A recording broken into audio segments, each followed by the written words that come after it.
Let's see. Back into Crusader Kings today. Still trying to get those achievements. It's gonna take a while. I'm doing pretty well, I think. I've been sneezing all morning, so hopefully that doesn't happen during the stream, but we'll see.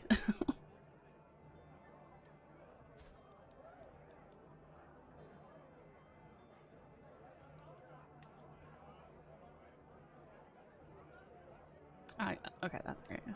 Like, why do I have kills? Contract.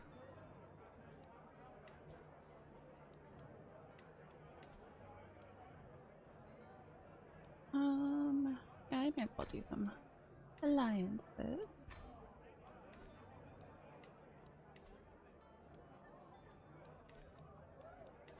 Alright, get rid of those. Alright, what do we got here? Uoko, a wanderer. Gregarious, calm, and generous. Ins and outs. As we trudge down the road, a building goes into view. The battered sign outside reads, "The King's Arms Inn." No luck here tonight. We've barely got room for our current lodgers, let alone anyone new. Inside, the innkeeper shakes his head dismissively. And especially not you ragtag types. How dare he? I'm afraid I absolutely require lodging. Your hint is taken with a discount on top. Comfortable trappings. His character benefited from more comfortable surroundings than normal. Small health boost. Stress gain minus 10%. Plus 25% provision capacity. 29% chance that I gain the gallows bait trait, which I don't necessarily want. My diplomacy's probably, it's a little bit higher than his.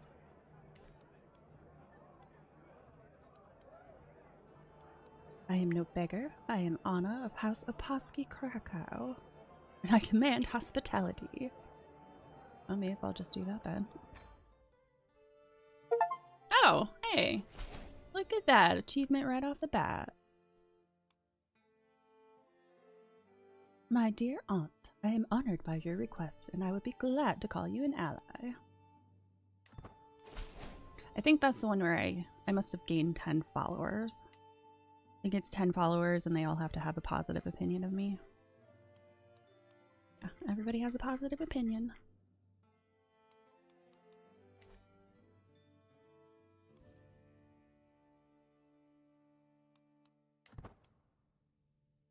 Alright, where's my keep? My camp?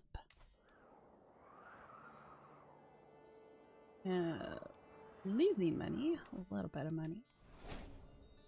What is this? Just one more hill. Oh, Han's got an increase in prowess and gained the traveler trait. How old is he now?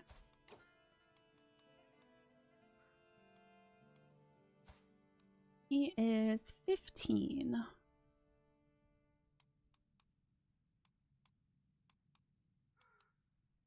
Oh, he has a pet dog? No fair. I want a pet dog.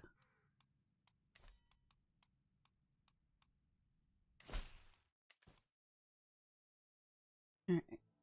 What contracts? Mercenary contract requiring you to aid in a war. Travel to Baron's Holding and complete a challenge. You're able to test stewardship. Other options will depend on what the issue is. But can't purpose you have your followers and your officers. I don't want to do the war ones because I just don't have enough people. Contract requires you to use a trained knight's character interaction or a contractor's knight. I feel like the transport one.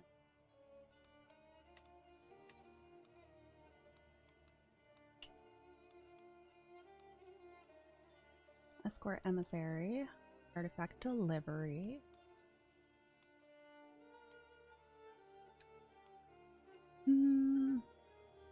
What's my stewardship? Not terrible. Is that 16? Hello, Rennick.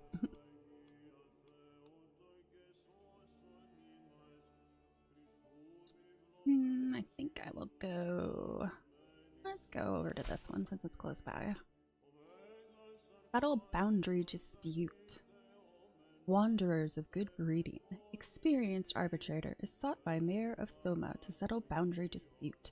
Education in Finnish law would be helpful, but even satisfactory aid shall be paid.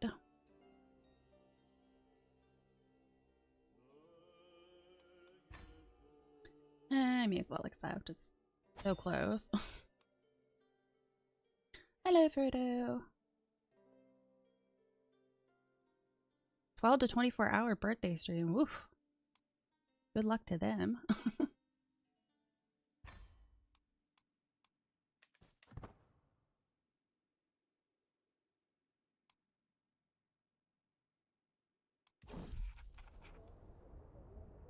Arbitration double dues. Soma is in uproar long before our arrival. Apparently, years of mistakes on the part of our employer and his ilk have led to many local estates and businesses being taxed twice or more, just by different collectors with different duties. After much grumbling and attempts at polite redress, things are finally threatening to boil over into something bloodier. Mayor Havu is at pains to let us know that our coin depends on calming the situation quickly and quietly.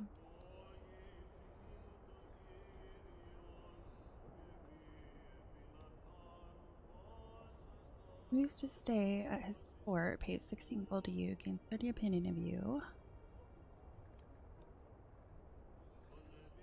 My follower will be loaned to his court. For 4 to 8 years? That's a long time.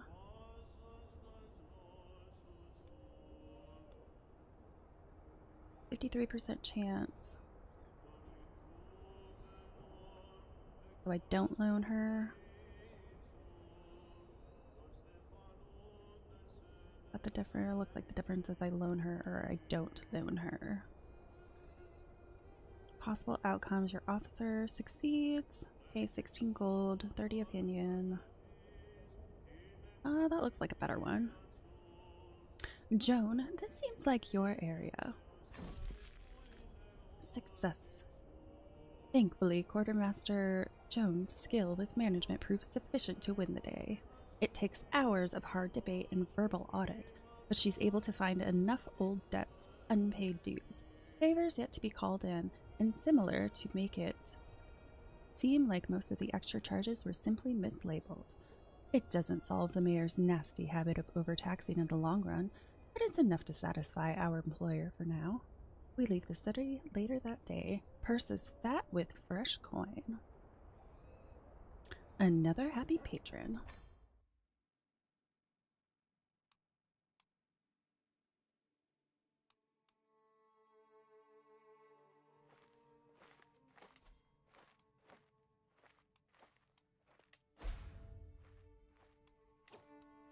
Why was I trying to save?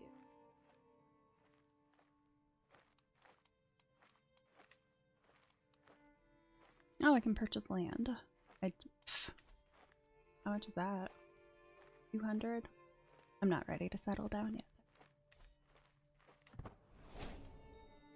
Okay, 1 trait experience in seasoned.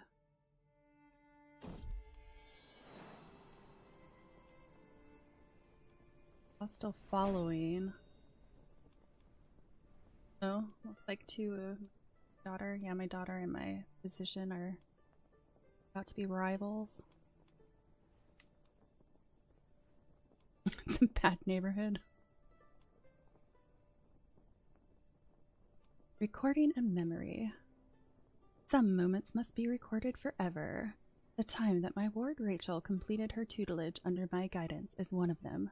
My mastery of the language would make penning this trivial matter. Then again, my dear friend Anna is so much better at writing than I am.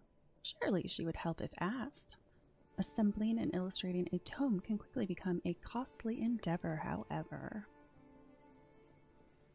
Gain a memory of Rachel artifact? The heck is that?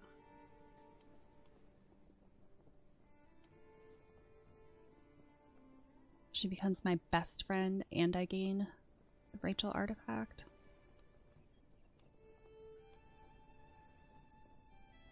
I'm curious what the artifact is. Found endless trust in each other after Thana helped you write a tome of memories. You listen to their childhood tales at a party. What is that sucker? Prestige plus 0.01, renown plus 0.08.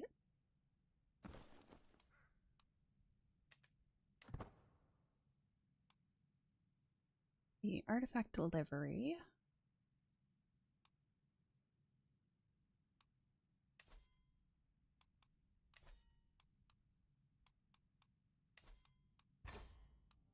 Let's move over to a different area, see if any more contracts that pop up. They travel decently fast now.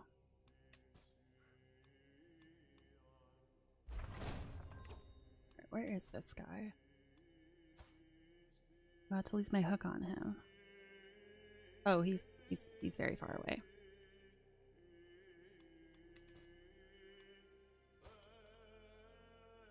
Yeah, that's a decent travel.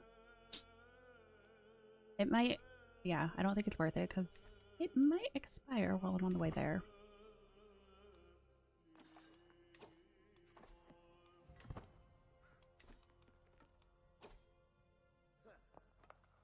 To the serene Princess Anna of Opawski Strap, it would be an honor if you joined my side in my wars.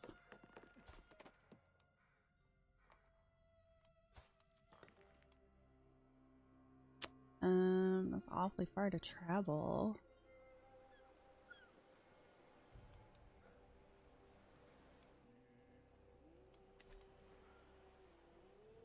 Yeah, not going to. I don't want to negotiate joining wars. I'm curious about the Duke's offer and would be honored to stand alongside his bannermen. However, a few gold coins is not enough to risk the lives of my brave followers. I should ask for more.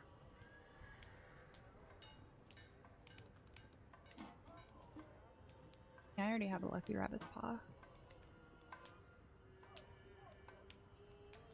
I'll force him to be my patron.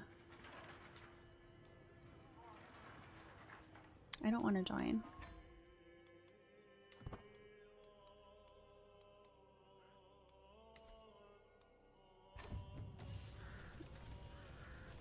Few places are majestic as a castle.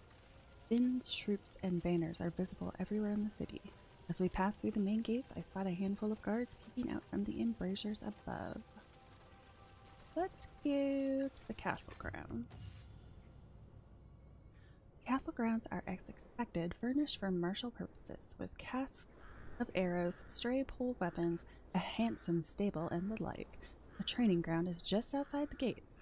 The garrison has a handful of guards dawdling around, and down the street I spot a gathering of scruffy and demoralized Finnish combatants. Mate looks around contemplatively, then ponders the robust banner. Go to the demoralized. Maybe those scruffy Finn soldiers could be of use. The tent camp is filled to the brim with soldiers and combatants, big and small, of various different cultures, but mainly Finns. They are gathered in groups, most of them scowling and looking around, as if searching for a way out of their misery. I keep going until I find an imposing man who just finished yelling at a couple of scared combatants. He eyes me suspiciously.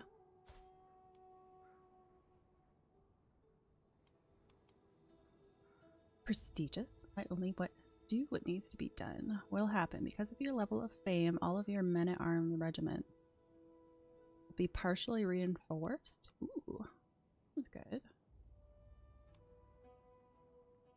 Random men-at-arms regiment becomes fully enforced.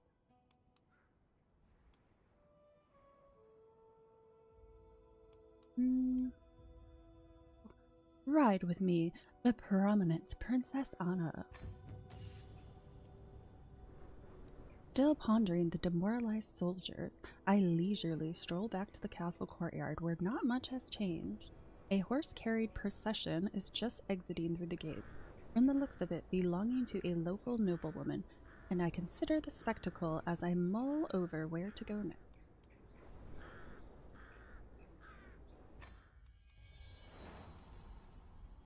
Yeah, see, I don't really want to pay for any.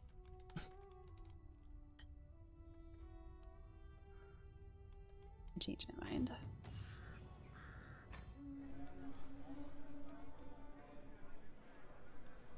I think I have a master firm.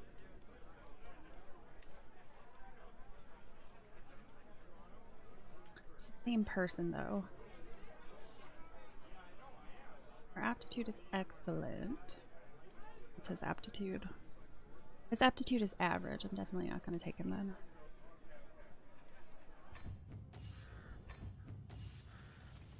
Go to the tavern. The tavern, gathering travelers and local Finns alike, is brimming with activity. The storyteller is seated by the fire a bit further in, and up front a gathering of shabby chums are pestering the server for more wine. Let's hear a story.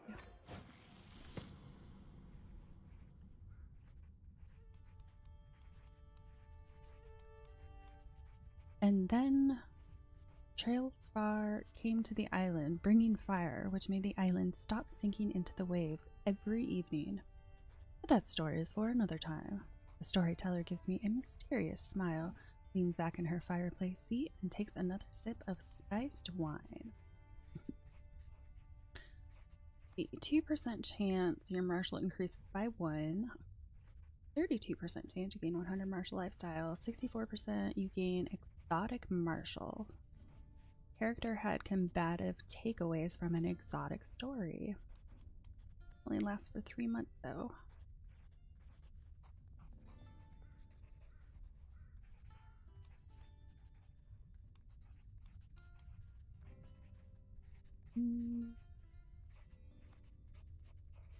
On second thought. And these guys are even more expensive.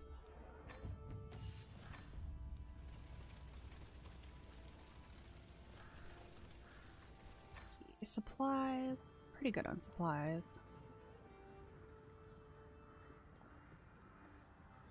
From carrots to fabrics, firewood to sewing thread, fly merchant Messi has it all. The stall is filled to the brim with whatever one might need for a night in the wilds. I move a bit closer to draw her attention, and she barely looks in my direction as she addresses me. What do you need? Mate cracks his knuckles and looks at me, discreetly nodding in the direction of the supplies, mumbling, "There to make a distraction?" Oh, if it were my daughter, she would totally be able to. I can take this supplies or the entire stall. Your call. What does that happen? What happens? Sees through your empty threats and the proficient cost is increased for 3 months. 3% chance the guards are summoned. Ooh.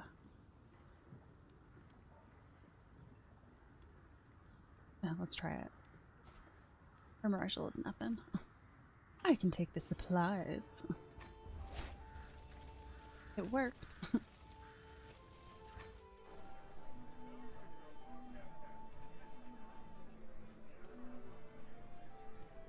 No, I still want to hang on to all my trinkets. I'm not going to do that.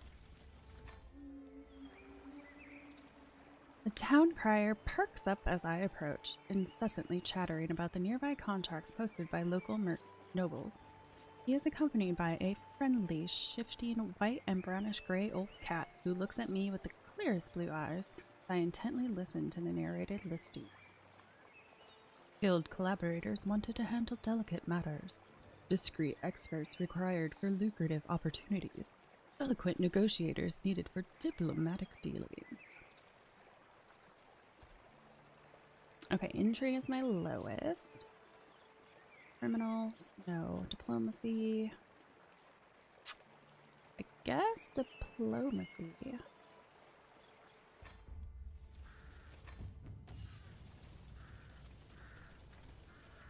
Back at the main square, a domesticated wolf hobbles over to enthusiastically greet an innocent bypasser, leading to quite the commotion.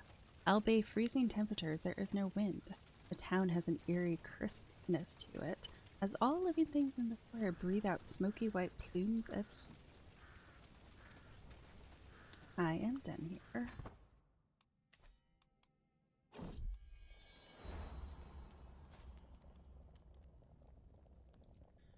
Quick study.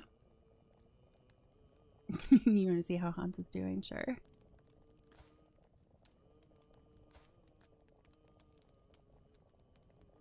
Oh, he's chaste and vengeful and stubborn. Well, he's a piece of work. It's still bothering me that his prowess is so high, but his martial is so low. Oh, he's friends with my daughter and one of my knights. He has a bully. When did that happen? Where's this bully at? Nearby? Oh, he's pretty far away.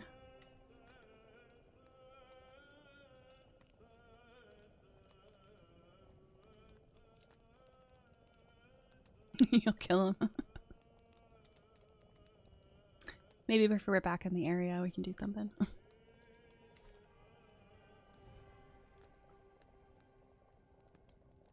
Quick study. Something about the local culture simply fascinates Anna. So much so that in our brief time here, she's managed to pick up passable Finnic, an achievement that the lass is trumpeting to the high heavens by speaking it around camp constantly, even dropping little words and phrases into conversations with her lessers. Smug behavior, to be sure, but perhaps with good cause. She's diligent and pensive.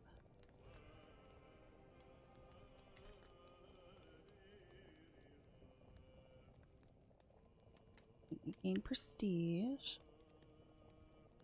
Maybe she could teach me too, which has failed every single time I've tried. Get that foreign muck out of your mouth. Rude. No, we'll go with smart girl.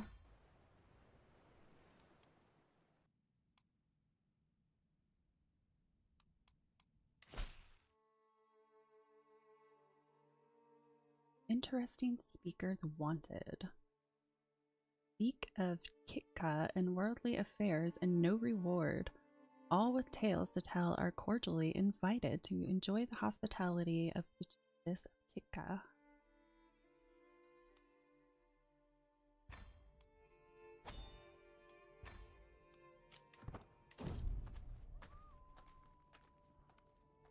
The holy tree.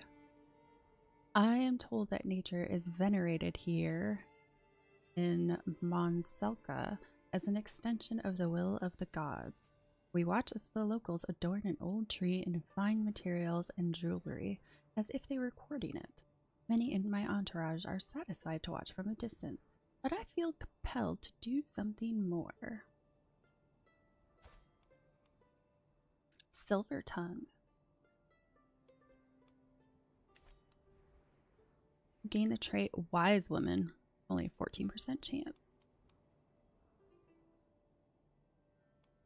Have the tree burned.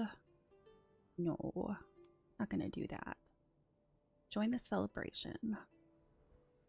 Let's see if I can get the Wise Woman trait. I doubt it, but fascinating. Oh, I actually got it.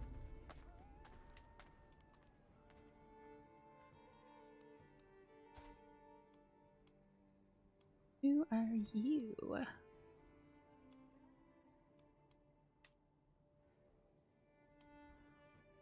Their uncle drank himself to death.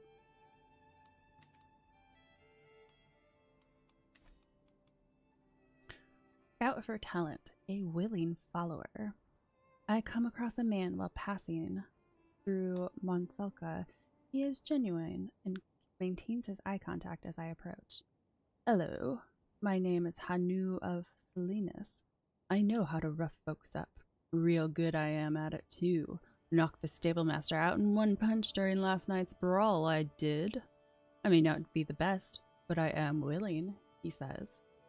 For but a few pieces of gold, I will join your camp.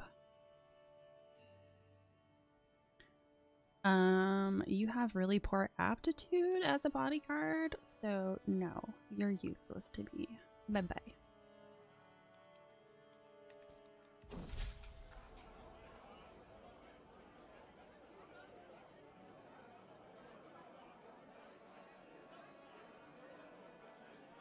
Regaling Chiefess Alet's court. It's not uncommon for settled rulers like Alet to play host to notable travelers like myself. For a few gifts and decent lodgings, mercenaries such as ours provide entertainment, intelligence, and a suitable distraction for her many courtiers. Of course, that's if my followers and I can earn our keep with our tales. Okay, success is -4% right now. What do I want to go with? Might go with sooner. No, maybe I'll go even. Success chance is 100%. That's good.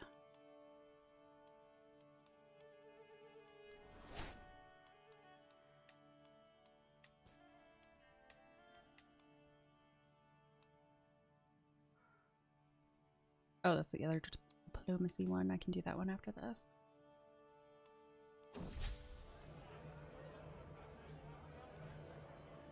Distant shores and far off climes.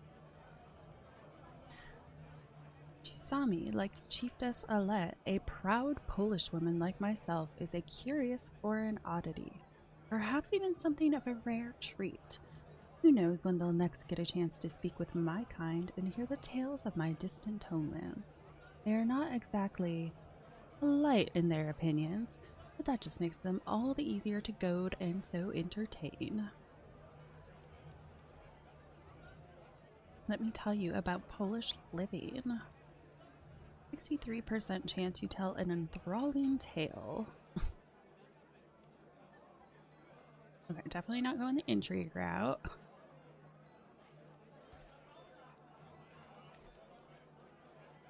Well, I guess I'll try the let me tell you about Polish living. An enthralling tale. Ooh, she gained 50 opinion to me. Okay, this is going pretty fast. Good.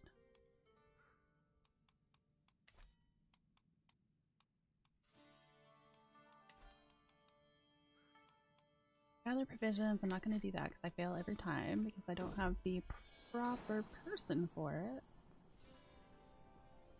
Open to me.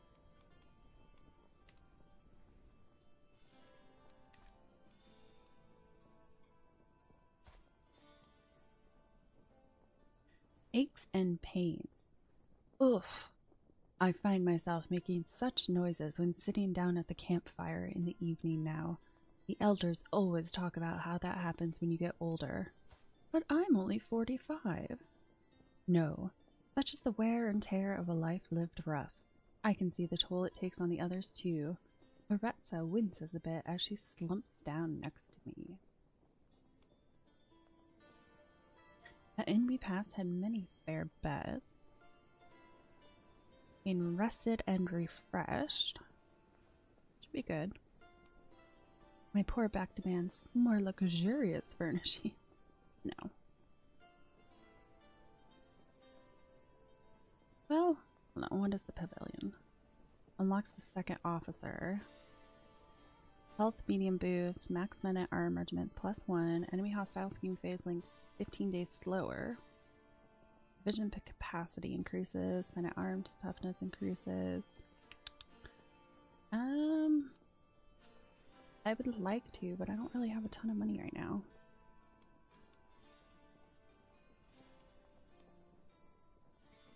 No, we'll just go to the inn. The inn we passed had many spare beds.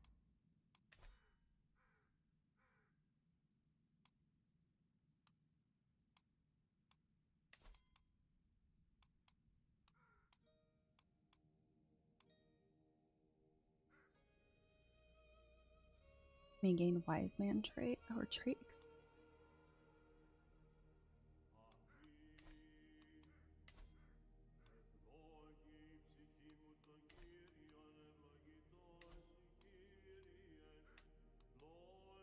Everybody already in.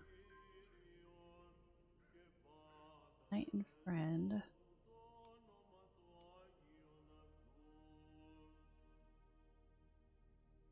No, he's not in a position.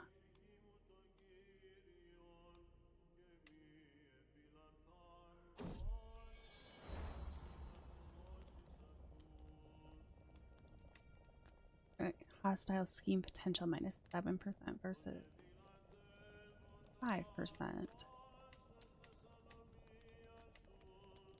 I'd rather go with someone a little bit younger. I think he's anywhere else. No, he's nowhere else. Make him my other bodyguard. Crimes of passion.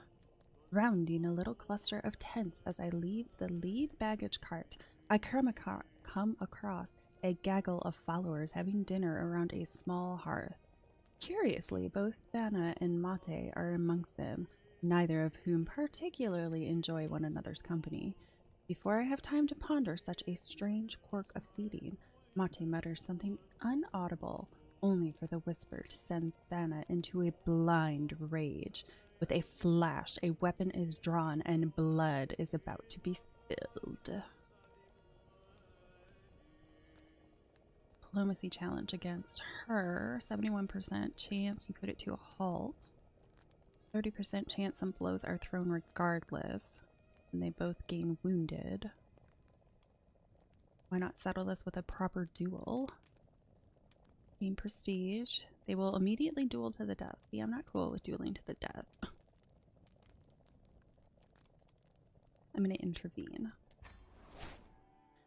And I put a halt to it.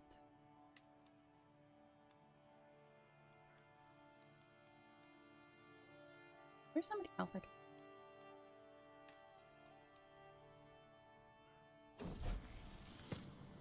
The difference. Yeah, I can put my daughter in there.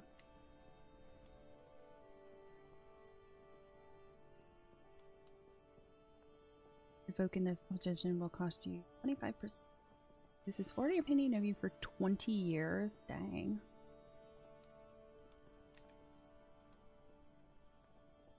Oh, Hans comes of age. I am proud to see my son no longer as a child, but as an adult. Even as a child, Hans always had a way with words. It is therefore unsurprising that he has taken well to the study of diplomatic relations, with an excellent grasp of all manners of etiquette, an understanding of all kinds of entertainment, and the eloquence to go with it. He will have little trouble navigating a life at court.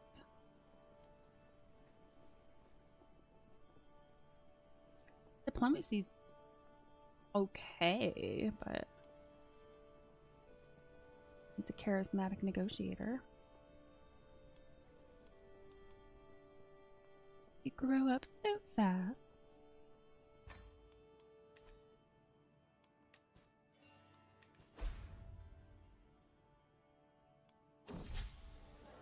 Yeah, I don't really need to sway him anymore. You are good enough. Stories and glories. Dinner at Chistes Alet's court is an ideal time to impress her courtiers with my dashing escapades. The happier they are, the fatter my purse is likely to be. Of course, this calls less for subtle wit and more for stories of grand endeavors, replete with heroism and villainy, accurately or otherwise.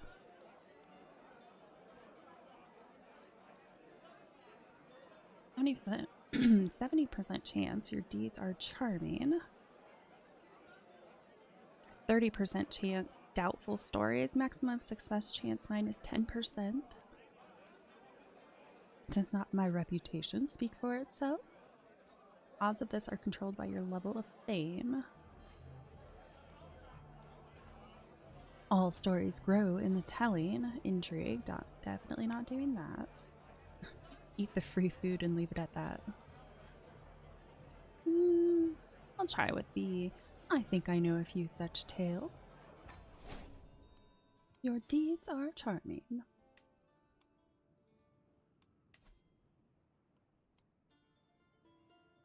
Okay, we're all the way there, but I'm gonna wait until it gets.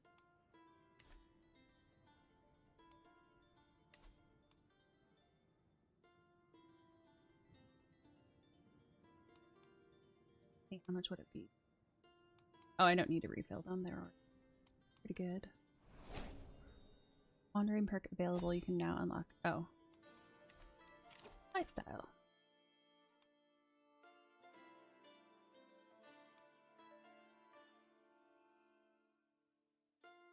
Specifically going. Whenever you move your camp, gain fame equal to 15 times your diplomacy. Diplomacy prowess. Gather provisions in designated terrain unlocks the tutoring trip travel option.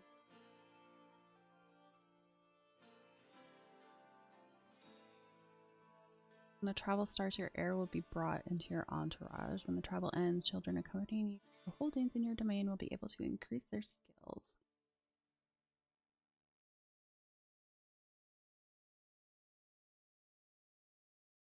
Knowing the land. Okay.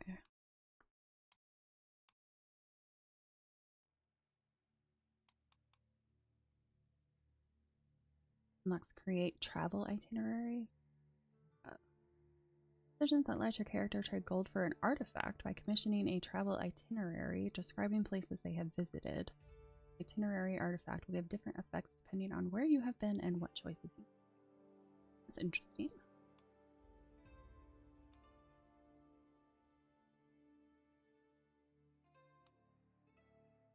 Mercenary hire cost minus 50%.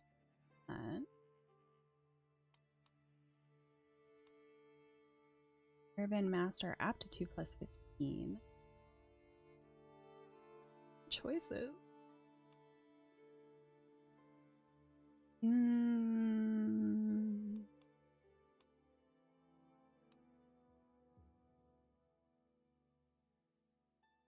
Let's go travel companion.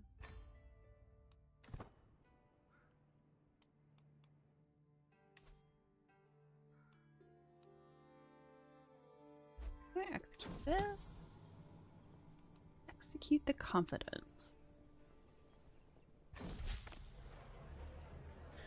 Being successful.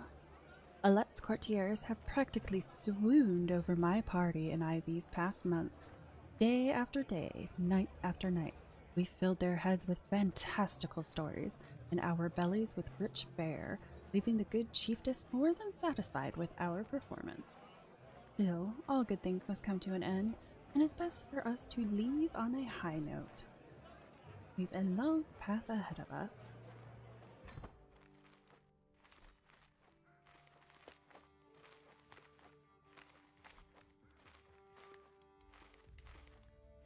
Is she gonna be too far away to make a request? Gonna make me walk back over there. Child of my blood, my daughter Rachel has given birth to a daughter. What shall we name you? Let's go Philippa.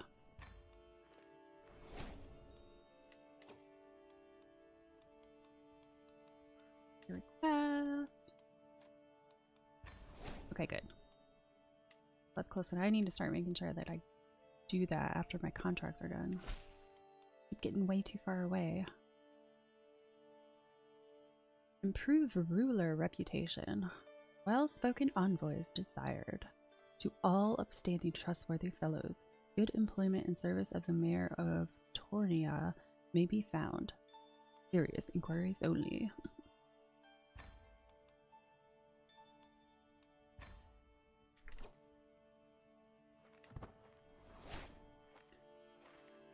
Queen Magdalena imprisoned Duchess Maria. What's going on over there?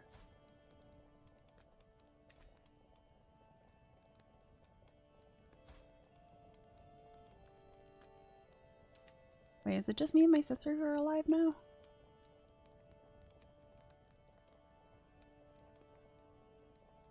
No, Beatrice is too, but she's not looking so well. Got the lover's pox too. Nights by the campfire.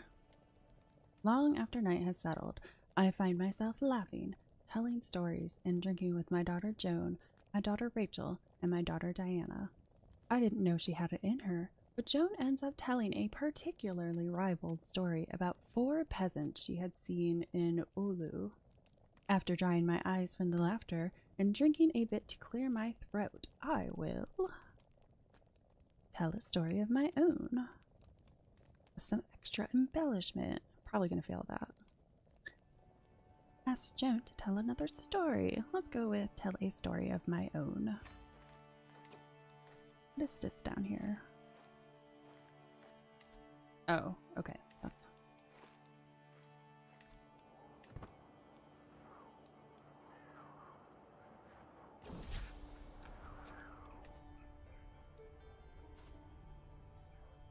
Bettering the mayor's name. It's no secret that Mayor Torolf's reputation isn't all that it could be. Unhappy vassals, worrisome mutterings about tyrannical behavior, a dearth of intangible prestige, all signs that can point towards a shakier grip on power than most lords would like. Paying someone to clear up some misunderstandings won't come cheap, of course. At least, not if I have anything to say about it.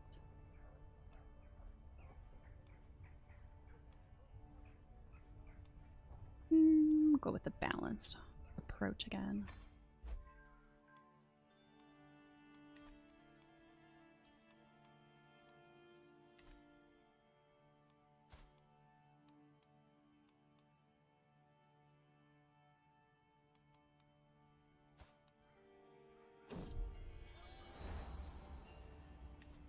I think I can only arrange marriages.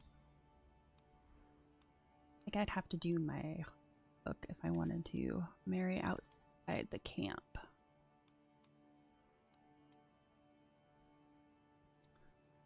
Travails of a cook. I don't think we're being unreasonable, snarks the cook, who presumably drew the short straw on coming to speak to me, waving an arm dismissively at the surrounding terrain all the while. Out here in some remote, forsaken hell forest, so far from life that we cannot even stock up some of the little luxuries that make our food bearable. I sigh, weary of the conversation already. I wonder which of us will break first. Yes, our provisions are perhaps a bit below where I'd like them to be, but there's little cause for such alarm. Our provisions are like 80% full. What the heck's our problem? It's not in the budget. Quite stern on provisions. Provision use minus 10%.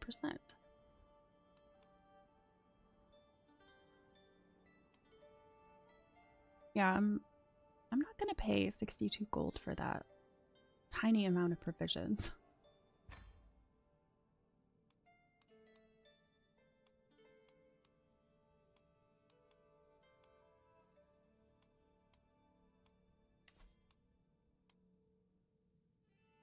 Definitely not doing a legend. I'm not making any money for that. One more hill. Anna Opawski gained more prowess.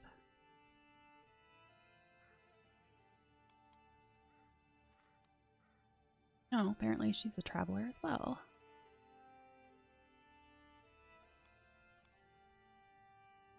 She's leaning into diplomacy and stewardship.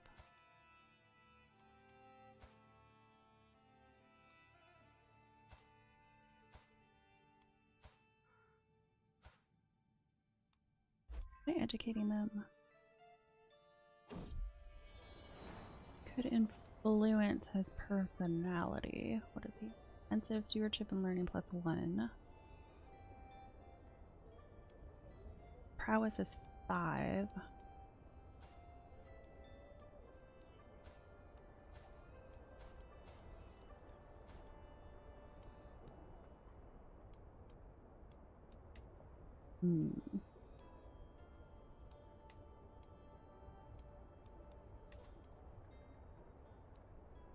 See what happens. Spend 75 prestige, gain 12 stress. Gains the trait temperate.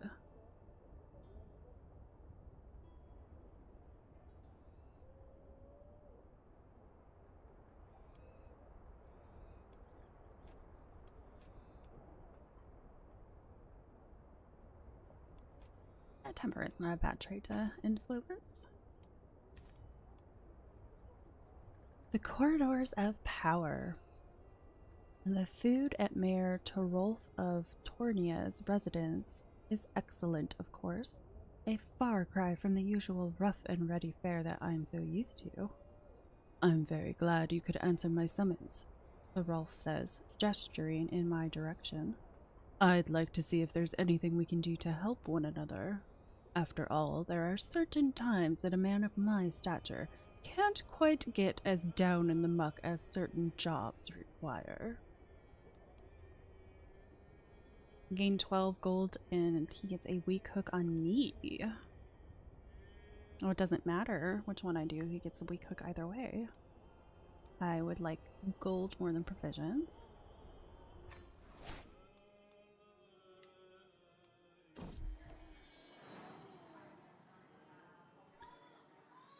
Influence Ward's personality, temperate success. I approach my son Sven and his guilty, greasy face, asking him, "What have you been eating?" "Oh, how did this bowl of stew get here?" I snatch the bowl of stew and hurl it from sight. Have you no patience? No control? Swear to moderate yourself in all things, boy. Swear your restraint to Jesus. The world has no need of another degenerate. I swear, he intones. My mother, I'm so ashamed. I know, that's a little rough.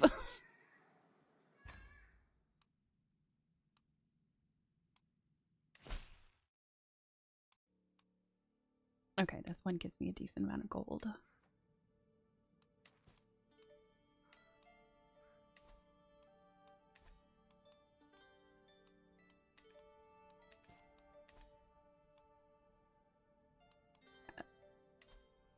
At 100%, but I like to make it 10 advantages before I start doing that. Alright, is there anybody in the camp who doesn't like me anymore? We finally all on good terms, it looks like. Yep, okay. Don't have to worry about that.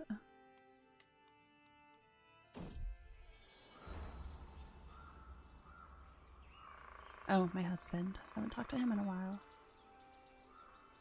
What's the point? Volst has stopped bathing. Stopped even making an attempt to clean himself even.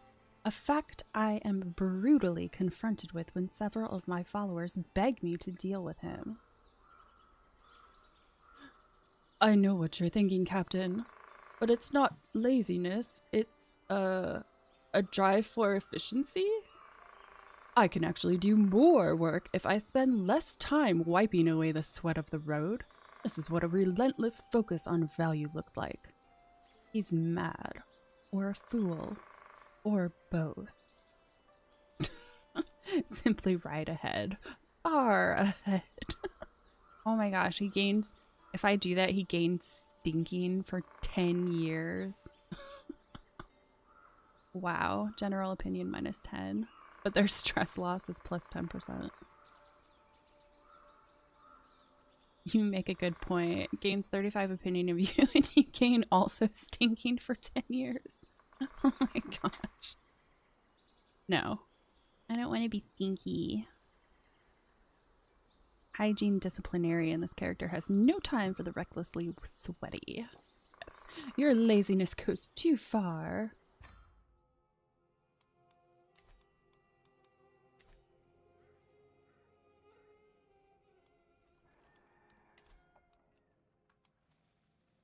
Alright, go ahead and execute this. Success. It's surprising how much a few little words in quiet corners can change a situation. A whisper here, a comment there, an action defended at dinner. It wouldn't have nearly the same meaning coming from a landed magnate, of course. Too much power, too much at stake, too much risk of insincerity. But a humble mercenary stopping at court briefly as she and her band wend their way around the world, well, now that's an entirely different game. Needless to say, Mayor Torbolf is more than happy with our efforts, and we must be on our way.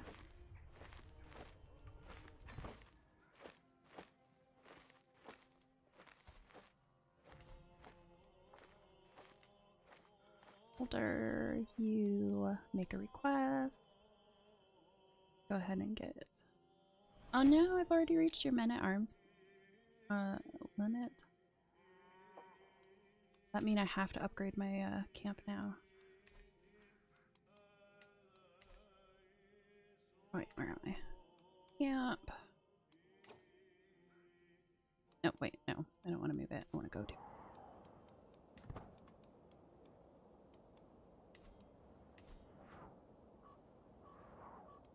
Complacent.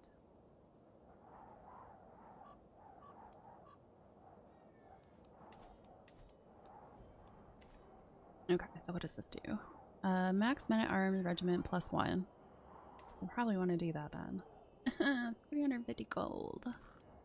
Well, I won't be doing that at the immediate moment. What about this? Proving ground size of men-at-arms regiment +1. Could do that. Probably smarter to do the pavilion though. And the apple falls. Lately, I have been pondering the education of my son Sven. Is scholarship really the appropriate direction? Since being trained in warfare myself, I have found that particular knowledge to serve me well. Surely it should do the same for him. Sven's education focus changes to martial. A varying skill set is only beneficial. Learning education focus. His learning is his worst trait right now. I'll shape him in my image.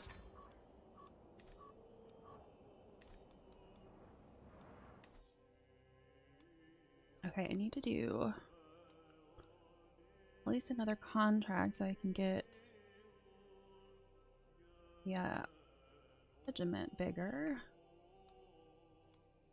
Let's try to stay roughly in the same area so I don't get too far away. I already went there.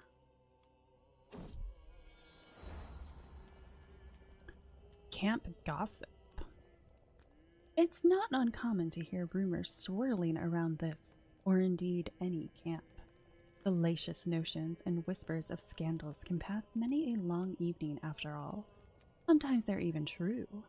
This week's are about an alleged affair of some kind, though quite who the cheating partners might be is a matter of pseudo-scholarly debate and occasional bouts of raucous jeering. Not a kind thing for people to spout purely for entertainment, but then scuttlebutt rarely is. Scuttlebutt, what a great word.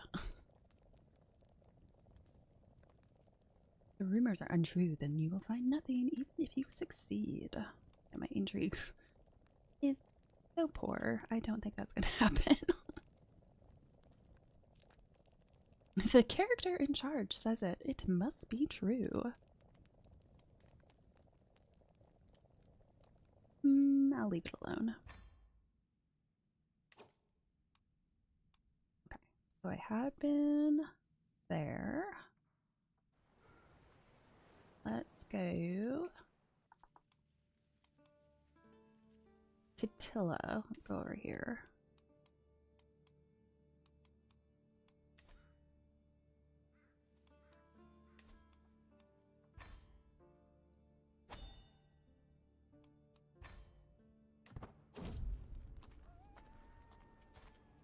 Wandering. The teacher of knights. Whilst walking through the streets of Ilyoki, Ben suddenly runs off towards a side street.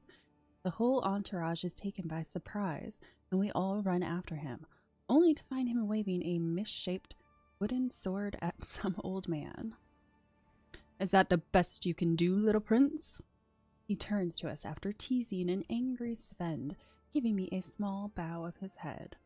May I be of service, my lady? I hope I haven't offended. I am just showing some of the kids their way around a blade. Want you to continue teaching, Sven. Says guardian. All children between ages 6 and 9 can be given an education focus geared towards one of the 5 skills.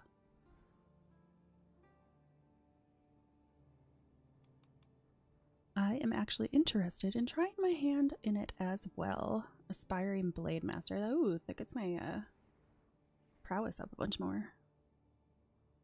53% chance. Okay, so I'll either get 1 prowess or I'll get 3.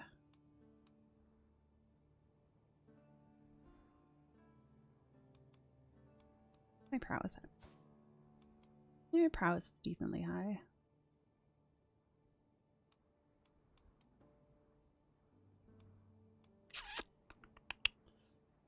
Teach my son or teach me?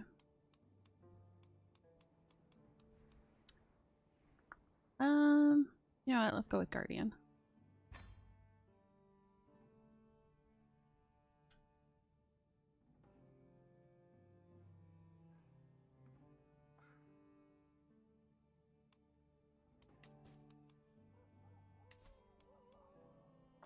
What could I even ask him for? I have a hook on you, but I don't know what I would have you do.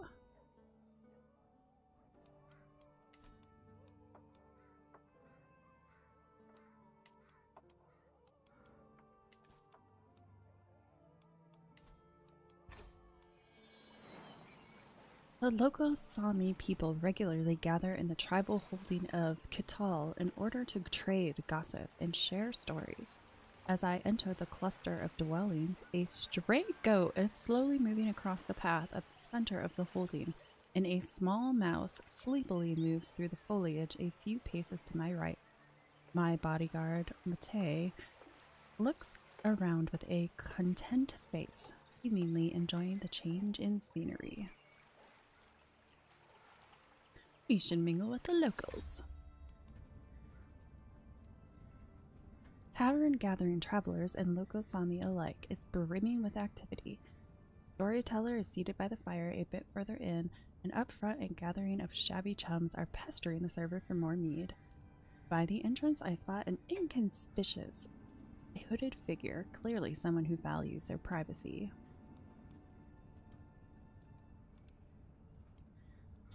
What an intriguing hooded figure. Giste is in trouble.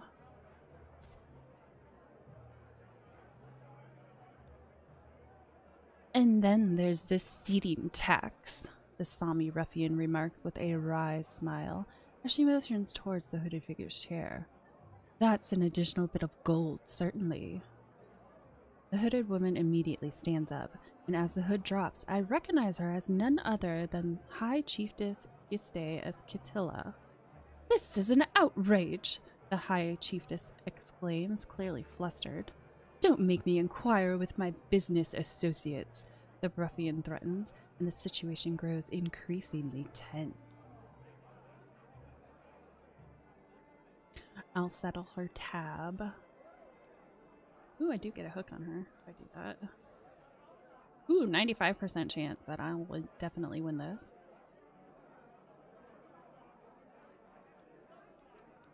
Yeah. Want to take that up with me instead? Noblewoman saved. The tension's still high when I leave Giste in her predicament and make my way back to the center of the tent. At the back of the tent, a noblewoman is busy chatting up a peasant woman. My eyes linger on the noblewoman's coat of arms while I weigh what to do next. I wouldn't mind hearing a story or two. And then came the rains down in Africa. To much singing, dancing, and rejoicing. But that story is for another time. Story had a few good points. 6% chance you learned something from the moral of the story. I love that song.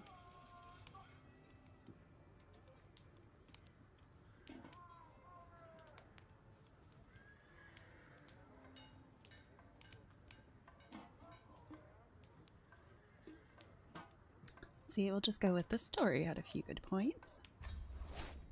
Gain 100 stewardship. The details of Akamiela's story lingering in my head, I walk back to the decidedly noisier common room. At a table by the entrance, a couple of locals are playing some exotic board game using rough pieces of black and white stone. Leisurely eyeing their moves, I carefully weigh my options. I assume they're going to be just as expensive. Oh no, they're a little bit cheaper. But are they worth it? Approaching the crew of unemployed Sami, I raise my voice and address them directly. I am looking for some skilled, reliable people to join my camp. Who among you are up for this task? The interested parties introduce themselves as Akamiela, the talkative, Uoja, the humble, and Suoina, the patient. Tay hums and peers at the prospects as I consider which candidate to recruit.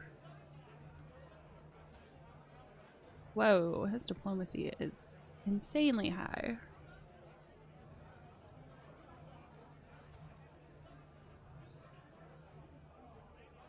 Her stats aren't that good. Your stats aren't really that good either. Which one is he? How expensive is he? 118.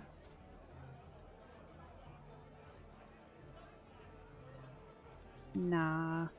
I want to upgrade my pavilion, so I need to hold on to my money right now. Ooh, let's see how this knight does. That's stealing. From parsnips to fabrics, firewood to sewing thread, supply merchant Silga has it all. The stall is filled to the brim with whatever one might need for a night in the wilds. I move a bit closer to draw her attention, and she barely looks in my direction as she addresses me. What do you need? Tay cracks his knuckles and looks at me, discreetly nodding in the direction of the supplies, mumbling, "Air to make a distraction?" Intrigue challenge? Oh, her intrigue is 0. Try it. Oh, clumsy me. Oh, the cards are summoned. Oh well, that's okay.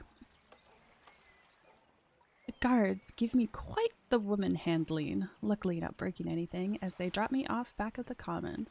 On my right, a small flower bed of vibrant stands, providing a delicate flick of color to the commons. How about contracts? The elder La Rojas looks at me with a friendly gaze as I approach. Prudently tending to an ox cart, he informs me of any local issues and tasks that needs addressing in the immediate vicinity. Skilled collaborators wanted to handle delicate matters. Professional travelers wanted for escort ventures. Acknowledged stewards needed for organizational assignments. Steward ones went pretty well before. I don't really want to travel yet because I would like to build the pavilion before I move, because then I can use the hook I have.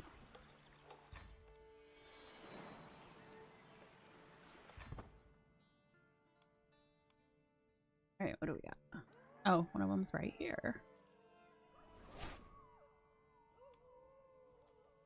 See, settle boundary dispute. Let's do that one.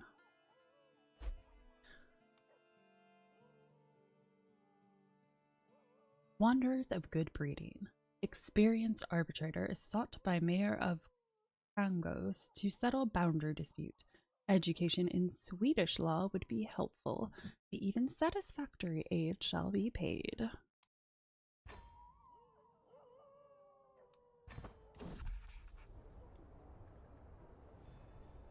Arbitration, crumbling walls.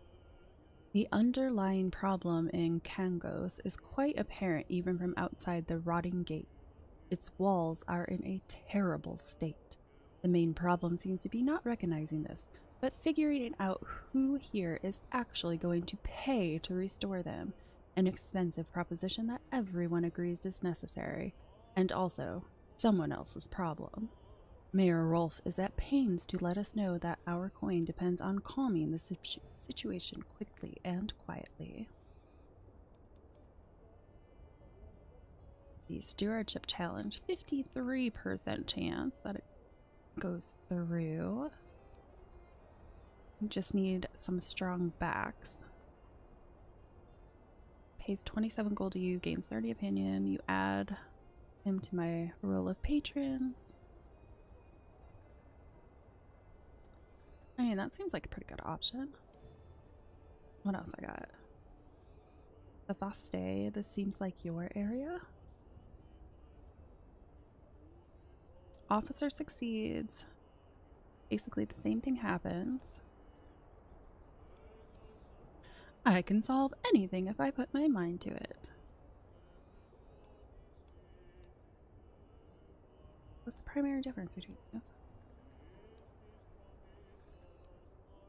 Gain 60 stress in that situation.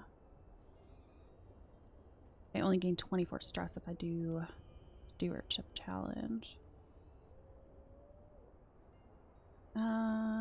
No, I'll do the prowess challenge. You just need some strong back. Shamed and roused to action by my example, and with the aid of a few followers from Opawski Strap, the good people of Opawski Strap and I go to work repairing their defenses. Thankfully, the walls look substantially worse than they actually are. Substantial good progress is made, and at the cost of only a few days of labor, easily compensated for by a small due. Mayor Rolf is happy enough with our solution, gladly handing over his coin.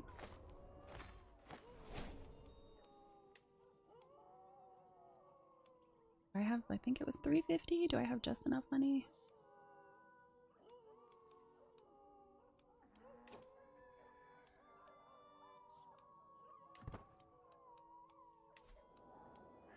Pavilion. Okay, I'm gonna upgrade the pavilion. And now I'm broke.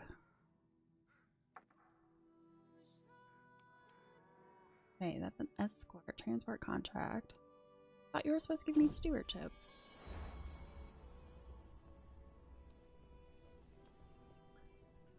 Hearsay. The door to my tent opens and Kiro stands right in front of me. With a subtle bow, he starts. I apologize for interrupting you, Captain, but I bring news that may be of your interest. I was resting at the Sapphire King, drinking with a group that revealed themselves as servants of High Chiefess Giste. They had no qualms about talking about their liege. What of her? I asked, and managed to learn of her secret for your benefit. What were you doing in the tavern? I get a strong hook on him? Tell me at once you learn her secret. Or that is between High Chiefess Giste and God. No, tell me her secret. Give me the gossip. Child's heritage secret. Uh-oh.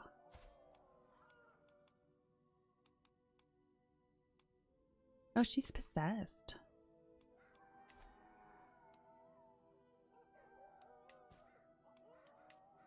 Alright, what contracts we got? Transport. Requires you to complete a martial scheme. That should be fine. Where's that at? Where are you at? Not too far away.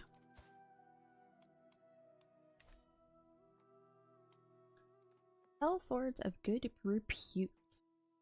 The Count of Ulavadno urgently seeks discreet swords for hire for short posting. Handsome reward offered for swift, clean work.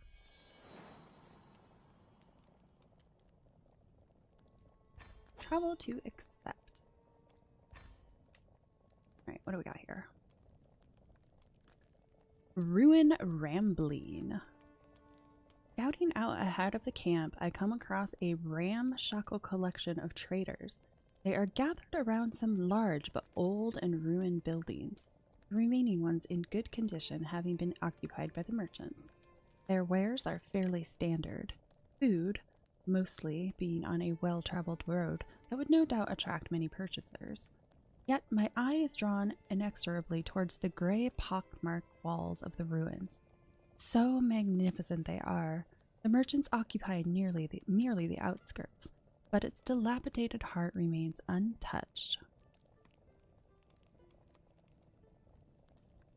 25% chance your search goes very well and you discover a dusty weapon. 44% chance you discover a trinket. Ooh, I think I'll take my chances.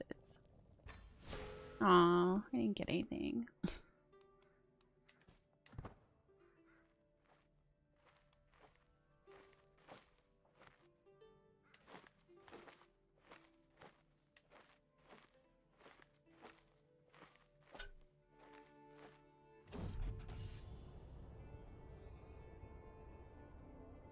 Hired muscle.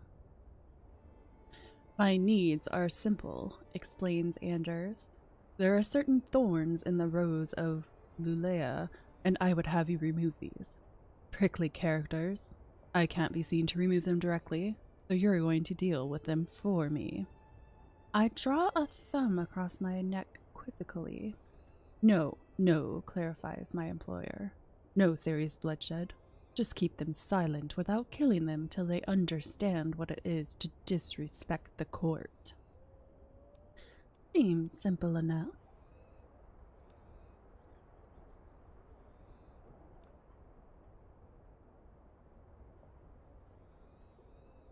Let's just get on with our task.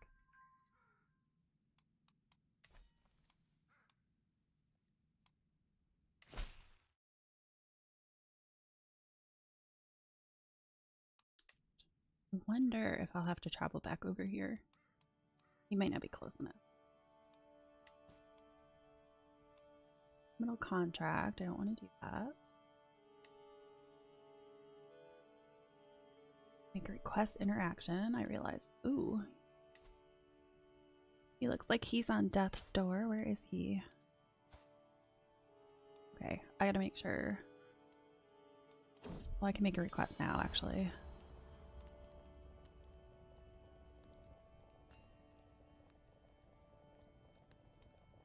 Oh, let's do gold. 20 gold is crap, but... Contract, nope. Nope. I guess I'll take gold. Don't want that to go to waste.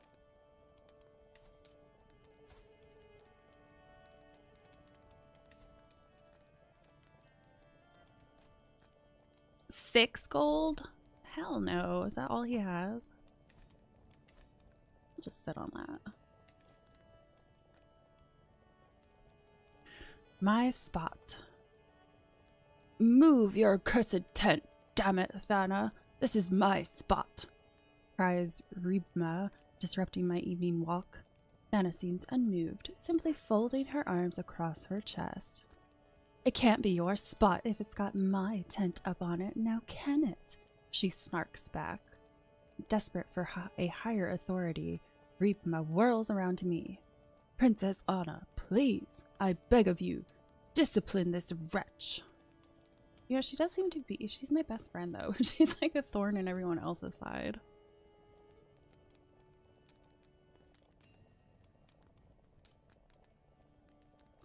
Gain a weak hook on him.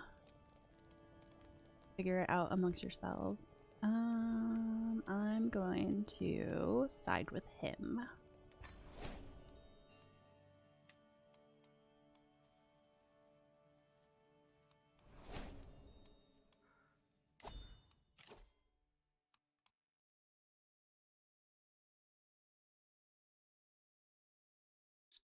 Trust plus for level of fame plus 5%.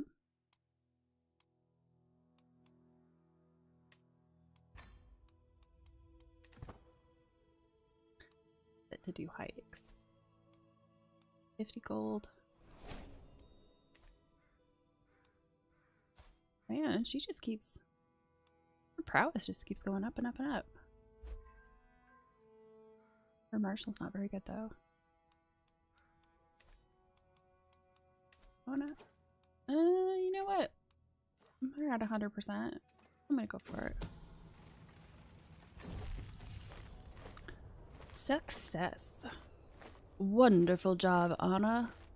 The garden of Lulea is beautifully, blissfully silent, and I can rest a little easier at night.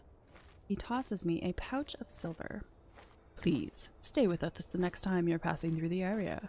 I'm sure we can find suitable lodgings, not to mention suitable employment for such an enterprising old mercenary. You just called me old.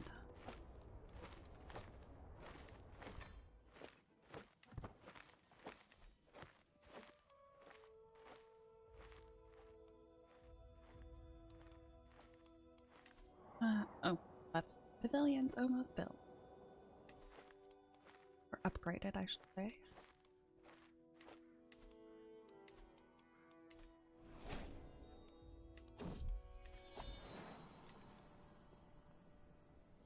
Ooh, grand tournament. Should go there. Empty crates. I gaze down sadly at my meal. A barely ripe apple stands out as the most appealing of the fare. There is no shortage of food at camp, but the variety is lacking. Wilting vegetables we have plenty of, but I could really do with some prime meat. Hero leaps to his feet, bow in hand, reaching for a quiver.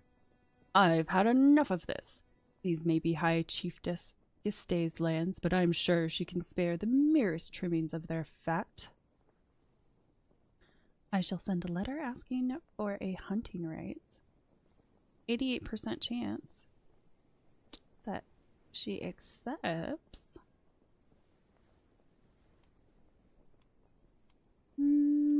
That is the best possible outcome. So, no poaching without permission.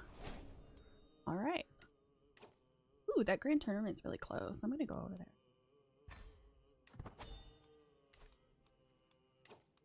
No, whoops.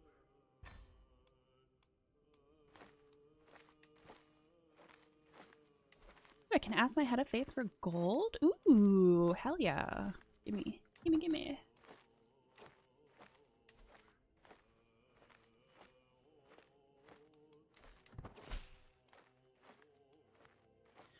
Greetings, Princess Anna. I have considered your plight and decided to grant your request. May these funds help you spread the true faith in your lands. Heck yeah.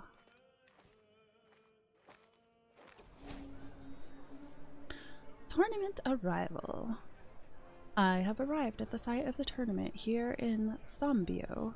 Though not all the revelers have yet arrived, throngs of people wander through the colorful surroundings, all looking forward to the forthcoming displays of skill and prowess. There is no time to lose. I must begin preparing. I must be a victor at absolutely any cost. See, my bow skills aren't great. But contest aptitude good. Pause it real quick. Wit contest aptitude average. Horse contest aptitude good. And poor at the bow. We're currently guaranteed to qualify.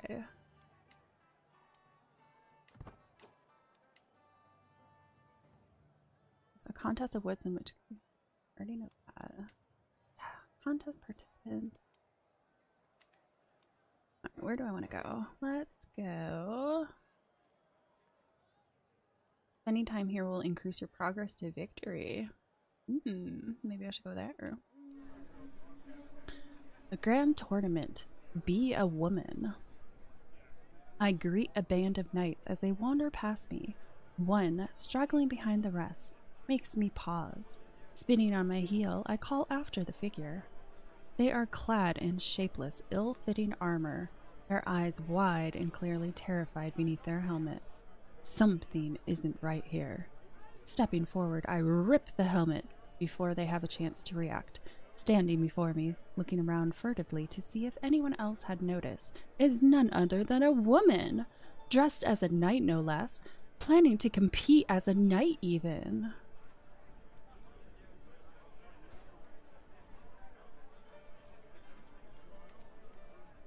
I'll keep your secret. Marry her.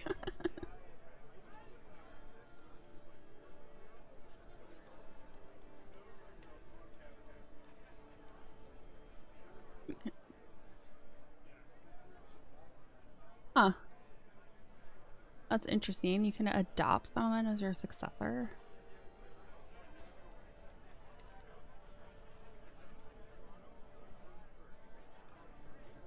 Well, I think I have a better chance of her. Better chance than her. Oh, I'll keep your secret.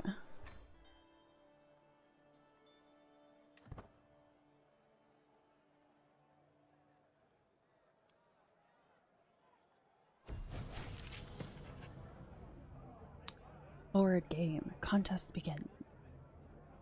The contestants take their places at the gaming tables, fluffing their cushions and requesting refreshments as the herald announces the contest's commencement. The games themselves are arrayed out on trestle tables, pieces polished to a mirror sheen. Board game qualifiers have come to an end, and it's clear who will be put forward for the quarterfinals as it stands. The varied pitches and volumes of the crowd's cheers leave no question as to the favorites. For my first bout, I have been paired against my fellow contestant, Chiefess Theraka of Sambio. Do I want to place a bet?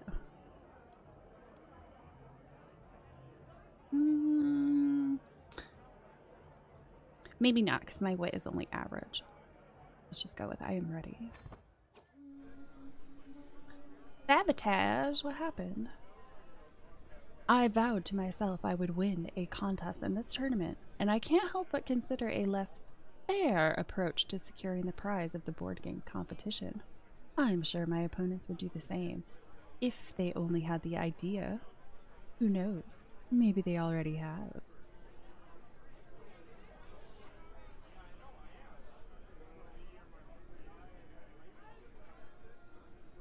Let's see.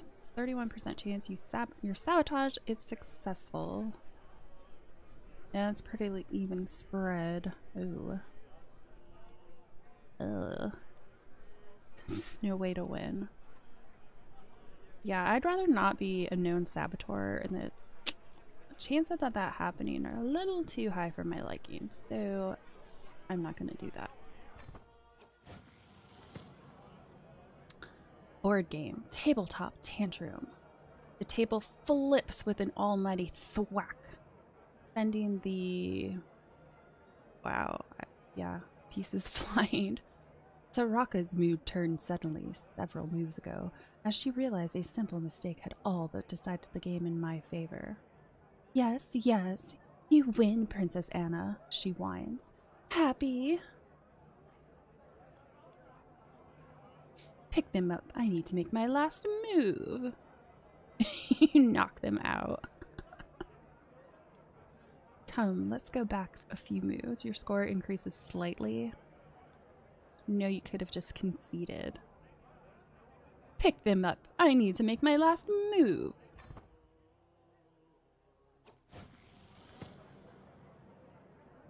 Quarterfinals. The bout between High Chieftain Nolgu and my fellow contestant High Chiefess Giste has been decided. It was closely fought, but in the end, Nolgu decided the game with a set of well-played moves and moves on to the semi-finals.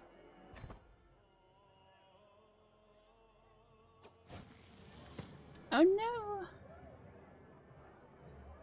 Semi-finals. The board game quarterfinals are over. The herald booms. Princess Anna of Opawski Strap, High Chieftain Nyolgu of Gualadat, Chiefess Kiste, and Ribma have reached the semi-finals.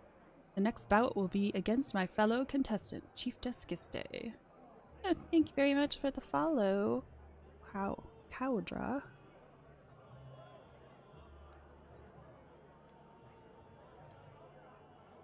I can do this. Captain's Gambit. Gazing quietly at the board as Giste considers her next move, I suddenly spot it. Distracted in my idle strategizing, I have overlooked an opening which would give me a clear advantage, as long as my opponent has not anticipated it. I'm conscious not to make any outward sign of recognition, lest I draw attention, scanning Giste's eyes for awareness or the detection of a trap. Board game. Softly, softly. Combine intrigue and learning. Ooh, 68% chance your score decreases greatly. Ooh, I don't like that. Score decreases moderately. Grow closer to forming a friendship. It's a ploy. My current strategy is sound. Yes, I think I will go with that. Board game check. The soft click of moving pieces disturbs the calm. We are deep into the endgame now, and the game hangs in the balance. I ponder what has already happened, such as when I saw the opportunity to take a risky but rewarding move. I am losing, and my position is worsening almost every move. It would take something of a miracle to win from here. Maybe I can draw from my knowledge of warfare.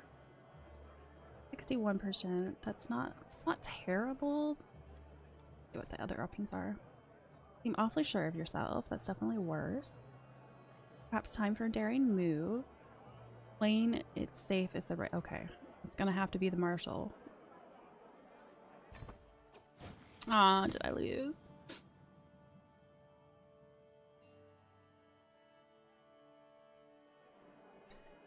Endgame.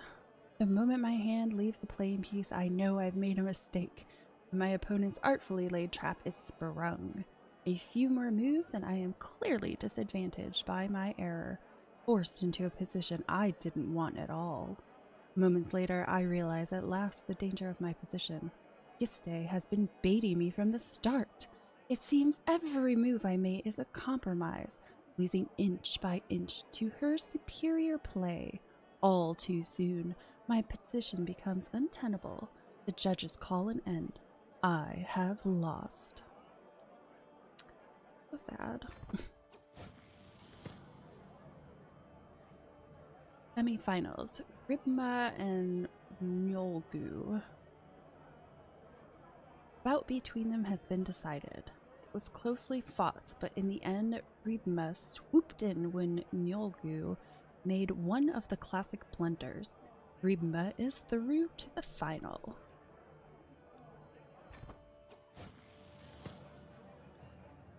The board game semifinals are over. The herald booms. Chiefess Giste and Ribma have reached the final.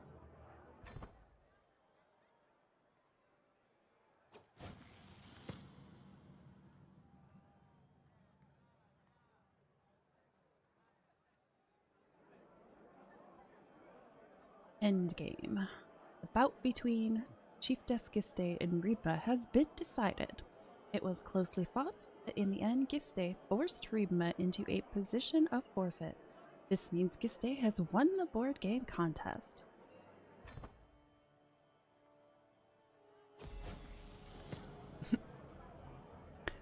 Trumpets sound, the crowd clamors. Competitors begin to assemble. The contest is over, and someone's moment in the sun is being readied. A herald steps forward, voice booming out across the scene. After many trials, some tribulations, and above all else some truly spirited competition, Chiefess Giste beat Ribma in the final.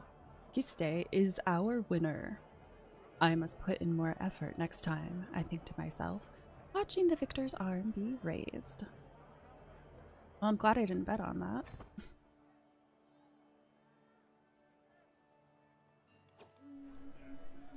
Grand Tournament conclusion. The sun comes down on the final day of the tournament, and the massed crowds begin to disperse. I find myself ruminating over the results. Chief Disgiste's sharp mind outthought all adversaries to win the board games. I was unable to win a contest. I look forward to the next.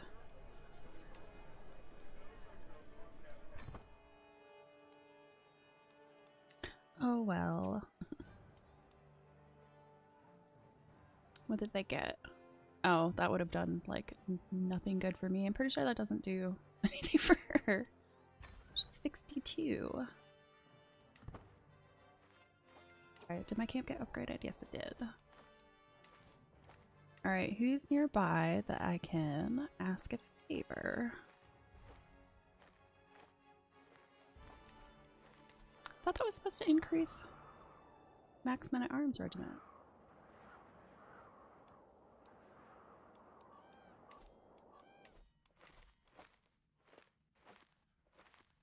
Don't need to refill them.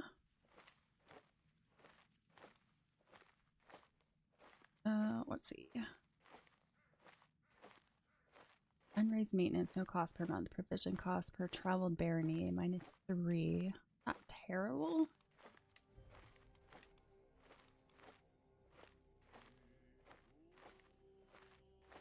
Government can only manually reinforce troops. Yeah, let's increase. Let's get a little bit bigger. I have enough provisions for it. I'm not too worried about it. How much would it cost to... Ooh, that costs a lot to refill. It would only gain 376 soldiers, though.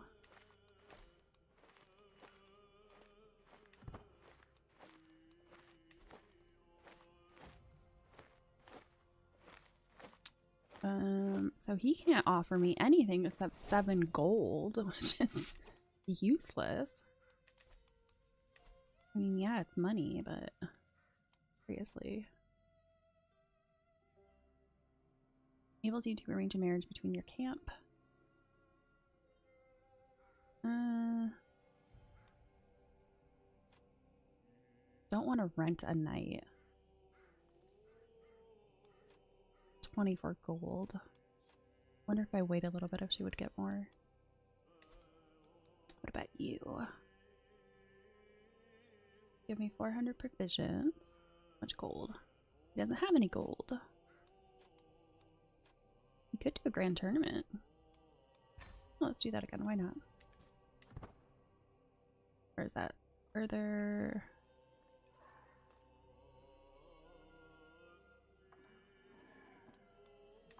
Is it gonna pop up and tell me about it?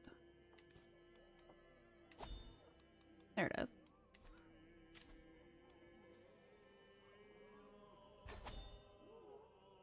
Okay, yeah. I didn't think he was that far away. Can't give me money? Well, let's do something fun.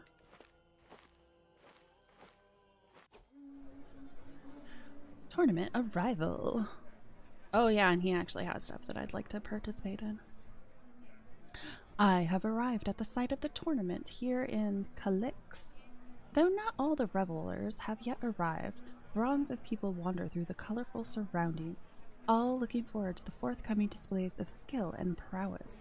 There are few places so excellent to relieve some stress and enjoy oneself as a tournament, and I intend to take full advantage.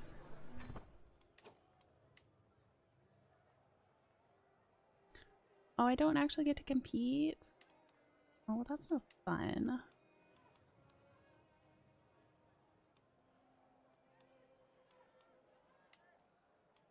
I want to befriend anyone? Can I I can't recruit someone.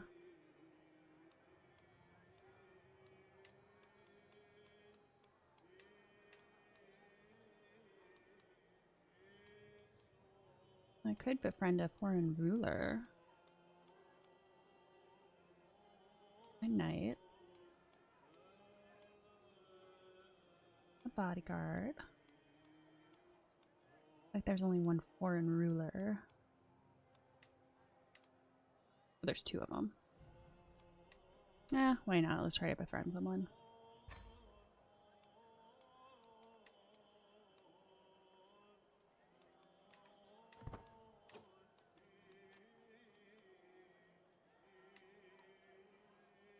Where do I want to go?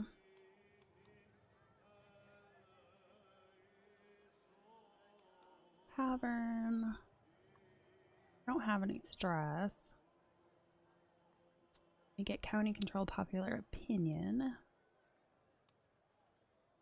Visitors have taken fields as theirs meet the other contestants or sabotage them.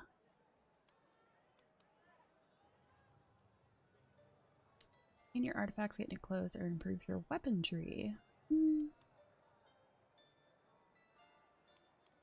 Well, if I'm not competing, then let's go. Let's go to the artisan quarter. Weaponsmith, armed and ready. I am watching Duoja smith a new weapon when I hear a small but noticeable clank, followed by a muttered but curiously breathy curse. Peering through the gloom, I finally spy my husband Volst crouching behind a small table. What could he be doing? His purpose soon becomes clear. His eyes roam over Duoja's sinewy arms as sweat runs in rivulets across the knotted muscles. It's clear that Volst's flush isn't just from the heat. I take a step towards him. That's all it takes. Volst barely stifles a gasp as we lock eyes, caught red-handed. Shame on him.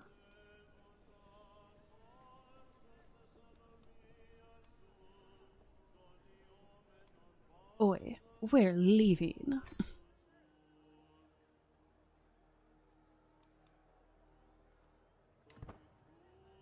Oh, it's 3 months until this duel starts.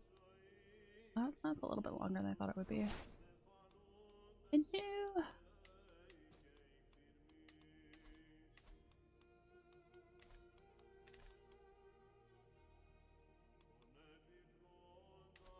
Just looking at you. Yeah, okay, so if I wait a little bit, we'll get some more gold. Your friend target has arrived. Designate a guardian for your granddaughter. That would probably be a good thing. Does it look like she's going too? Yeah, pretty even. I don't know. My husband seems pretty incompetent at this point. I'm not so sure I should let him be her guardian.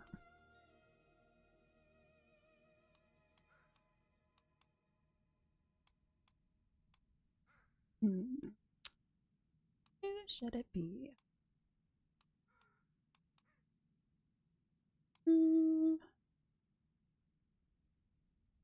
Let's do my second.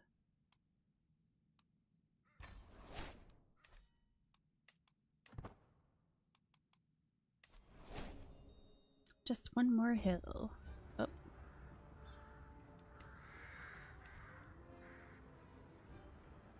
Village, pulling on the thread. A group of women have taken one of the houses as their primary weaving workshop, and I can clearly grasp that they're having a lively conversation about the ongoing tourney. I lean in on the window with great care of remaining unnoticed. And that man, Kale? I can't believe they caught him yesterday in the act, one of them says, while expertly weaving some thread. Did I hear that right? I learned of a secret, potentially. Yeah, why not? Did I hear that right? I learned of his lover's secret. Uh-oh. Shame on you.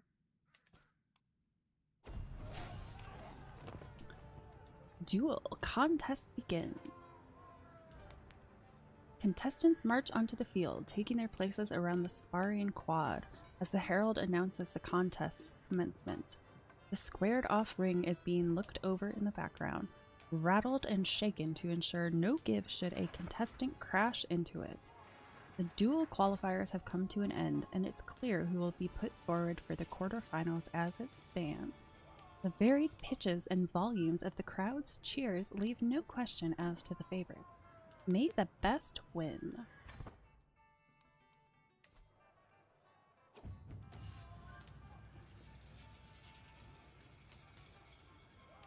Quarterfinals, Kiro and Mate. The bout between my bodyguards has been decided. It was closely fought, but in the end, Kiro was declared the clear winner by a resounding judgment. Kiro is through to the semi-final. Kind of surprising, his prowess isn't that fantastic, and he has absolutely zero martial. But prowess is more important, though. Quarterfinals, Calais and Algebaevi.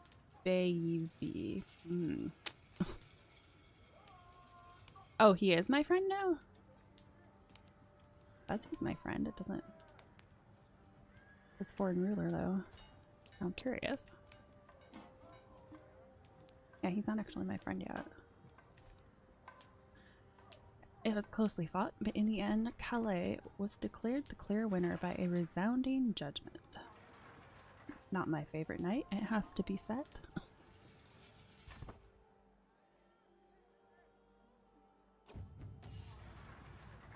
The dual quarterfinals are over. The herald booms. King Calais of Estonia, Ribma, and Kira have reached the semifinals.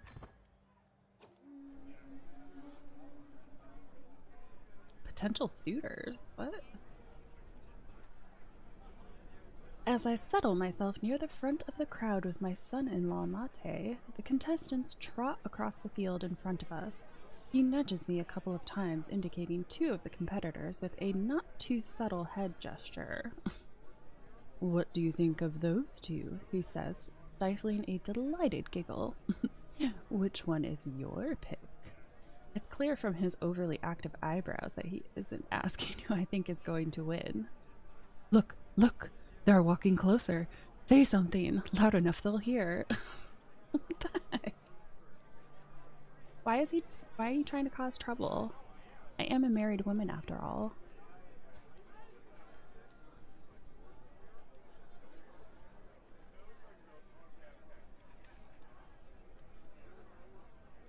Who are they? This guy? Brave, vengeful, and shy.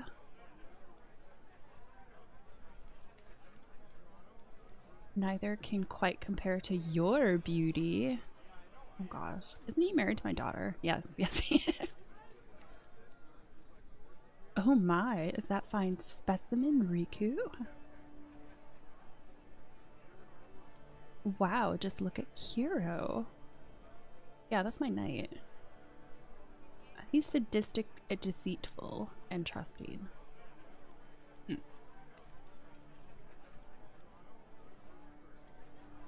Oh, why not? Let's have some fun. Oh my! Is that fine specimen Riku?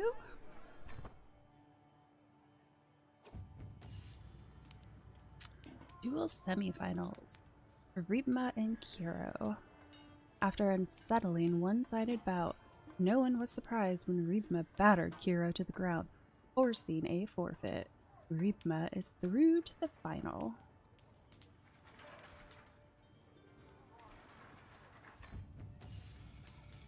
Dual semifinals, Calais and Ribma. After an unsatisfyingly one-sided bout, no one was surprised when Calais was declared the clear winner by a resounding judgment. Calais is through to the fight.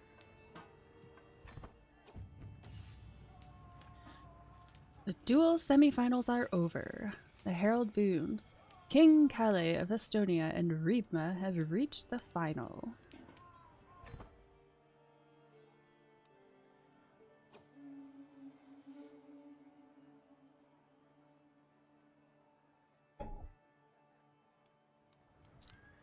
Duel. Steel on steel. The bout between King Calais and Ribma has been decided. It was closely fought, but in the end, Calais battered Rima to the ground, forcing a forfeit. This means Calais has won the duel contest.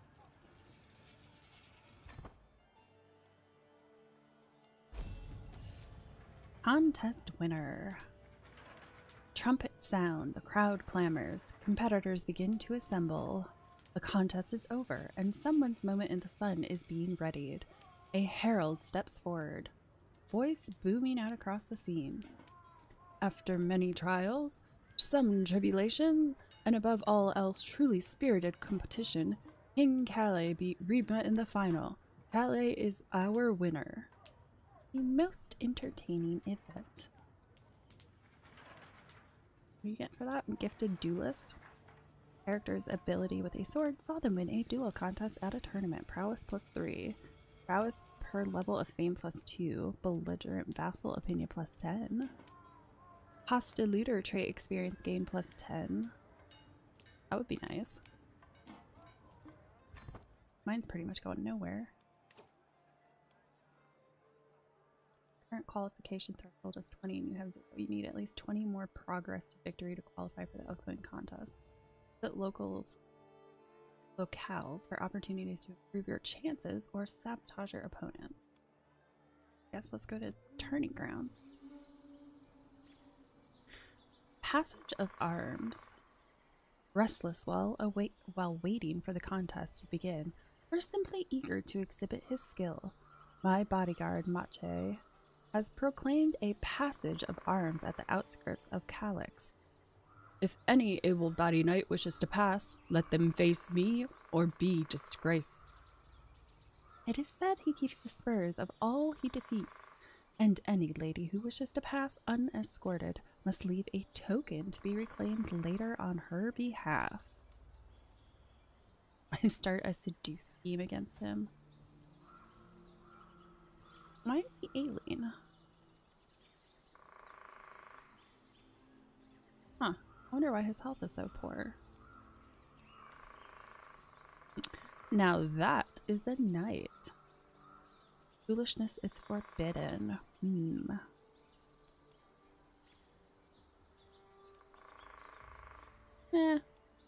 Now that is a knight.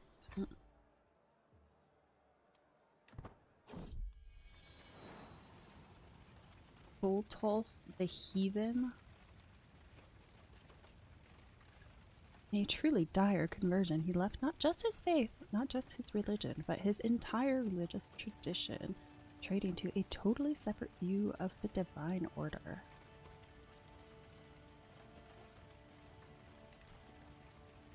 A faithful visitor. The campfire crackles, illuminating a figure entering our circle. He moves with vigor, despite the lateness of the hour, hand wrapped around a walking stick. Those standing guard are already intercepting, but I wave them away. Do you have place for a man of God? He smiles at me hopefully, sturdy clothes rustling in the stiff breeze. A wandering priest. Such figures are well known in Catholic circles. Traveling preachers spread the word of God to every nook and cranny of the world. But he's a heathen, so I don't think he does that anymore. Gain friend to the holy.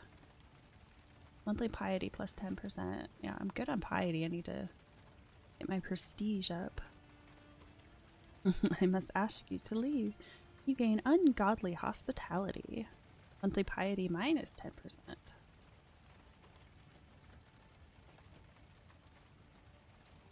Sit, stay a night, and tell us your stories.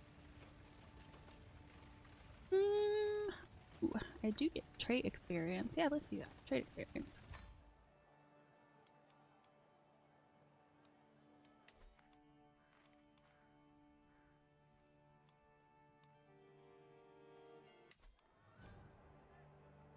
Oh, can I go somewhere else?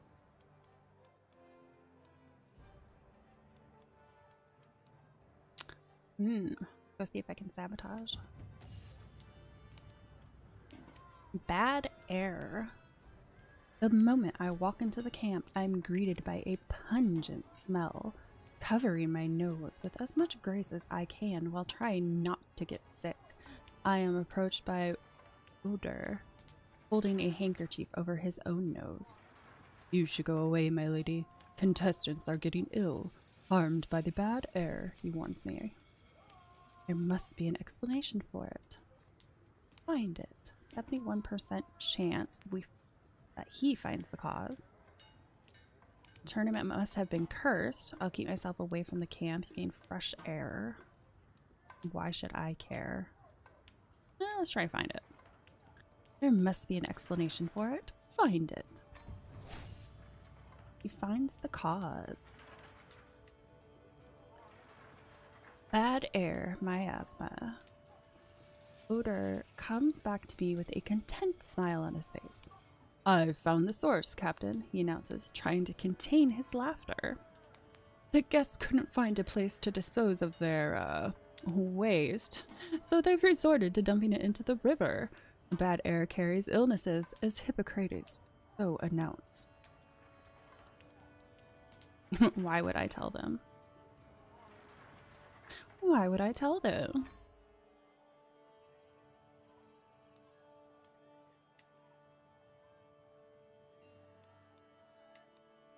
Yeah, I've never seen a wrestling. I don't think I've seen an archery one either. Ah, okay, that explains it. I'm a woman, and Polish culture forbids me from being a combatant. Want. I have to keep that in mind. I decide to do another one.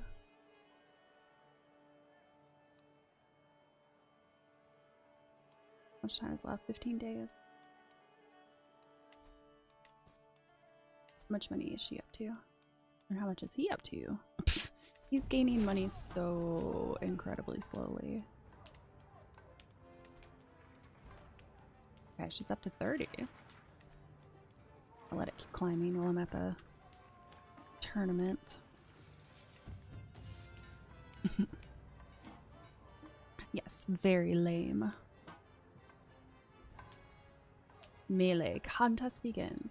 Although that would explain why there was a woman dressed as a knight earlier. A clear divide has been drawn between the two teams, who stand across from each other, taunting as they prepare their equipment and whisper plans. Horses are readied in the background, the chargers whinnying and harumphing. It will be a brutal day's work.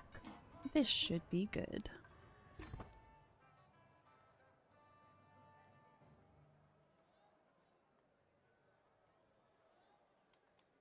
How's my befriending stuff even going?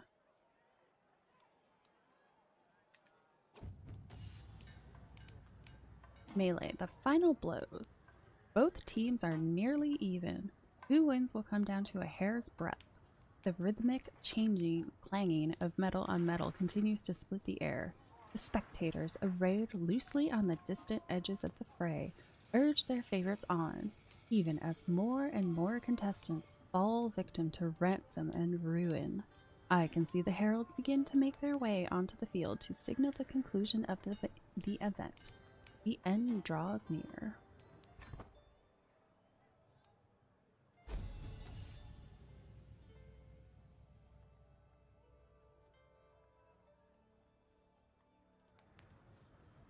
Melee contest winners.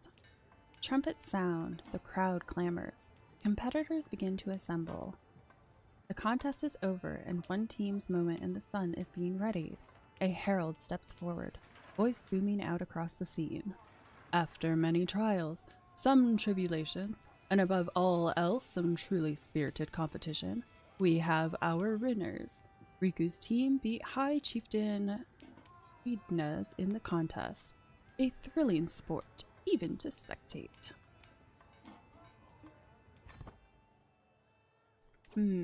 Where else do I want to go? Let's go to the tavern. Knaves and fools. Ha! Knave! I hear someone shout as I open the door.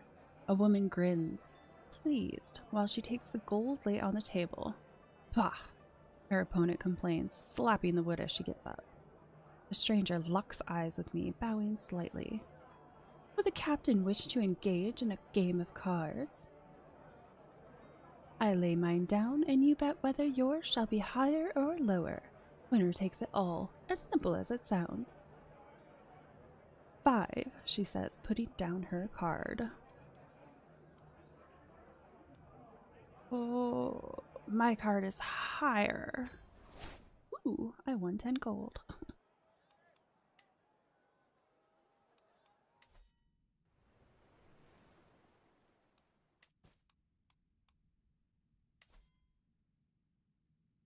Insufficient gold. Anders Court has one marryable, unimportant woman. I mean, I could bring somebody into the camp. You just said you had somebody eligible, you liar. Well, that was a waste. What a joke. A follower's heart. Oh, this is my master of arms. Princess Anna, my leader. I have met the most stunning woman here in Calix. My knight, Savasti the Karelian, stumbles as he addresses me. Her family will not let us marry without me paying a sizable dowry. He stutters sadly. Please, help me. Yeah, I remember this happening before, and again. Why exactly would I pay for some rando to come into my camp? I'm definitely not going to win that intrigue challenge. Her intrigue's higher than me.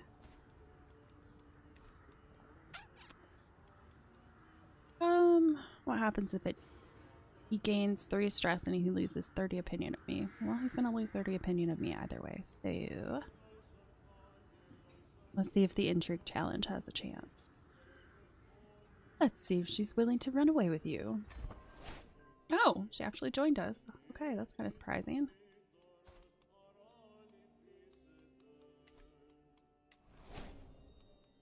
And I made a friend. Oh no, he made a friend.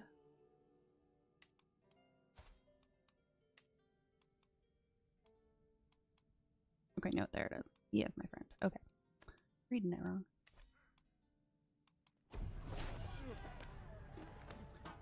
Wrestling. Contest begins. Arrayed around the sand, shirtless contestants warm up for their bouts as the herald announces the contest's commencement. Some of the competitors rub dirt onto themselves, others opt for oils, all looking for a scant advantage in the coming bouts. The wrestling qualifiers have come to an end, and it's clear who will be put forward for the quarterfinals as it stands. The varied pitches and volumes of the crowd's cheers leave no question as to the favorites. May the best win.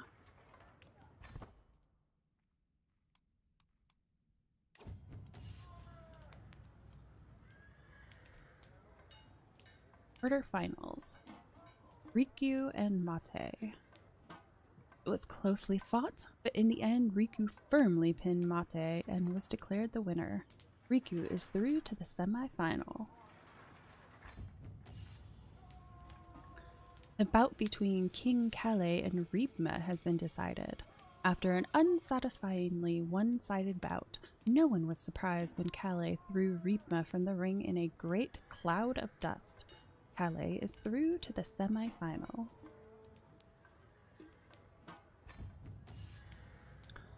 The bout between my friend Alga Bavi and Reepma has been decided. After an unsatisfyingly one-sided bout, no one was surprised when Alga Bavi decisively knocked Reepma to the ground. Alga Bavi is through to the semi-final. Well fought.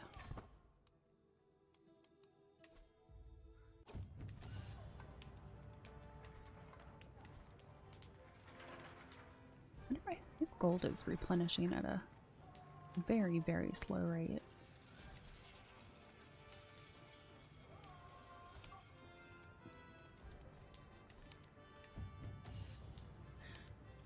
The wrestling quarterfinals are over. The herald booms. King Calais of Estonia, High Chieftain Speedna of Al-Gabavi and Riku have reached the semifinals. An interesting round.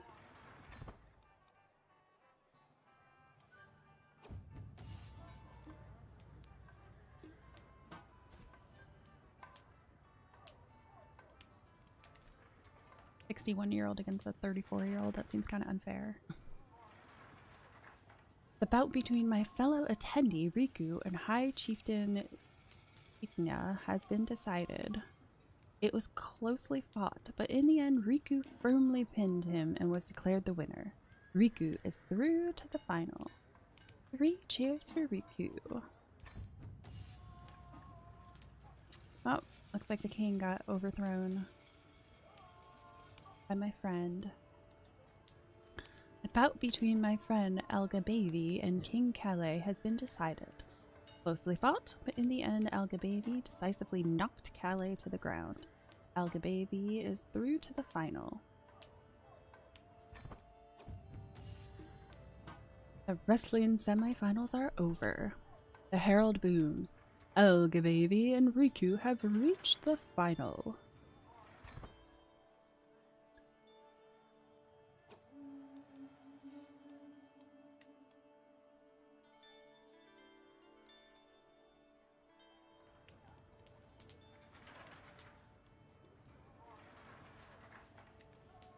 Wrestling toss-up. The bout between my friend Al-Gabavi and my fellow attendee Riku has been decided. After an unsatisfyingly one-sided bout, no one was surprised when Al-Gabavi threw Riku from the ring in a great cloud of dust. This means Al-Gabavi has won the wrestling contest. Al-Gabavi.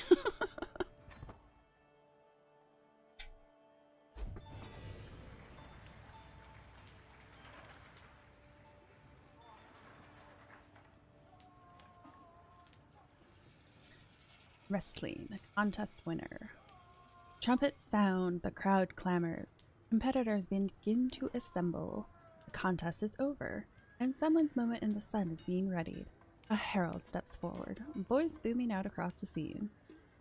After many trials, some tribulations, and above all else, some truly spirited competition, Al-Gabavi beat Riku in the final and is the winner.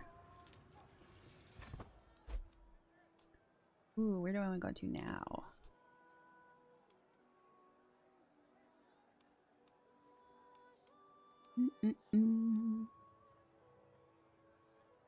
Well, that's not going to help me because I'm not competing.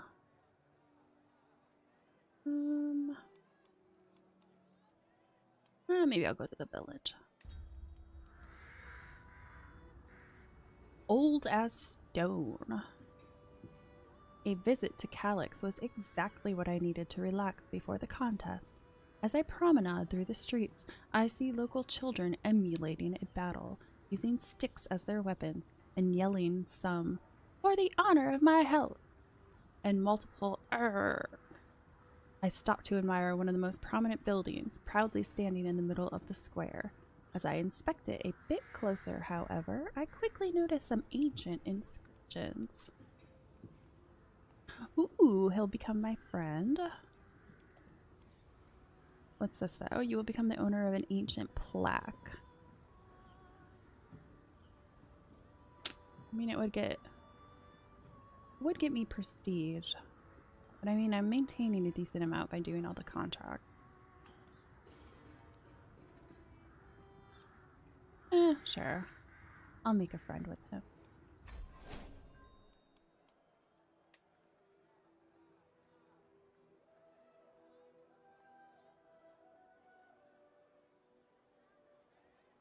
Alright, see you later, Beck.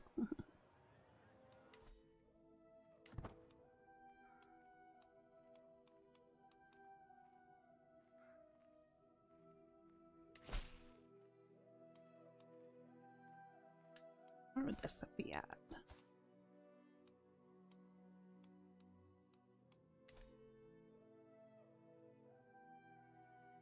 Put the hired muscle right there. Yeah, okay. That's not that far. For the other ones, you can make a request. Oh, that's still the asking for money. Champion qualifies. And 4 of your knights enter the archery contest. The varied crowd of contestants mill about the butts, comparing bows and trading tales of their finest shots. The creak of bows and twang of strings carry far, punctuating the hubbub, a smell of resin wafting through the still air. Perhaps my champion Riku will do me proud. Do I want to place a... I really don't want to place a wager. I'm not confident I'm going to pick the right person.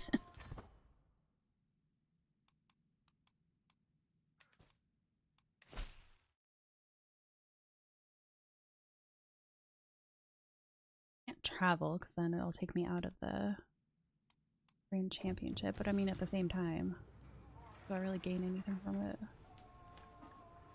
Archery, highly strung. Yutna is clearly winning. So long as his nerve remains steady, a win is all but guaranteed. A curse as a bowstring grates along a forearm, a snap from a string, whether broken or simply loud, echoes around the whole area. The crowd has fallen into a rhythm, has been hushed silence as a competitor steps up. Crouches cheers when the arrow is loose. Only a few more arrows are remaining for each competitor. The end is at hand. I'm gonna be back in just a second. I need to grab my sweater.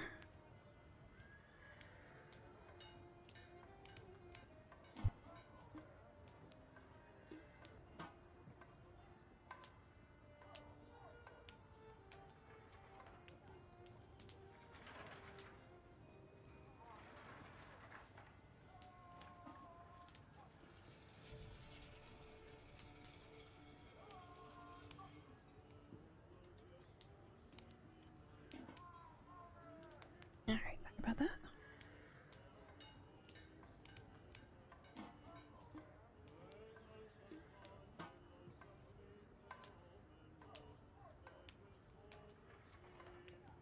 Alright. Archery, high strung. Oh wait, is this the one that I already... That's the one I already read, okay.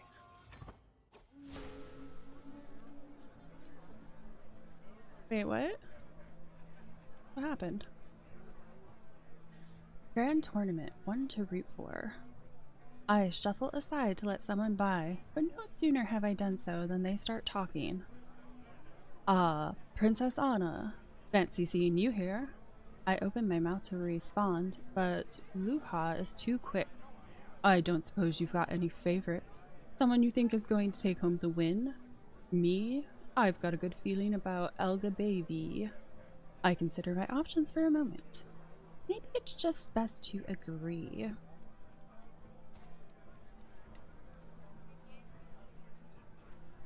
Somebody else gained it? Okay, somebody else must have gained a rival. That's weird.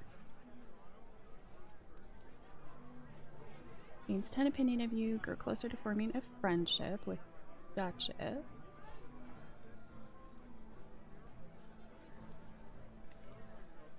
Maybe if I just smile and nod, loses 10 opinion. Obviously it's going to be Riku, you sycophant.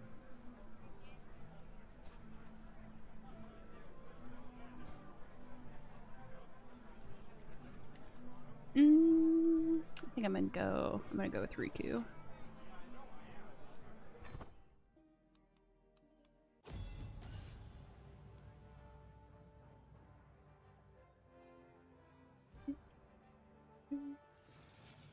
Contest winner. Oh, someone completely different. Trumpet sound. The crowd clamors. Competitors begin to assemble. The contest is over, and someone's moment in the sun is being readied. A herald steps forward, voice booming out across the scene. After many trials, some tribulations, and among all else some truly spirited competition, we have our final 3. In third place, the gutsy Elga Baby. Coming in a close second, Kiro. That, of course, leaves us with our victor, Ribma. A most entertaining show of skill. My God, my guy wasn't even in the top 3. I picked poorly. Well, at least I didn't wager anything.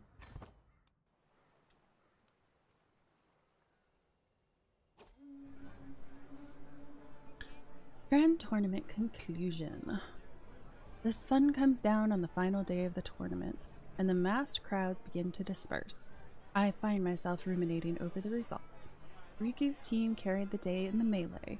Ribma had the finest aim of any in the archery. Alga Baby was an indomitable opponent as they took first place in the wrestling. King Kale's superiority with the blade had them take home the prize in the duel. I look forward to the next one.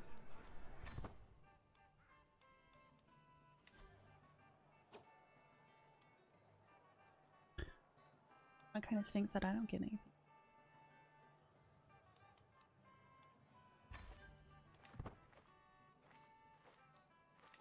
Can I make a detour and go over to accept this? No. I'll wait until I get back. Daughter and bodyguard. Plenty in common. Life in close quarters tends to magnify relationships, good and bad. Fortunately for Mathieu and Joan, their common interest in remaining caring and empathetic under any circumstances has proven to be a strong bonding agent. The two laughing and joking together at camp and riding alongside one another on the road is becoming an increasingly common sight.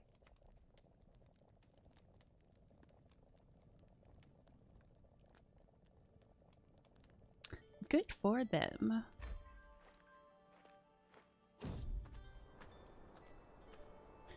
The seasons of change. As we prepare to set off in the morning, I see my husband Volz stand outside the camp all alone. As I walk over to him, I notice a change in the wind. I huddle my clothes around myself as a gust of cold hits my back, and I see the first signs of snow. The cold whispers that it is time for winter, yet again.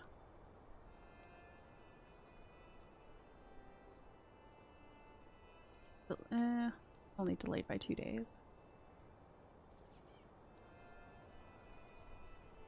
Oh, I do lose stress, so that would be a good thing. What's in my inventory?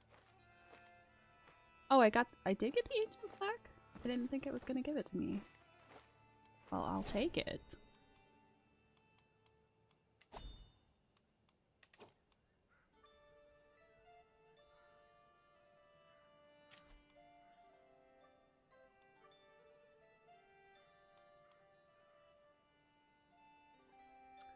Greetings, Princess Anna of Opawski's Strap. I'm organizing a grand tournament in Tyr. We will start with the horse race contest. It should be quite a spectacle. I've never seen the horse one. Where is this one? Oh, that's kind of far away. I don't want to travel that far.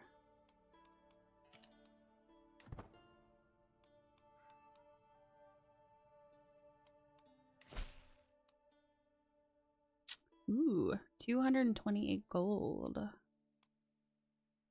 Question is, where is she gonna make me go?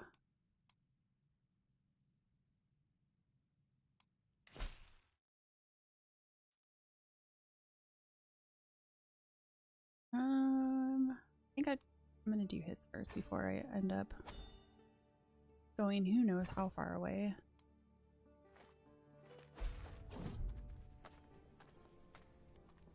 No longer have an alliance with Prokop because he is no longer a ruler.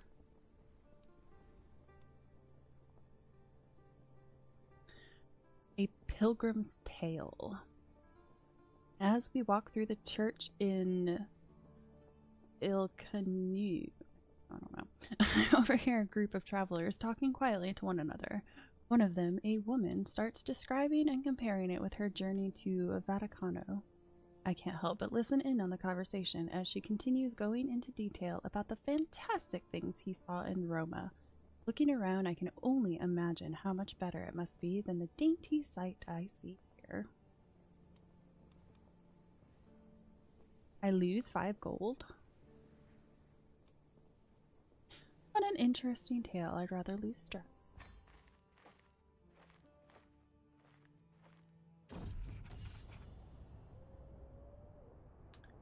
Hired muscle. My needs are simple, explains Marcus. There are certain thorns in the rose of Vitenin, and I would have you remove these. Prickly characters.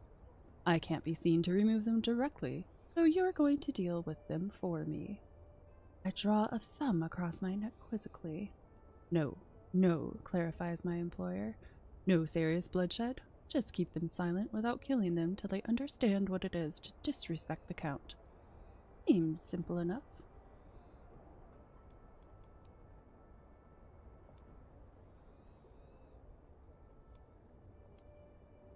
I'll go with the... Let's just get on with our task. Follower adopted by cat. Why is everybody else in my camp getting animals except me? I'm a pet.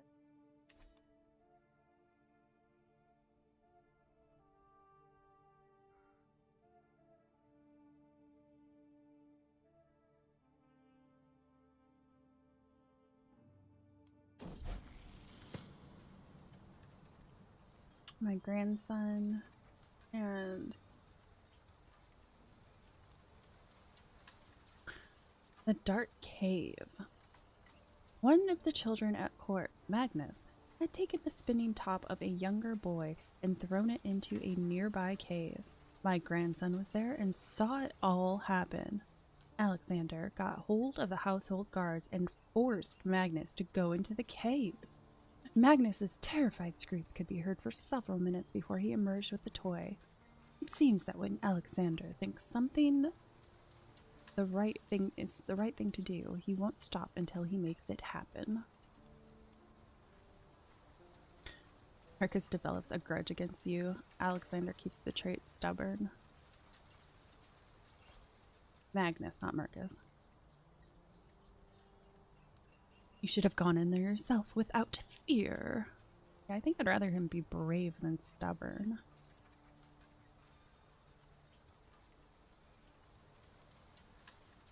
Yeah. You should have gone in there yourself without fear. Brave is definitely the best out of those options. Diametrically opposed.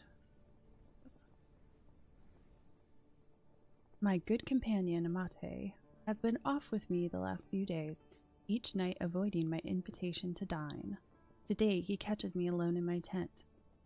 Anna, I'm sorry, but I have to tell you this as your friend. You're embarrassing. Lethargy. It puts you in bad stead. Surely you must see it does a captain no good to behave like this.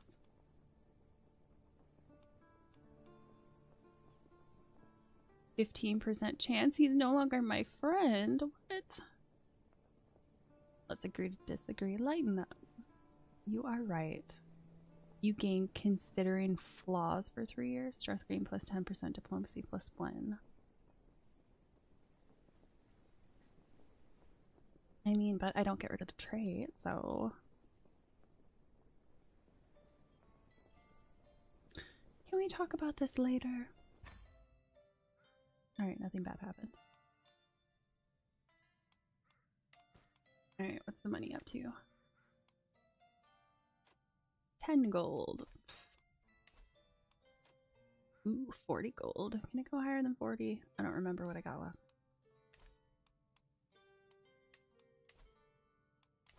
Why you keep suggesting people who don't actually want to have an alliance with me?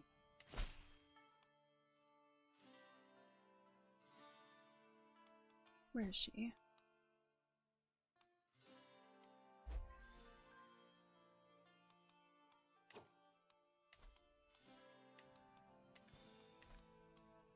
%? Yeah, I think that's fine.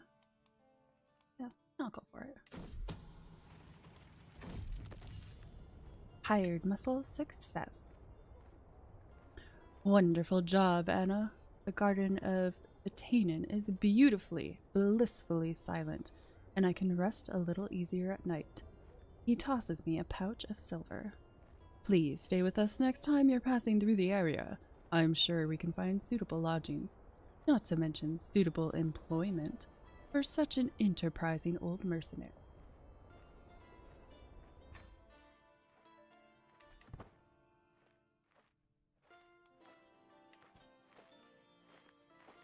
Oh, he popped up again.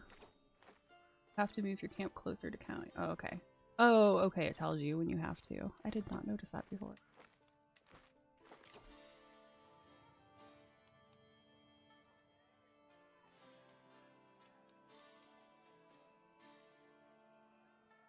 Unlocks the private army travel option.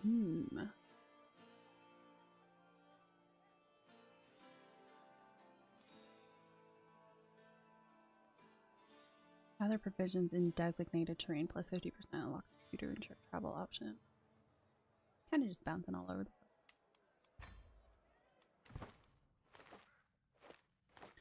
She's old enough at this point that I'm not really focused on finishing out one tree right away.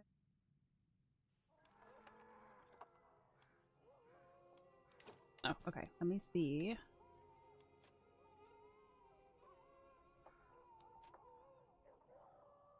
I feel like 200 provisions for. Oh, so I could just keep waiting for her money to go up and up and up.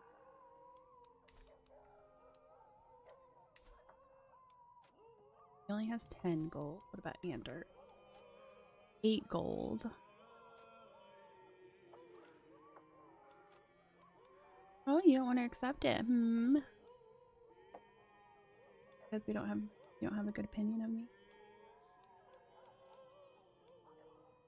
Ooh, it'd be hard to sway him too. Well, let's do this contract. That's right. Oh, that's the escort. That's right. Well, I guess I could see how far it's going to take me.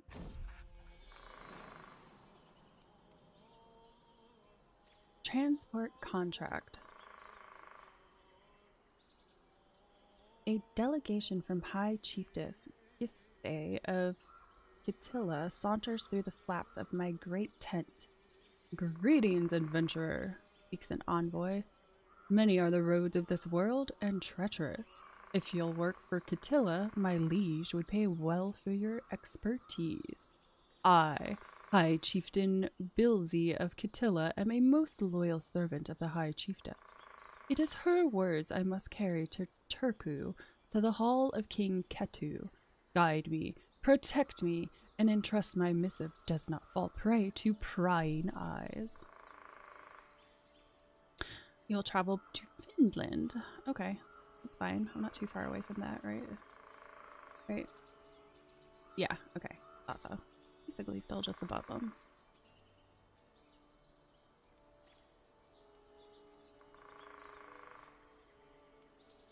Let's see. All my camp shall travel. Do I want all my camp to travel?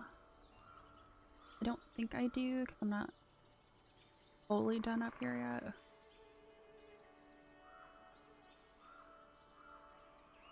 No. Okay. Decently long trip.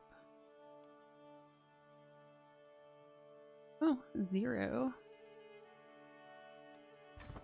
Safe and sound all up here.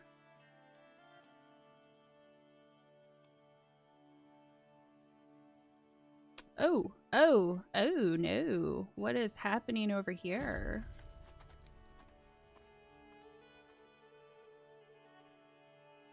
Land of milk and fish? As I get up in the early morning, I cannot help letting out a loud yawn. Stretching, I make my way out. Oh gosh, I said yawn enough. Oh, stretching, I make my way out of my tent to see that people are already moving about. I notice Rachel heading off with what looks like a makeshift fishing rod through all the noise and bustle of camp. Where are you off to? I ask her. She responds with a nonchalant shrug. It's a nice day for fishing.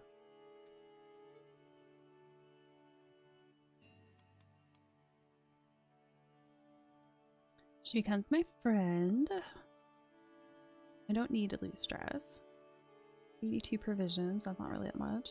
Seems like a nice place to rest up before the next leg of our journey. Get back to your house, Rachel. We have places to be.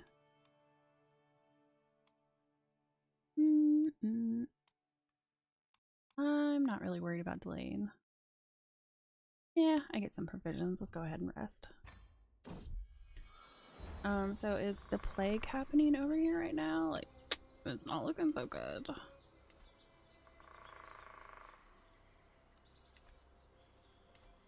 Really not looking so good.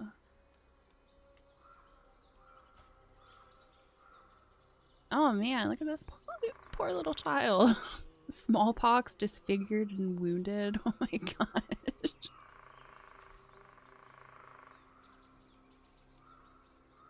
Yeah, I'm definitely. Oh no, I'm going right into a little bit of where it is. I'm glad I didn't move my entire camp.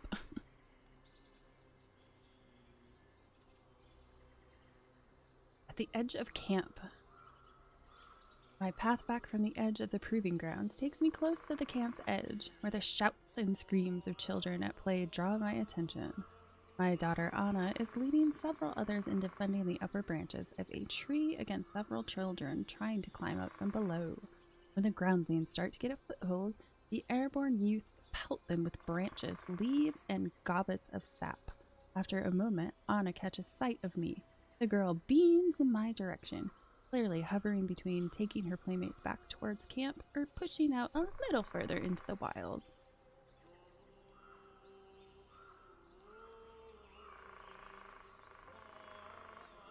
I'll go near your neighborhood on your trip.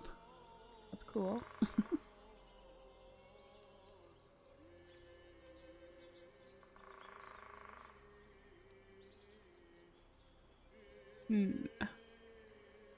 Why not? Go on and explore.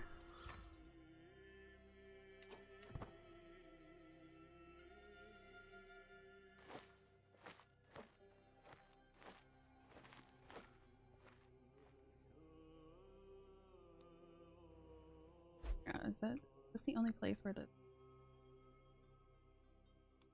something going on down here too.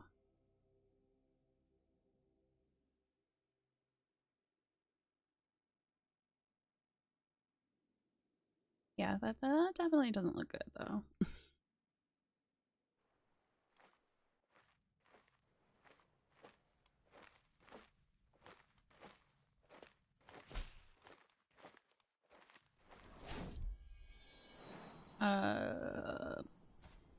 Why is he no longer my bodyguard? What happened?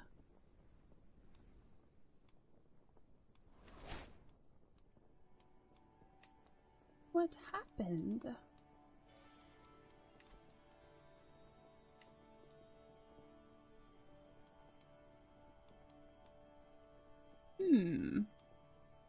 I have no idea what happened. Let's see. You don't have a position. I guess you're my new bodyguard then.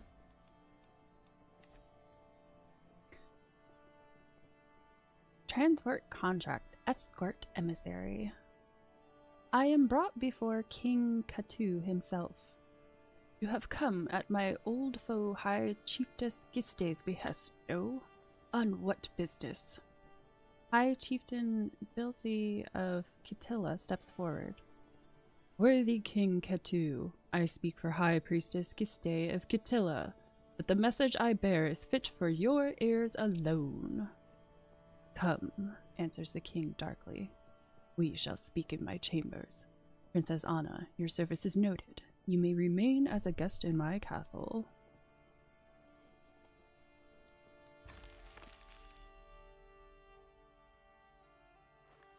Now for the long journey back. I do have enough money I could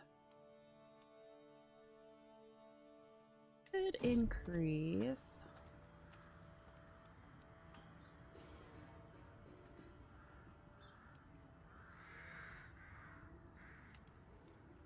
I'm already at my limit. A martial contest. Who are you? You are a giant.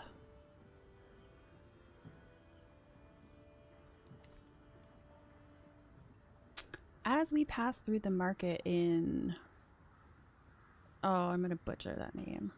We hear a loud yell and stumble into an ongoing tussle between two men, tightly observed by a group of people. The crowd cheers profusely as one of them is swept off his feet, face planted solemnly in the dirt, thus concluding the match. Who's next? The man yells into the crowd. His eyes land on our group. At my side, Remus snorts in response to the challenge. What is his prowess? Oh, he has a 79% chance of winning. And I could get gold. I think I'll do that. Come on, Remus. Haha.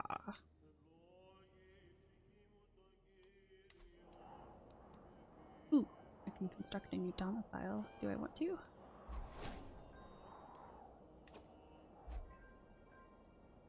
Oh, hey, look! That's awesome. My last sibling just died.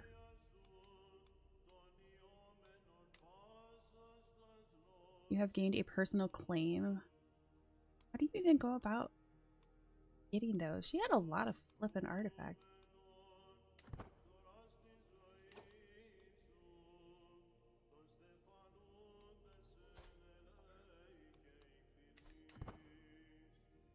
All hail the queen. I wonder who's there right now, though. I think I would still have to press the claims. Yeah, so I just got all the claims. I'd have to actually go do something about it. If I wanted to be the queen again, I could try to.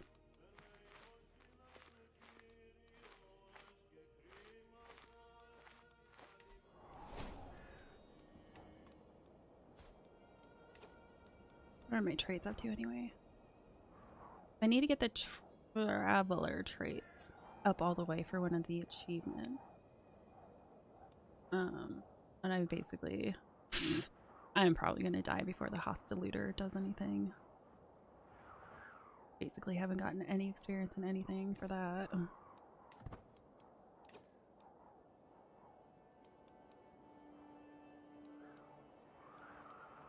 What options do I have? Camp gains major resistance to plagues. Seems kind of like maybe a good idea with all of this going on.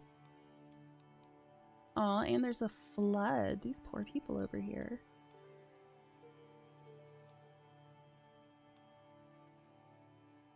Let's see.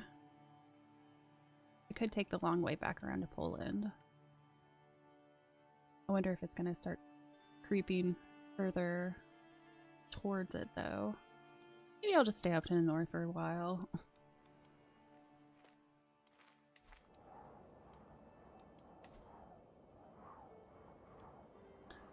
We got Mess Tent unlocks extra options for the camp revelry activity. Substantially improves the gather provisions decision. Ooh, might be good. Roaring Campfire unlocks fireside chat and tent for camp revelry. Find more officers using scout for talent. It does increase my max men at arms regiment, which would be good. I am trying to build up a little army.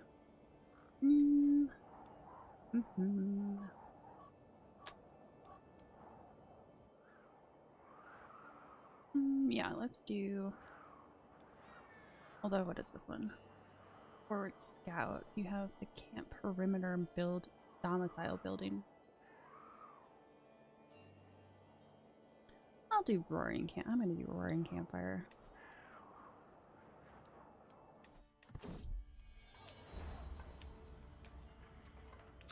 Learning from example.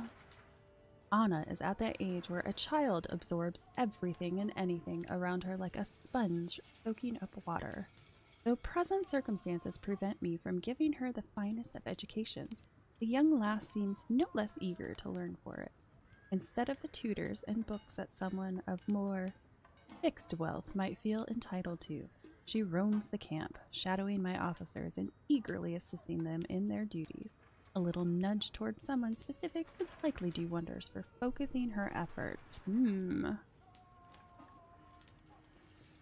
It's a good question. Where does she stand right now? Diplomacy is definitely her highest rate. Okay, my second in command would give her diplomacy and martial. Quartermaster would be stewardship.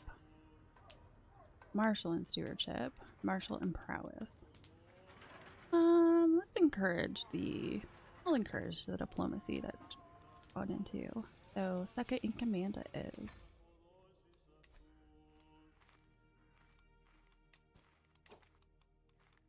High tier contract. Mercenary contract requiring you to aid in a war. What it is.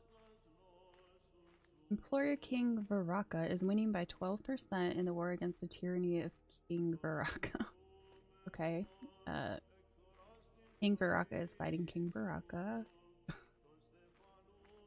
Oh, this is confusing. His side has 7,500 soldiers, while the enemy side only has 24. That might be worth it. Question is, where is it?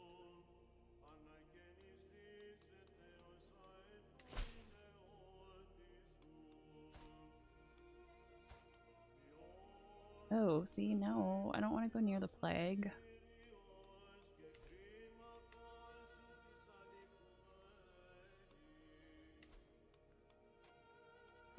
Only has 12 gold. Oh no! I should have taken the gold when I had the chance to. Does it have any now? What I get for being greedy?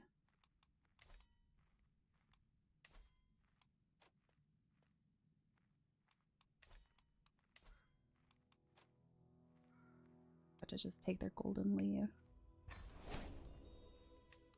Better than nothing.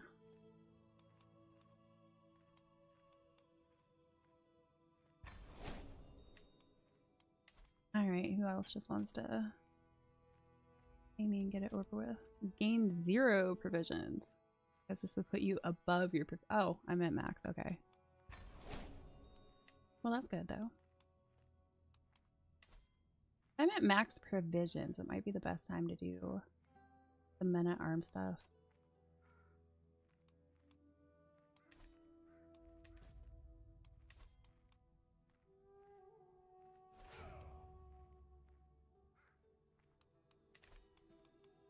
If I add more, is it going to cost more?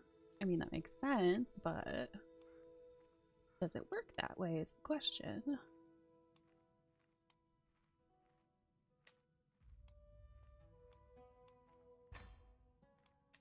Alright, increase that.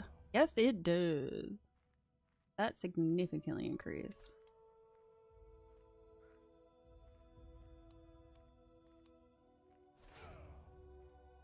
Let's see, I could scrape the barrel.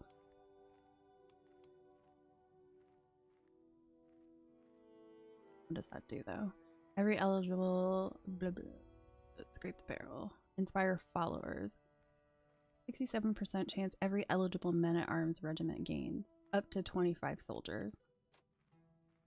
Every eligible gains 25 soldiers. Impress mercenaries. I have prestige. I mean, I can at least scrape the barrel, which then lowered my provisions, so now I'll go ahead and refill them. Okay, I'm gonna have to move to get some more contracts.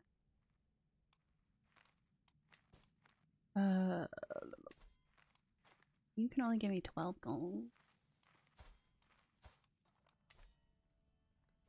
I don't have to move that far. I guess I could. I guess we'll just slightly further over.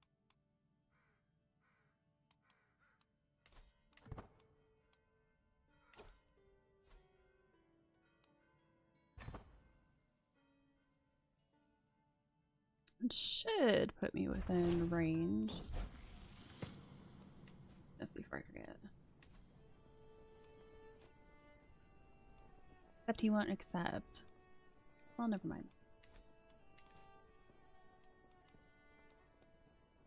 Anna comes of age.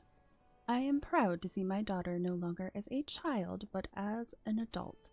Despite being a curious child, eager to learn, Anna's attention drifted elsewhere as she grew older. Hardly studious, she at least managed to memorize certain choice quotes from the classics.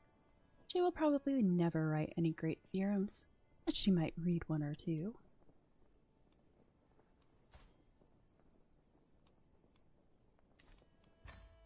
They grow up so fast. Alright, where do I want to go?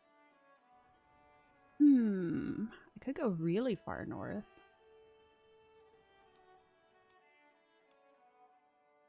Clearing up, it looks like it's mostly staying in the same area. I guess I'll go. I don't want to go really far up north. Well, that might be kind of silly. How far away would that take? No, you know what? I'm just gonna move next door instead.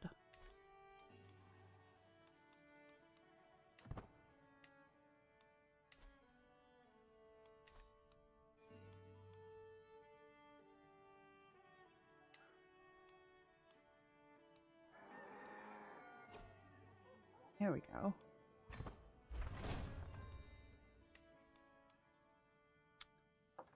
Although, if I want to get that traveler up, that would be a good way to do it. Where is your grand tournament?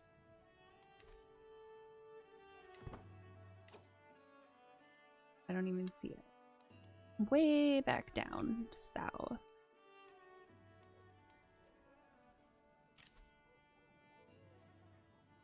An archery contest.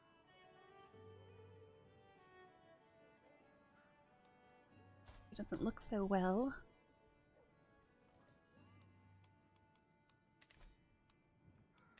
I just came from there, so no, I'm not going to go back up.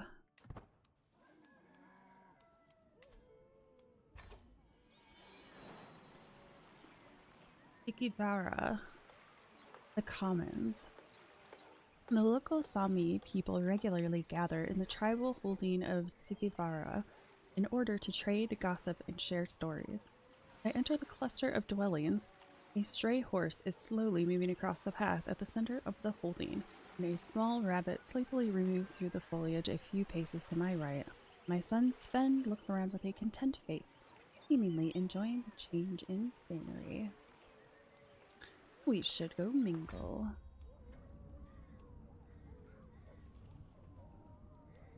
Let's go. Let's hear a story first.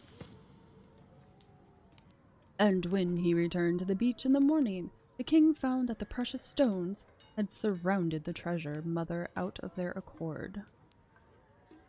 But that story is for another time.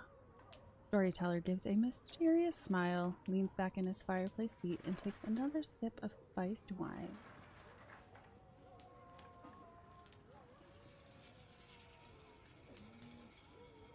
Yeah, we'll go with that story. Had a few good points. Gained exotic marshal for 3 months.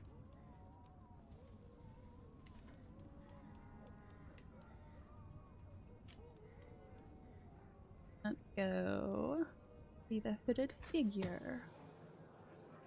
The hooded figure subtly slips through the tavern and down a stairwell into the cellar. I look around gingerly as I follow him downstairs. At the bottom, he sits down by a chair fronted by a desk and lets the hood fall. I assume you recognize me by my reputation. The vile and weak-chinned criminal Nyolgo. I have tenderized people for slighter insults. Now what do you want? His gaze fixates on me as he raises an inquisitive eyebrow. I could use your skill, could I? Ooh, his intrigue is insanely high. He's a treacherous villain, though.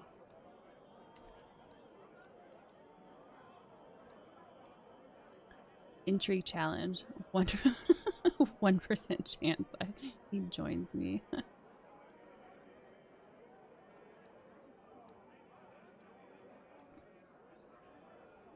See, let's see if the 1% chance lets me. Come on, 1%. No.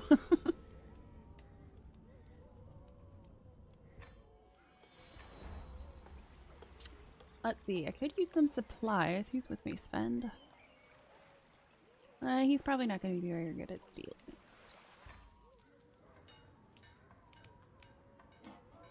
From carrots to fabrics, firewood to sewing thread, supply merchant Matilda has it all. Stall is filled to the brim with whatever one might need for a night in the wild. I move a bit closer to draw her attention, and her face turns into a pleased grin at the sight of me. Anything catch your attention? I'll buy some of these and some of those.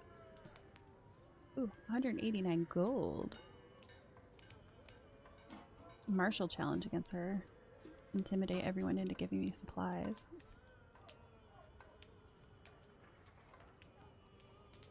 Didn't work last time.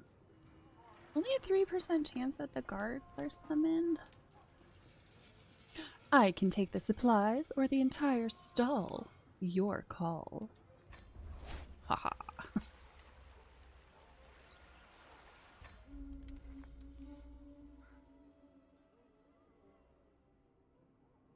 The elder Goktu looks at me with a friendly gaze as I approach.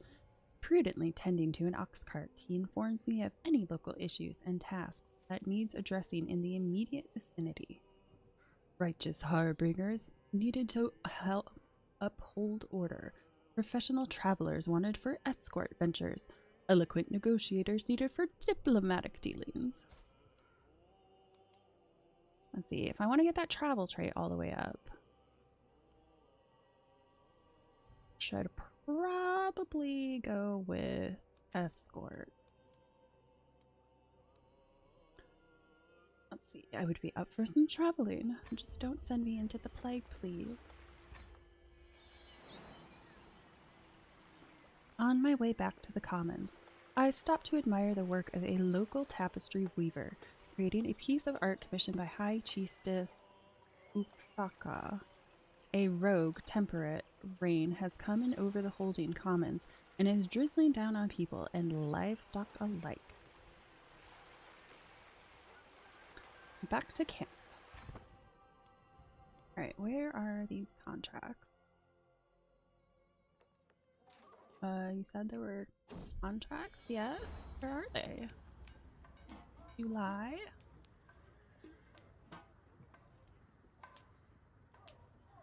Every parent's duty. And it won't just toss me? Where is my son Sven trying and failing to keep the quiver from his voice? I glance down at the small pony he sits on. The easiest, most placid learner mouth. Don't make us rest.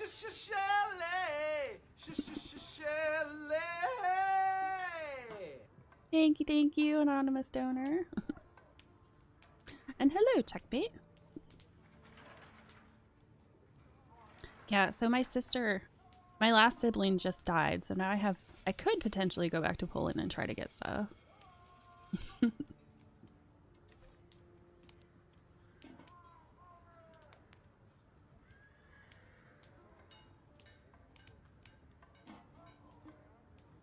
Remember, be firm, be respectful. Don't be afraid to crack the whip. Ooh, that's a better option. Gains confidence.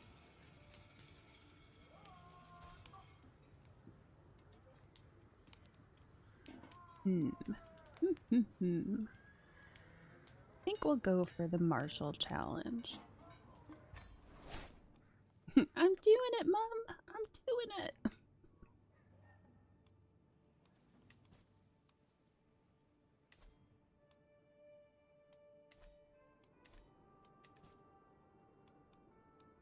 Where are the it said it had contracts. I don't see them though. Oh, this is the This is the war still, right? Yeah, I don't really want to go near that plague.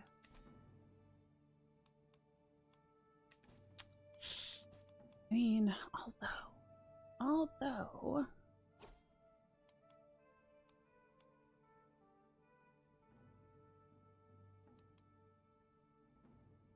King Julian the poet.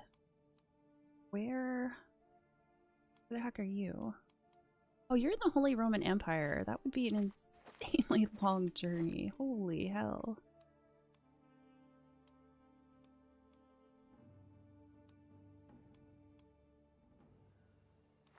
No? How does that work? Or is that him? Is that his journey? Have the updates affected gameplay at all? When did they update it? I know I had some crashing issues last week, but that may have been because my driver hadn't been updated. But other than crashing, I haven't noticed anything.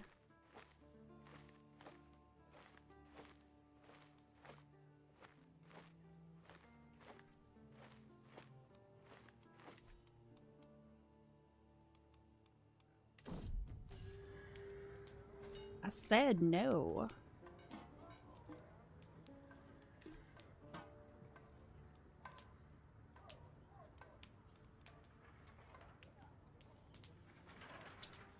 I'm curious about King Julian.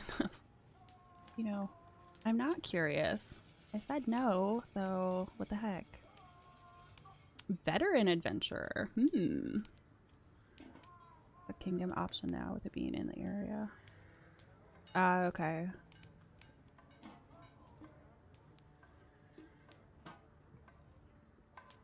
Haven't really noticed though. I'm not 100% sure.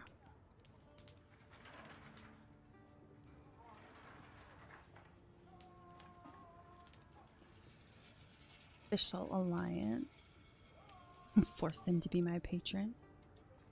A lot of provisions, but it's going to take a lot to get down there.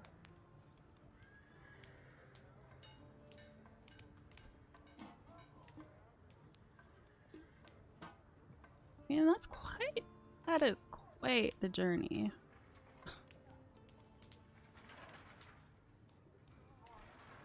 No, I don't want to. I don't want to.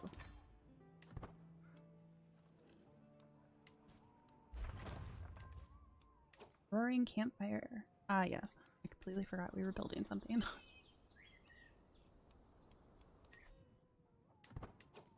Okay, well, let's go, since I don't see the contract that it said we're here. Go ahead and let's go. No, let's go right here.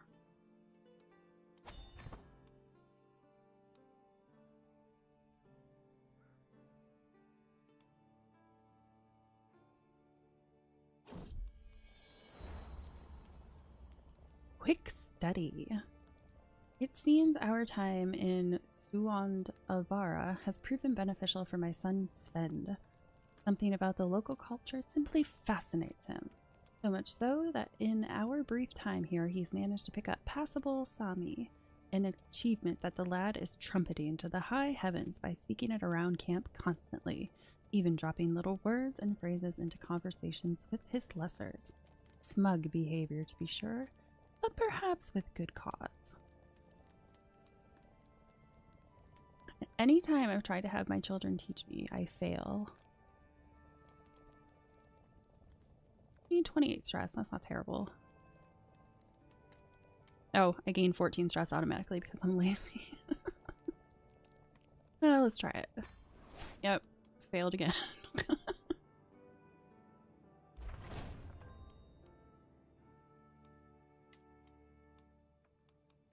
Alright, what do you have for contracts?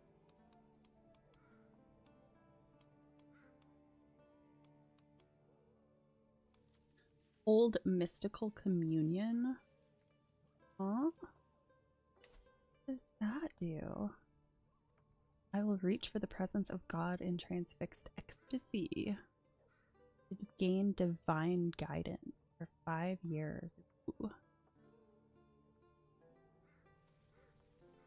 Hmm.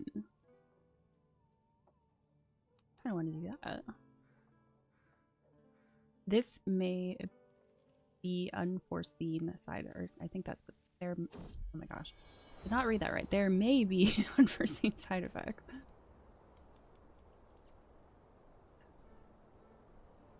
Tumbling down. As we ride through Aviovara, my thoughts wander idly, bored by the monotony of simple transit. There's a sudden shout of alarm. An attack. I whip my head around. No, it's that damned fool, Demide. He's managed to fall from his horse and go tumbling down the side of a tree-covered hill, catching branches and old pine cones while shrieking and crying as he goes. Moments later, Demide emerges, swearing profusely and alive, but not unharmed.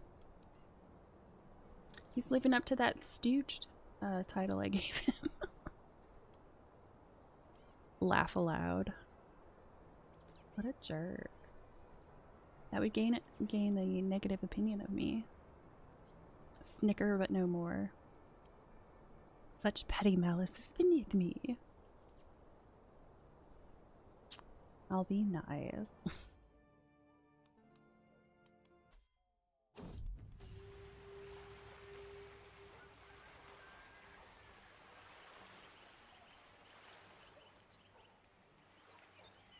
Hello, Assassins versus Templars production.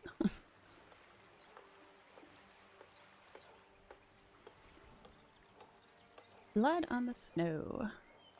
It comes from nowhere, hitting me clean in the temple. I didn't even see the projectile coming, much less try to dodge. And for a moment I stagger, blinded. A sharp peal of giggles rings out behind me, and I whirl. Sven rises from his hiding spot, another snowball already clutched in his vicious little hand. I'm just getting into all kinds of trouble right now. Good shot. Come on here, you little rascal. You and Sven toss snowballs till your fingertips freeze. Already has 100% opinion of me. You let Sven pelt you to his heart's content. You think you can face me in Snow War? Child or no, this is a battle and you intend to win.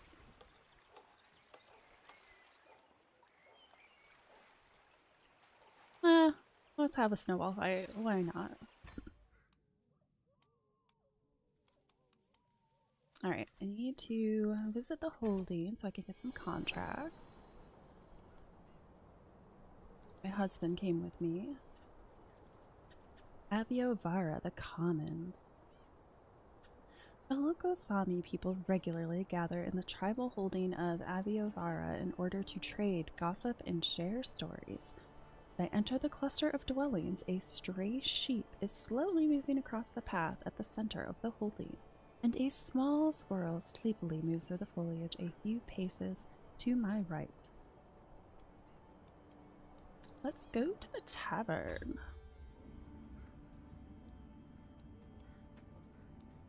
Hmm. 231 gold. I'll take a peek at them.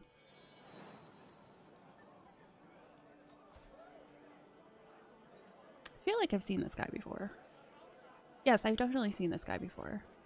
But I don't remember coming up here. Huh. Interesting.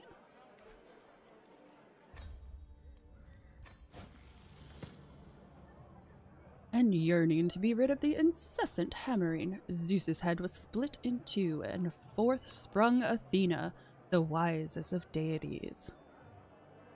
But that story is for another time. The storyteller gives me a mysterious smile, leans back in his fireplace seat, and takes another sip of mead.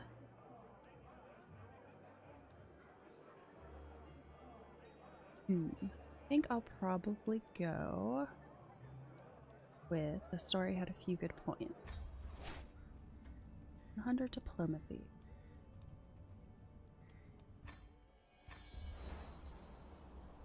Alright, let's see.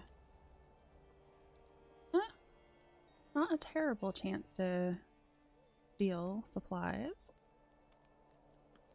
terrible. I never pay for them. From turnips to fabrics, firewood to sewing thread, supply merchant Alexander has it all. Stall is filled to the brim with whatever one might need for a night in the wild. I move a bit closer to draw his attention, and he barely looks in my direction as he addresses me. See anything you'd like?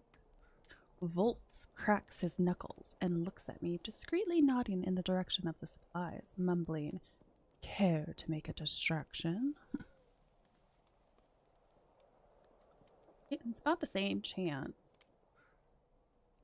Although it's 30% chance the guards are summoned for that one. Oh, maybe I'll just bully him. I can take the supplies, or the entire stall. Your call. Aha.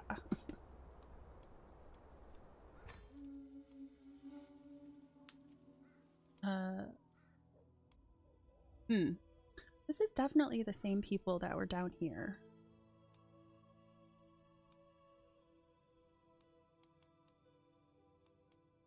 Well, maybe some contracts will actually pop up this time.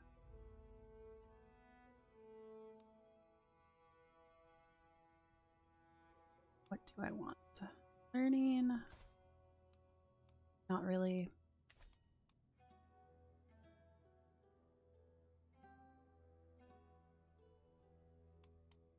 Could take swing at diplomatic. Let's do martial duties. Okay. Done here. Okay, good. I actually brought him up that time.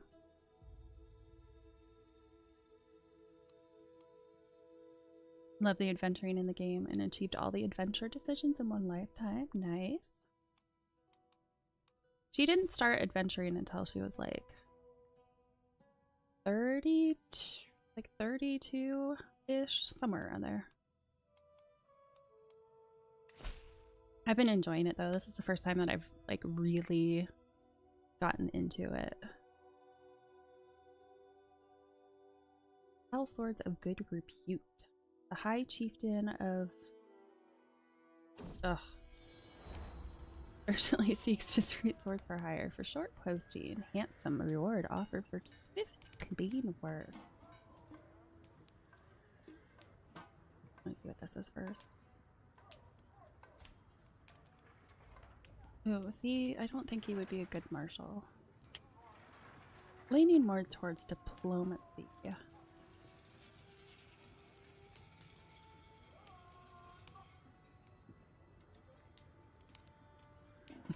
Sigh, stop that boy. I mean, I guess it never hurts to have extra prowess. Sure, he'll be a warrior someday. Pause this. I don't have to travel very far.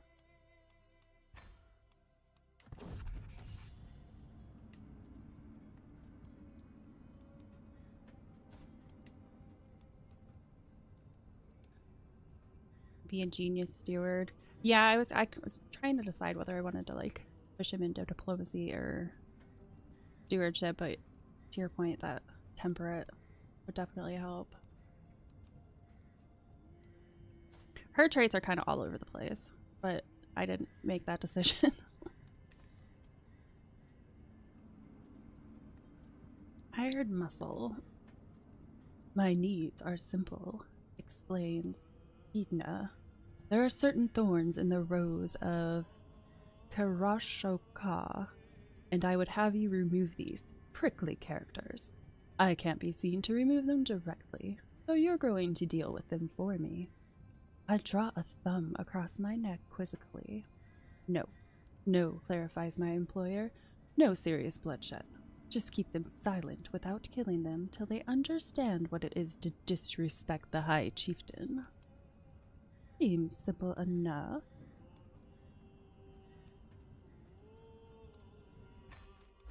Well, let's go with the even approach. I'm always worried if I go with a quicker approach that the success isn't going to be that great.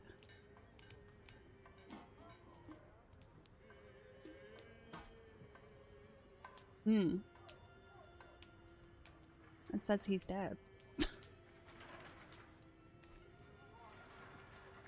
Alone in the kitchen. Greetings, milady. Gawk to one of the cooks says, I have your grandson Alexander here with me. He promised to clean the pots in the cookery, you see. He draws in a sharp breath. But he nibbled all the food like a little rat, and then fell asleep on a flour sack. He is due a hiding if you ask me, but I'll leave him with ye to do with as ye see fit. This child is so unmotivated and lethargic, you could confuse him for a corpse. No, he's just taken after his grandma.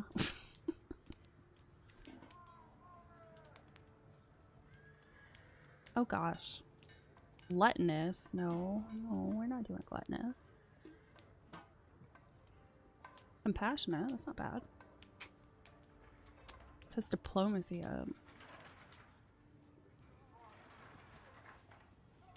I would definitely, I think I'd rather him be, yeah. I'll have him be compassionate.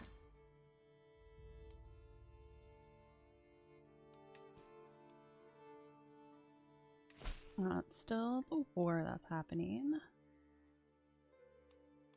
Kind of surprised they're about to win. Yeah, that would have been, I probably wouldn't have gotten there in time. Although, could I just accept it? I see you're about to win. Can I just hop on there real quick? I'm guessing probably not. Yeah, based on war contribution, which I'm not going to be able to contribute.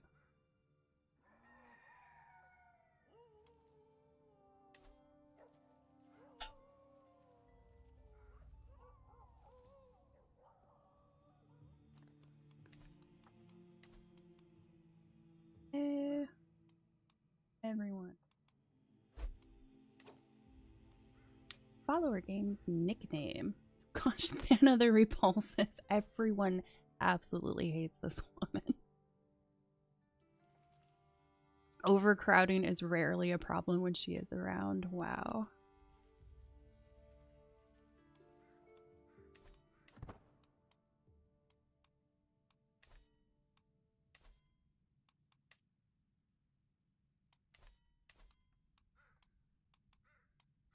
That. Also over here.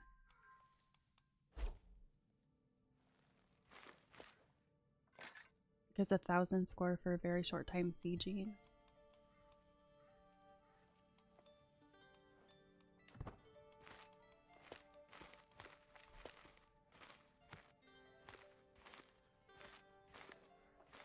What is this guy?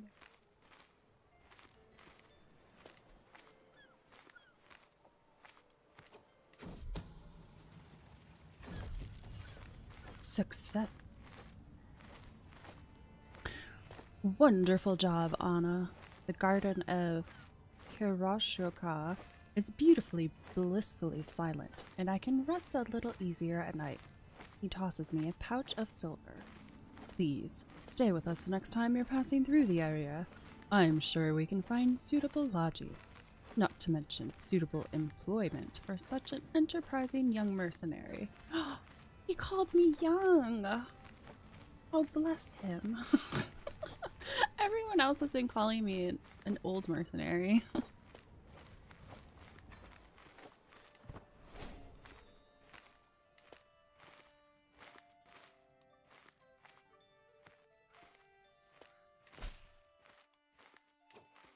Alright, what about this one?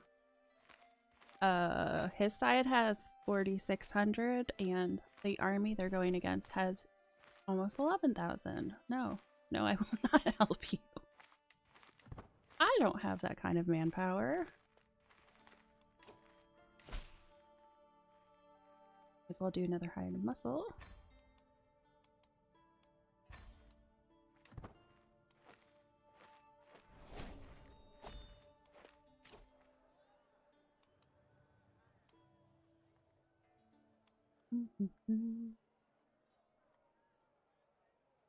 What do I want to do?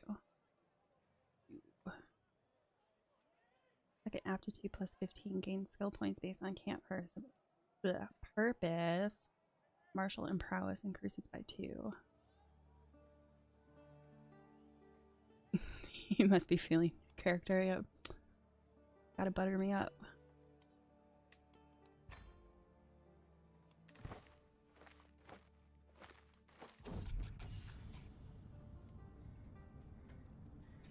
My needs are simple, explains Uota.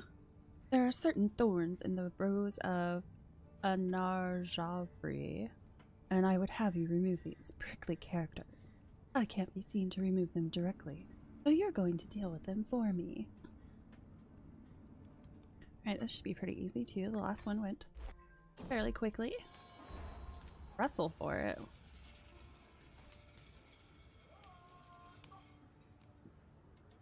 Rebma's most recent foe slumps down, panting and defeated.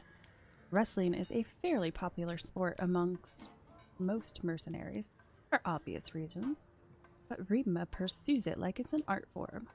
I sometimes wonder if you wouldn't prefer to fight barehanded, needing no other weapon. The man sees my pondering look and raises his fist in a polite yet mocking jest. Well, Anna, how about it? Did I start Landless or get deposed? So, technically what happened was I started as the Queen of Poland, and I decided I didn't want to play as one of my male heirs, because they were both kind of old at that point, so I decided to switch to my daughter and do the Landless, since I hadn't really done the Landless before.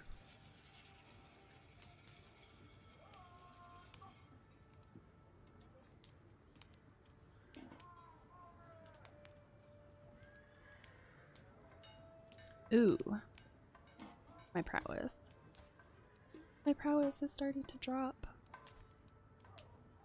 Have him beaten for even asking. Oh, am I gonna get wounded? Oh, either way, he gains opinion of me. Why not? Brave words for an imminent loser.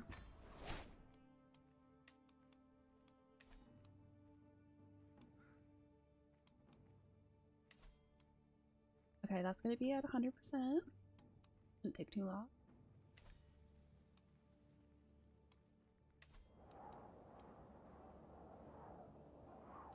Ooh, men-at-arms damage plus 1%. Oh, it seems like it would be helpful. Oh gosh, how much is it if you increase it again? 500 gold. What happens when I increase anything? Unlocks the head porter officer.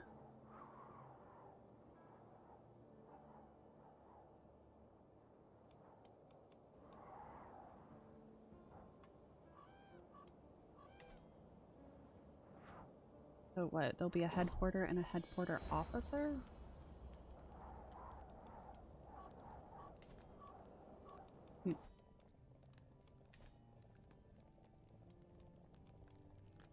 Oh, my daughter is she's about to throw shade on somebody else now.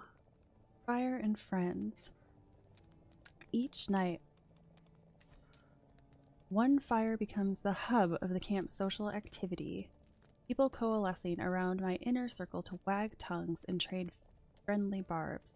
Tonight is no exception. Look, all I'm saying, chortles Rachel to the giggling of several other followers, is that poor Karetza can't be blamed for her poor marching pace. Must be hard with that stick ramp straight up her arse. Oh, a chorus of inebriated guffaws breaks out from the easily pleased onlookers. So it all seems to be wearing on Karetza. Oh my gosh, that's great.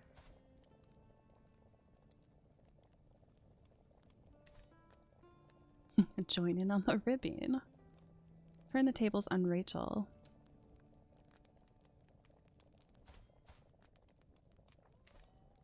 Tell a joke of your own. Soak it all in. I'll just soak it all in. Everybody likes me already.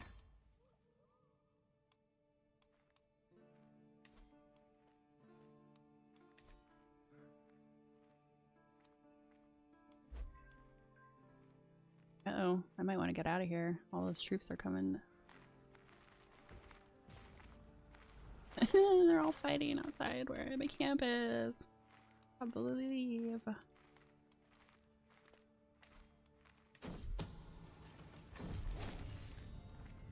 Success.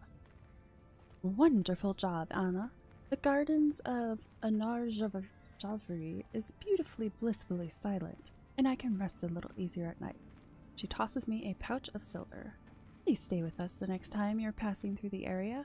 I'm sure we can find suitable lodgings, not to mention suitable employment for such an enterprising old mercenary. Alright, get back to camp and let's get out of here. I don't want to be in the middle of this.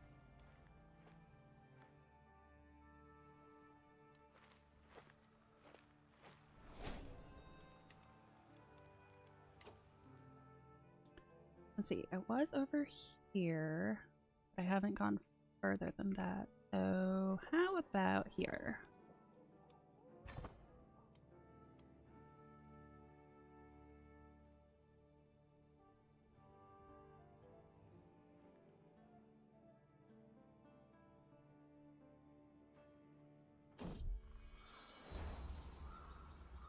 Foreign fruit. In my wanderings outside of camp, I come across a clearing in the forest, rich with all manner of colorful berries adorning the bushes. They are unlike any I have seen before, and look so tantalizingly delicious, and it would take my followers less than an hour to pick them all. Life is an adventure, even for the stomach. Since I have a bad track record of food poisoning me, let's just go. We should survive without them. Oh man, they're fighting down here too. Did they follow me? They followed me. I thought my sister already died. Oh, I guess it was just the one that had the inheritance. Now all my siblings are dead.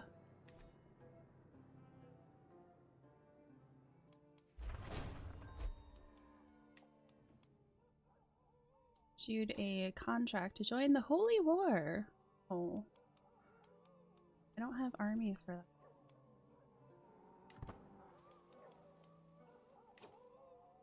Oh, there's already a contract.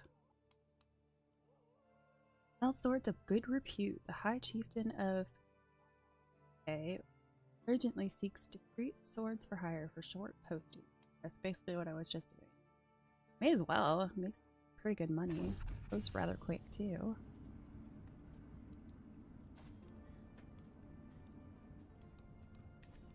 My needs are simple, explains Baby. There are certain thorns in the rose of Ukta. Well, I mean, we just...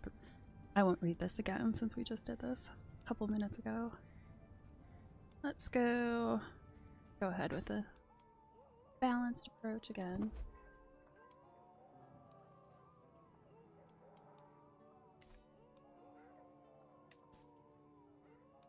Is it the same person?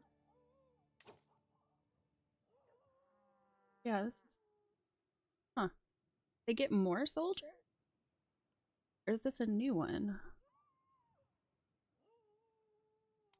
No, it says 953 days. No, this is still going. I'm really surprised.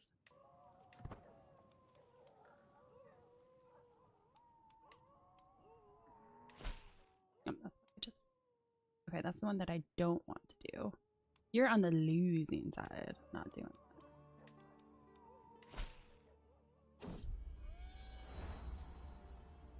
You are different.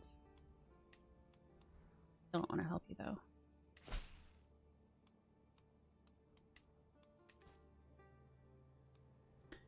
A devoted follower.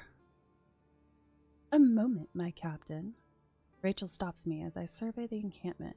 She is still breathing heavily when he addresses me. When she addresses me, rearranging her dress. Do you think that your efforts go unnoticed? The men admire you. Children pretend to be like you when you play. and the whole camp seems to think you the greatest woman alive. I wish to help you in the same way as you help us. I know of your current effort, and I believe I would be a worthy addition.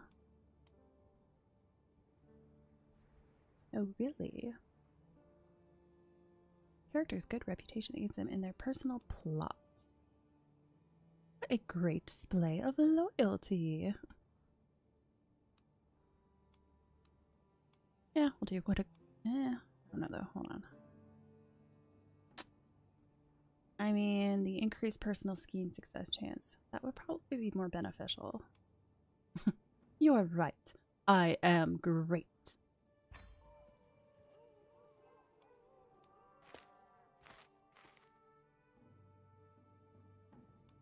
Where's all that fighting? Are they over? Where are they anyway?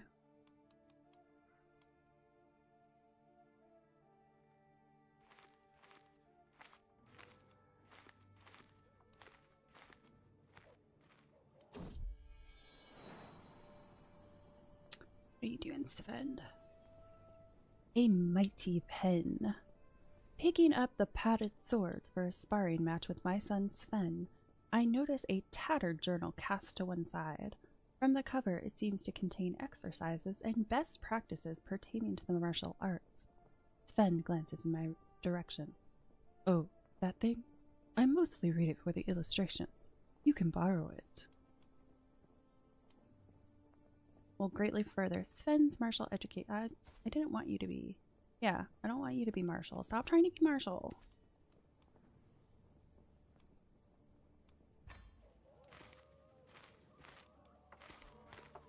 Oh, this one's gonna take a little bit longer.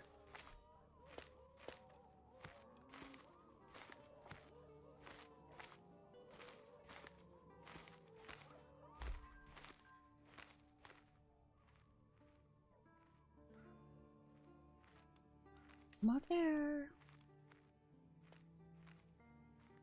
Come on, 100.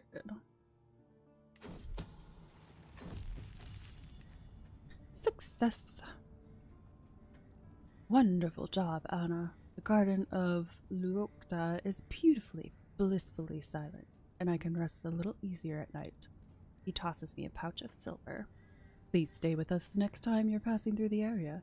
I am sure we can find suitable lodgings, not to mention suitable employment, for such an enterprising old mercenary. Apparently only one of the rulers has ever been into me.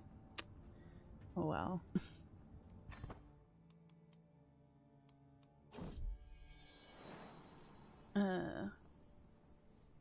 Unfamiliar ration. The culture in Pite is unfamiliar to me, and some of their customs equally alien. This is proven especially true when Svanhild, acting as our cook for the evening, beckons me over to look at the stewing pot. It's a local recipe, she begins, supposedly authentically Sami. I was assured so by a passing merchant. I look at the substance with suspicion. Is that stewed otter? With carrots? Not the poor little cute otters.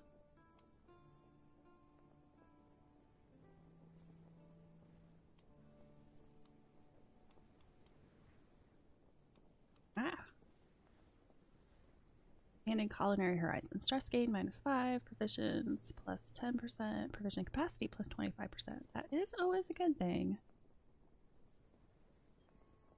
Prowess +1. Yeah, I should definitely go with that then. 30% chance I gain the nickname the narrow-minded if I yell at her about it.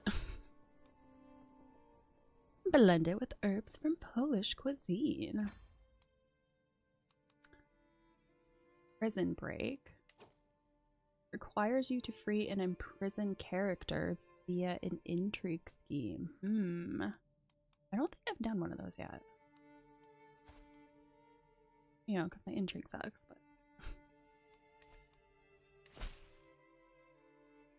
Worth 143 gold.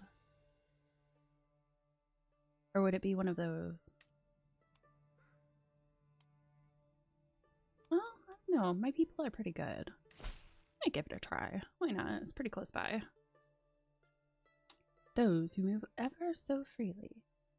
High Chiefess Uksaka searches for a slippery individual. There's an imprisoned relative she would very much like freed. Hello, toddling statesman. It was a screenshot of her from the very end of the last playthrough. But yeah, she's looking a bit rough now.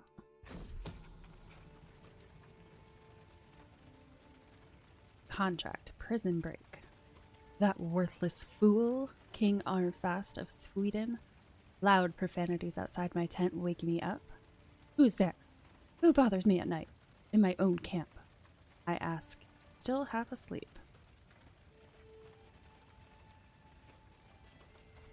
She's not doing so well.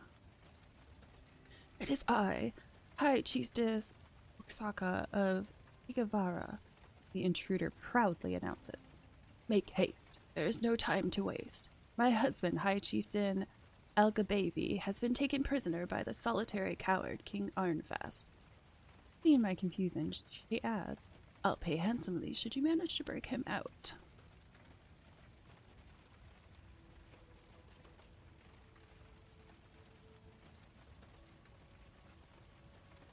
You do not have a hook on them. Well, I guess let's see what happens. Oof. Starts at negative 35%. No. You undertake the task without particular effort. I don't know. I don't think this is going to go very well. Don't be afraid of failure. Be hungry for success.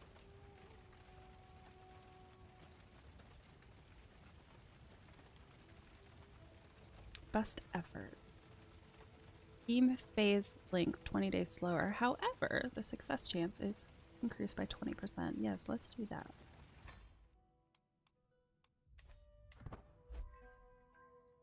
Oh, okay. 84%. That's not awful.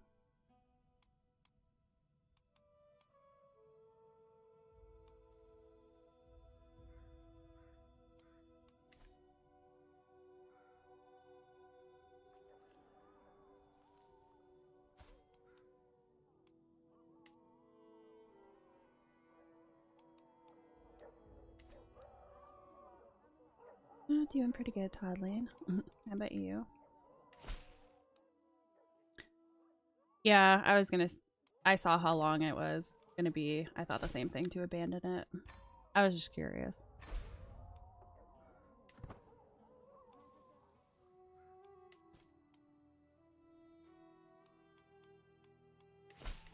What else we got? Anything good in the area? Valuable heirloom is about to change hands. The count needs someone to assure the item reaches its destination safely. See where it takes me.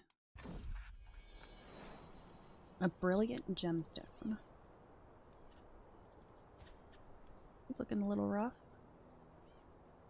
Oh, he's a kinslayer.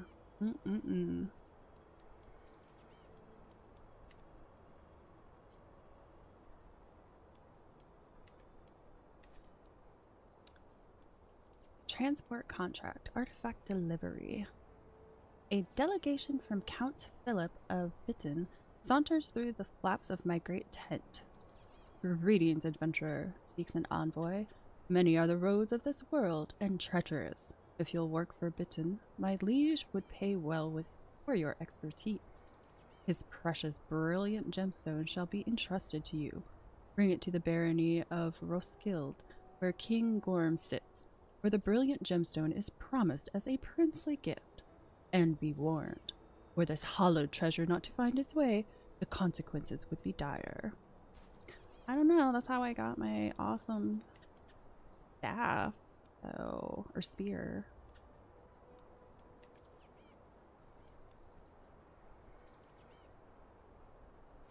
Far away is that? That is... that's kind of far. I mean, I do need to get more travel. Oh, maybe I should. My travel at. Getting close to the very end of that. Criminal settlement. Still token profit. Okay. Yeah, I should probably just focus on that then.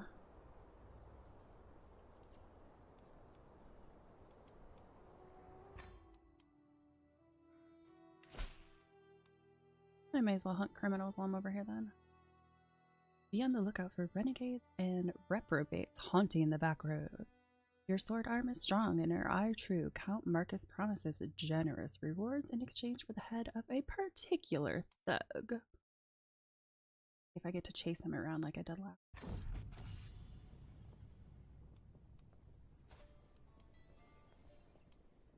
Well, guy's prowess and martial sucks, so hopefully it'll be easy to get him.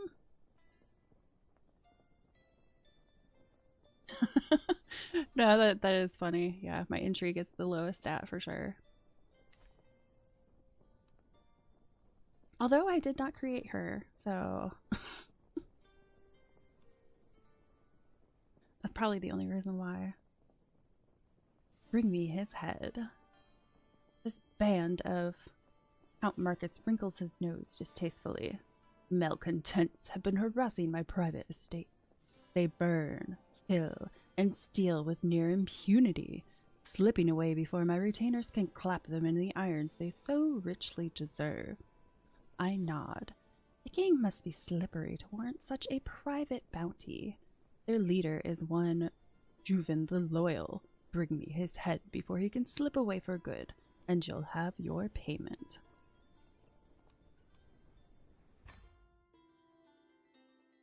I'll just do it by myself.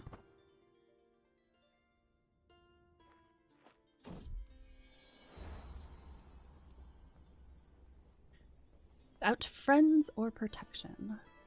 I am interrupted from my stroll near the central fire pit by the approach of a nervous stranger.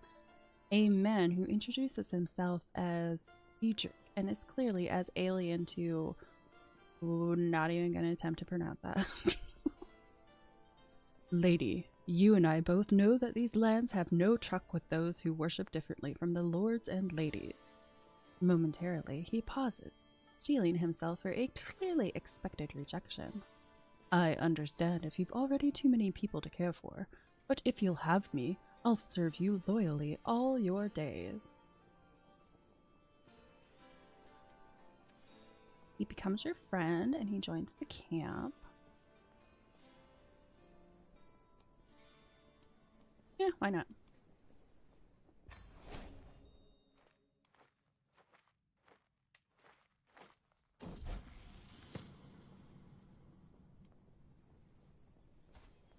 Grandson up to.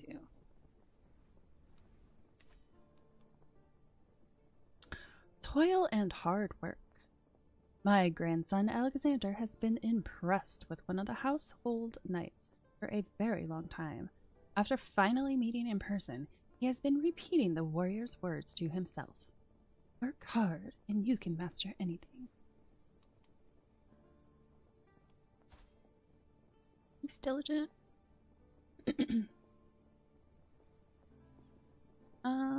Guy. Generous. Nah. Or patient. I feel like he should just keep diligent.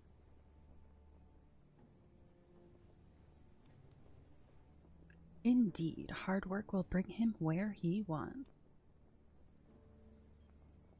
Martial prowess, diplomacy. His stats are kind of all over the place.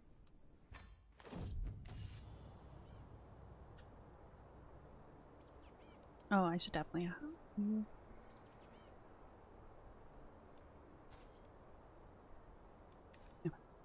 Bring me his head. We first meet Juven the Loyal in the sweeping pine forest of Tournai. Opawski's strap spread out towards and around his own little band of ne'er-do-wells, all of us tensed and ready for bloodshed. Ha! Laughs Juven. Is this everyone you've brought? Excellent. Excellent. A bit of fine sport at long last. And you're here in person too. I shall enjoy putting you in the dirt, Anna. A terrible stillness overcomes our assembled forces, no one quite willing to break the silence, for fear of what might come.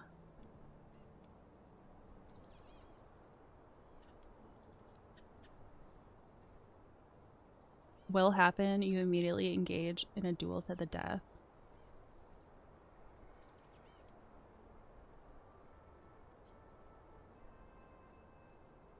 Stretching out their demise.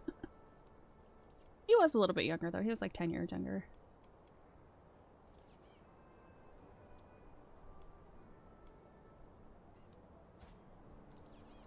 I mean, I'd like to think I'd win that, but I don't really want to put my life on the line. 4% chance he escapes. I suppose I will go with that one. Aha, I beat you. I toss Yuvin the Loyal, severed head to Count Marcus's agent, the red-purple meat landing wetly beside them. Masterful stroke, managing to call this a bastard without taking significant losses, my lady. I'm not sure many could have conceived of it, remarks the Count's servant, gingerly handing over our pay at the same time. The words are of little consequence, but the delicious weight of the fat purse and its cargo of silver help make our little hunt thoroughly worthwhile. Well, that was easy.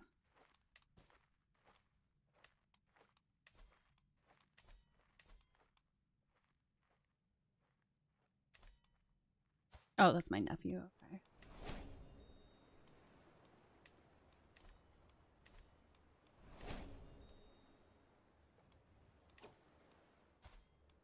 There he goes, upping his prowess again.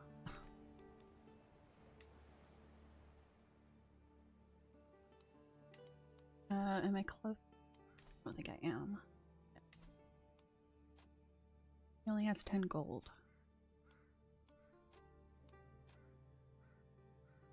Oh, you don't want to give me men at arms, huh? But I can arrange a marriage or rent a knight. Well, I don't want that.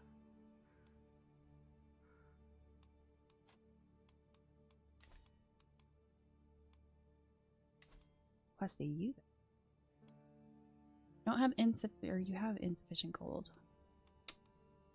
No? Nobody wants to give me some soldiers?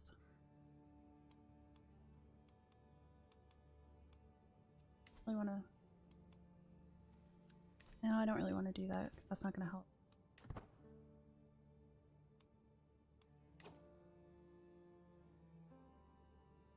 Yes, I do have claims for the Kingdom of Poland. I was actually thinking of I was thinking of possibly coming down this way and going back over to Poland.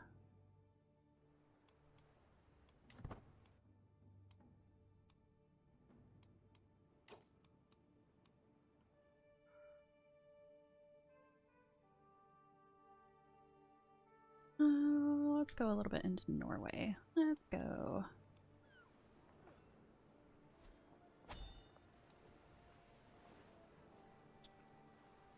We got locations, hills, and mountain. I'm not too worried about that. Make your camp purpose legitimate. They get every building and perk. Oh, really?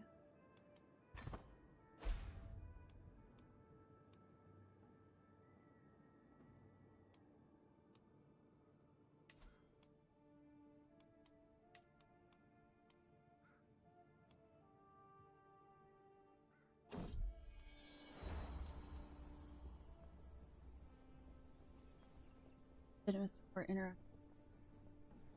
Can use claim. Oh, okay. I did not catch that when I was yeah, I have plenty of prestige. I could definitely do that. My marshal is 25.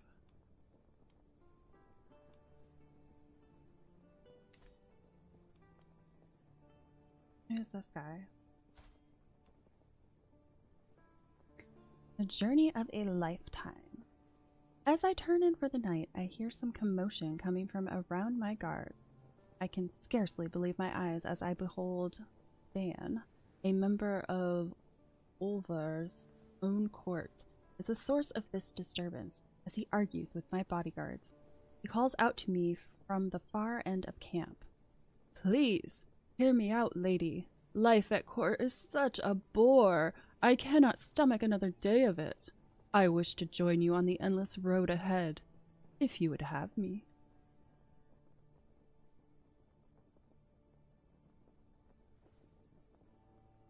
He's not too old. Sure. I'm sure I should probably stop becoming friends with everyone, though. I'll take you on, but you'll have to work to impress.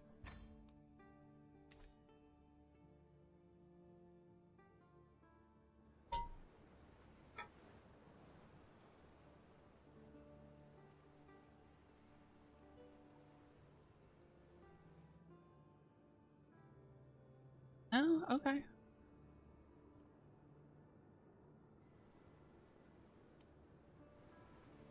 Well, I guess I'll start making my way over there. Maybe see what happens. Caught outside. Just as we are about to set out, it starts pouring down. Rain as far as the eye can see. I can't help but curse my poor luck, but I had seen the dark clouds come in for a while. If we want to make our journey on time, we have to set out. But it is a risky journey, with the weather being what it is.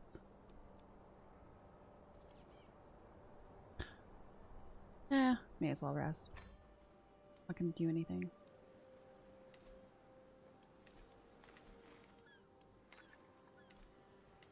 We have a decent army.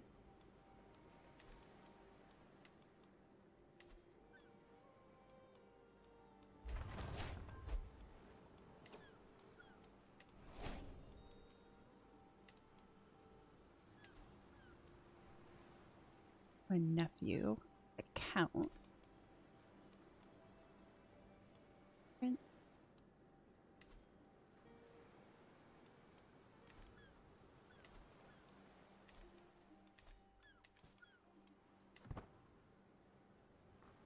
Okay. Is it the Toldi? Oh, what do we got? Protect the innocent.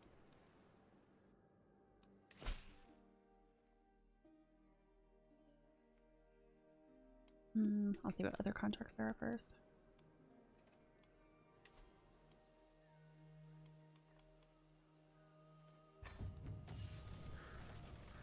My grandson came with me this time. Oh, let's go to the castle.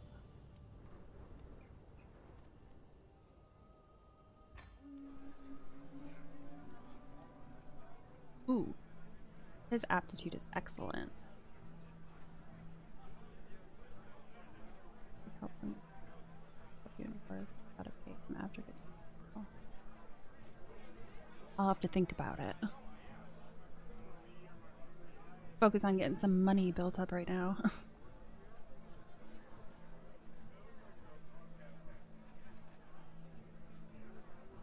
Be cool to buy. Wow.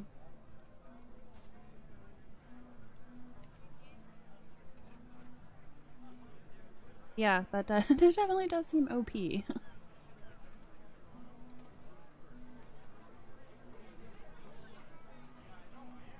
let me see.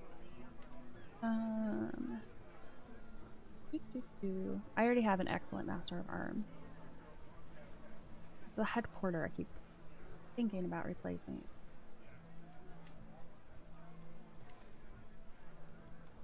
Alright, so not going to talk to him. The tavern, gathering travelers and local Norwegians alike, is brimming with activity. Go to the storyteller.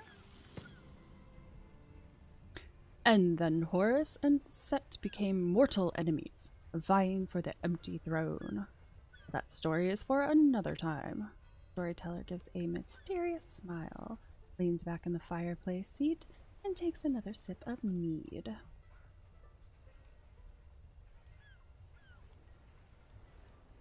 That story had a few good points.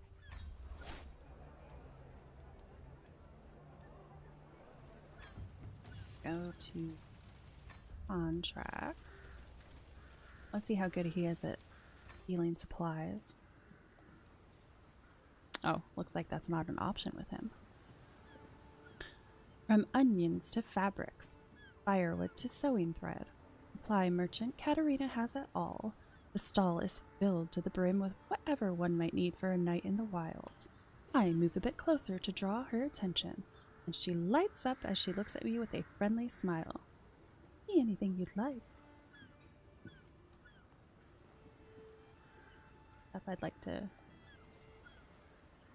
bully you into giving me. 2% chance the guards are summoned. I can take the supplies, or the entire stall. Your call. I don't pay for my provision.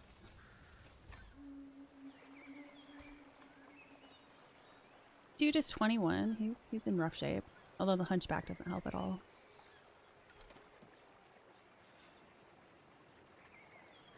Town crier perks up as I approach, incessantly chattering about the nearby contracts posted by local nobles.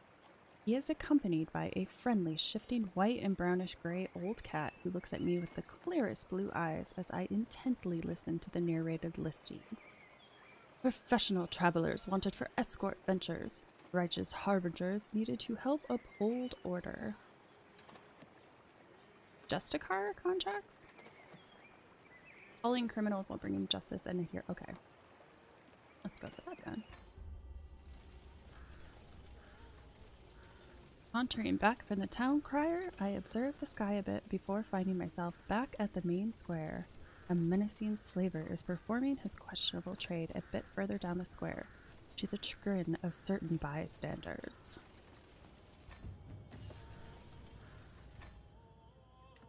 Alright, where are they? There they are. Only 35 gold. So sad. Oh, I don't even get gold for this one.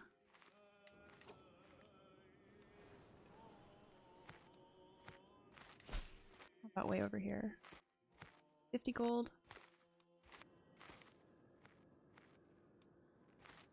Yeah, I may as well. Not gonna take that long.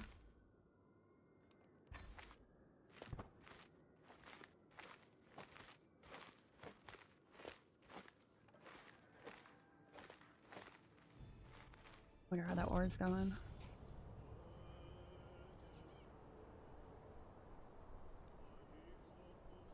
Protect the innocent. Animals, thugs, and ruffians. The mere thought seems to be enough to disturb Mayor Bjorg's demeanor. The common people of the city are so agitated, I fear they may rise in arms any moment now. Those with the young families have been rebuking my officers, asking why we have not protected them.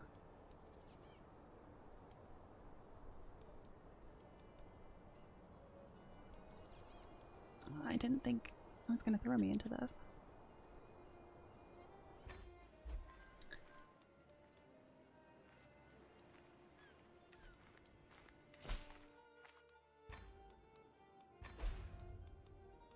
Well, I'll just go back. Hope somewhere else.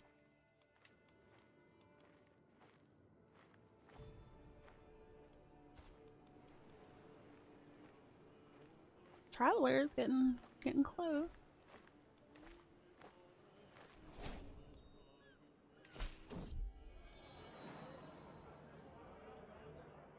Katerina, who are you? She is slow.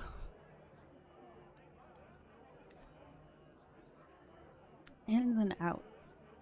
As we trudge down the road, a building hove into view. The battered sign outside reads, "The Ebon Horse Inn."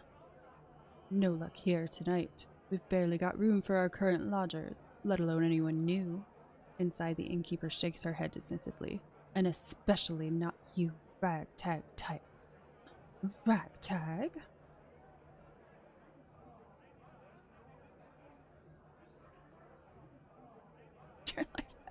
Actually, no. I was very good this time around. And I had no levers. I behaved myself.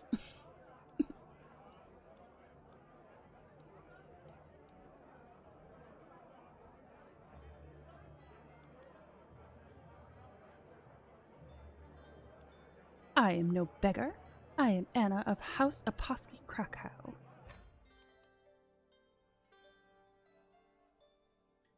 Okay, slay a particular character, either via a duel. Okay, that's what I want.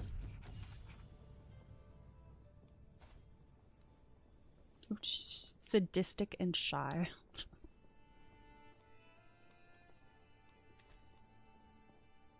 Bring me his head. This band of Mayor Ingriro wrinkles her nose distastefully. Malcontents have been harassing my private estates. They burn, kill, and steal with near impunity, slipping away before my retainers can clap them in the irons they so richly deserve. I nod. The gang must be slippery to warrant such a private bounty. Their leader is one Ugni the Petulant. Bring me his head before he can slip away for good.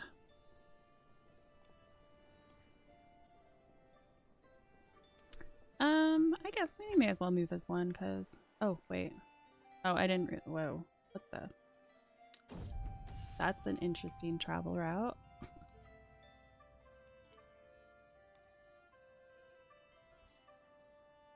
We first meet Ugni the Petulant in the ragged hills of Mary Opawski spread out towards and around his own little band of ne'er-do-wells, all of us tensed and ready for bloodshed.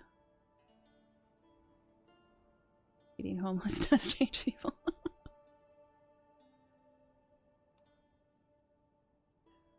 Ha, laughs Hugni.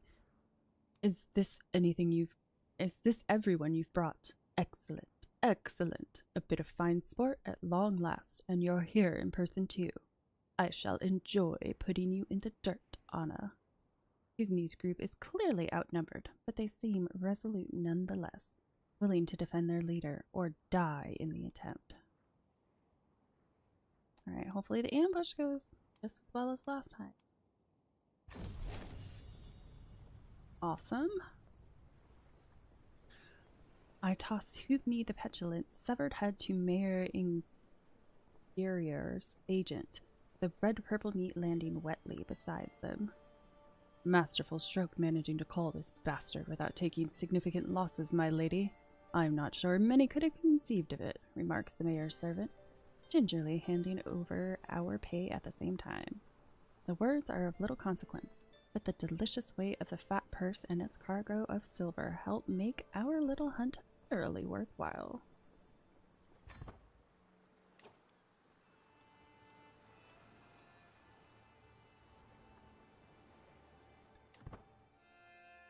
Well, that's fun. I didn't realize it was going to take me by sea. This is a ridiculous route. Like, why would you go all the way over? Oh, it's because I'm... But I killed him. So why are they still traveling?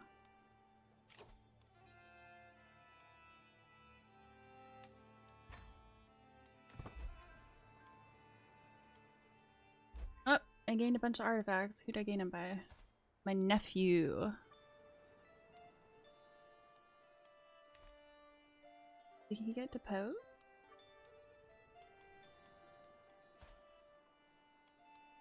Why did I get all his artifacts?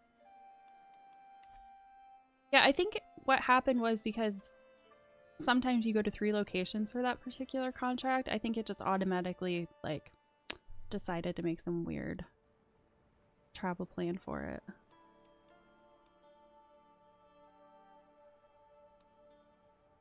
Yeah, it's just acting like I didn't finish the quest. And I'm going to each location.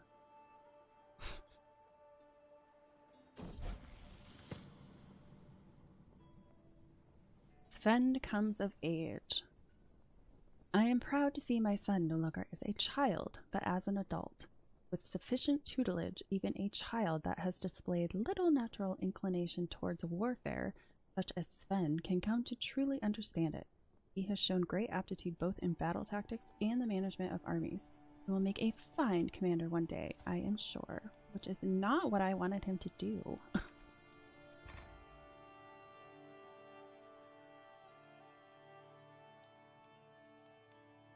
Did they really, like, leave my camp over there?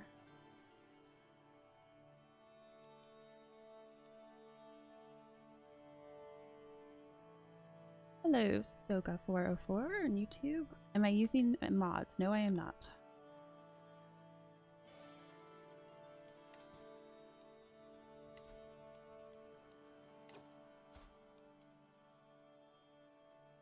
Curious. Leaning a little bit into Marshall. I guess I could be the one that educates her.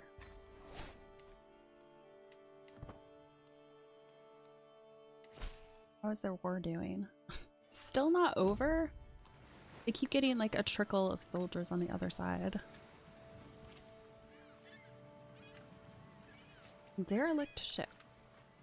The sea is calm and forgiving today, still as a boulder and a powerful wind at our back to boot. It seems it'll be an easy day for the rowers below. Then I spot the mangled corpse of a ship buried nose first into some jagged rocks just ahead. There doesn't appear to be any survivors, and the rocks would be no trivial thing to navigate. Yet I feel compelled to go and investigate this mysterious wreck. Storyteller. Oh, that happened already. Why not? Let's see what happens. A trinket. As suspected, the wreckage contains no life, save for a few birds, pecking away at the half-eaten corpses of the travelers which came before us. Upon closer inspection, I see something shining in the bloodied beak of a bird. A high-pitched squawk. It drops the object into the wreckage and flies away, leaving me to collect this intriguing object. A splendid thing. Not really that helpful to me, but whatever. Oh, it's my granddaughter.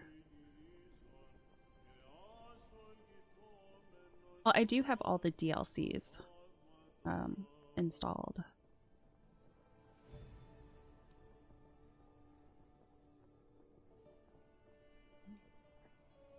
Wish it had been purple.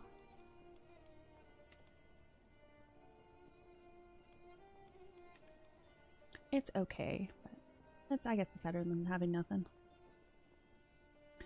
All in time. My granddaughter Philippa has been impressed with one of the household knights for a very long time. After finally meeting in person, she has been repeating the warrior's words to herself. Greatness comes in time. Be there to grasp it when it does.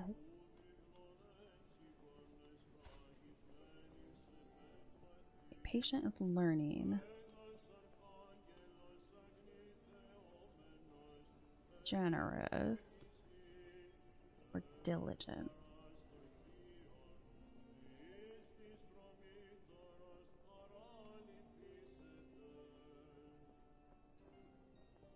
I don't really want her to be generous.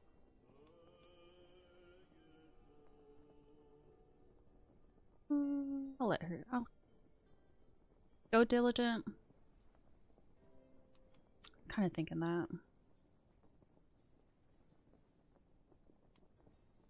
She must be taught that hard work always produces results. Yeah, I think it left my camp way back there. I'm gonna be so mad if I have to go all the way back over. Did not ask for that.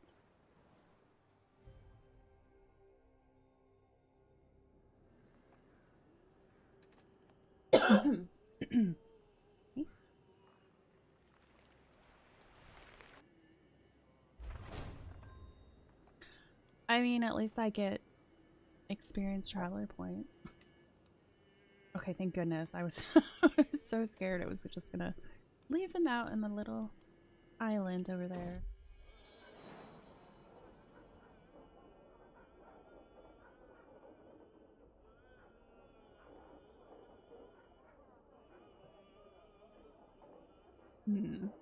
I'll have to look into that. I didn't really know about the beta testing. The Negotiator. During my afternoon stroll down the streets of Inglemork, my granddaughter Philippa runs up to me. Mistress Anna, they just started swinging at one another when... She is interrupted by a high-pitched shriek, turning our attention to the fight down the street. The combatants appear to be a couple of young lads from my camp, circling each other in preparation for another tussle.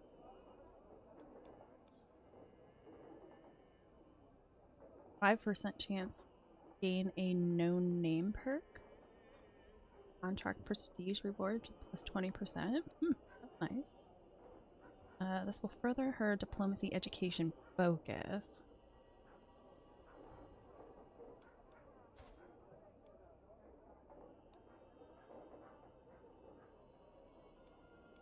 Oh, maybe I should further that out.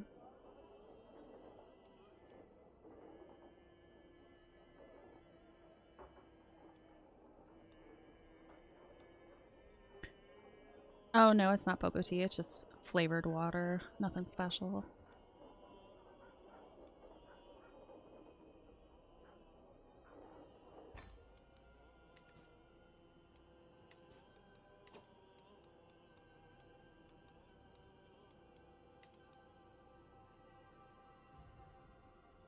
Okay, that's still... He's still having a rough time over there. Somehow he's got a winning score. Oh. I doubt for much longer.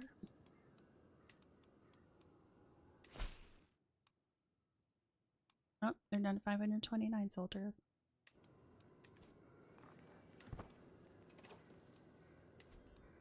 I haven't done camp revelry in a while. Let's do that.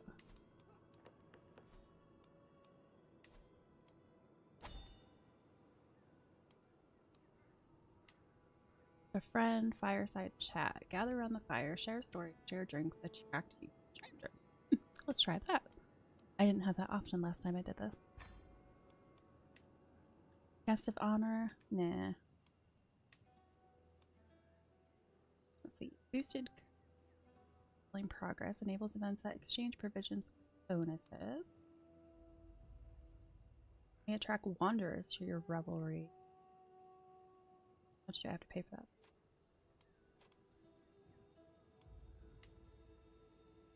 You need the mess tent. Okay, I can do that. I've got a little extra money. Why not?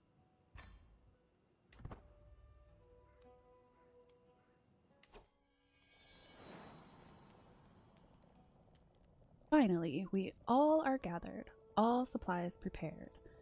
Fire crackling merrily in our midst. Life on the road can be a hard one. The festivities will be a chance for all of us to relax and take our minds off the grinding quest for survival. Let the revelry begin. Could get some interesting wanderers with lavish spread.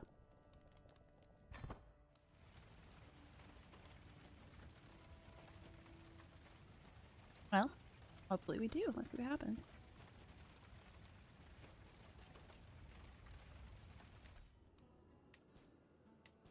Oh, there's one contract near us.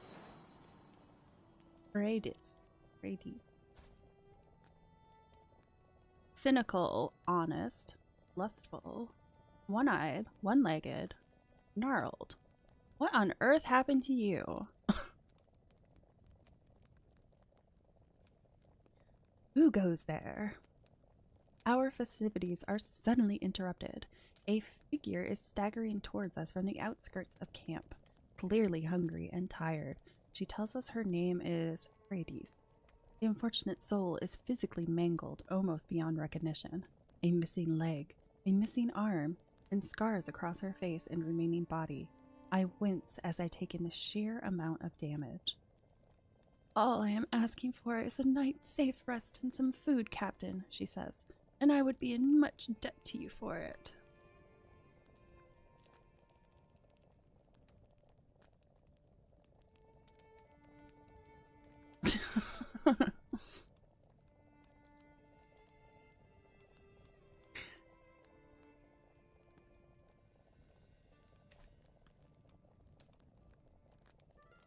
I was planning on helping her.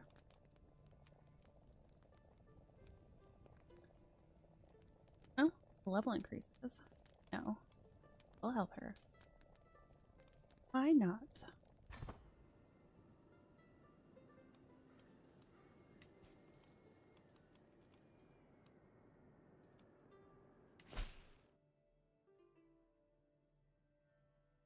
Ambush travelers. Success. Your potential gold earned depends entirely on which travelers you meet and mug on the road.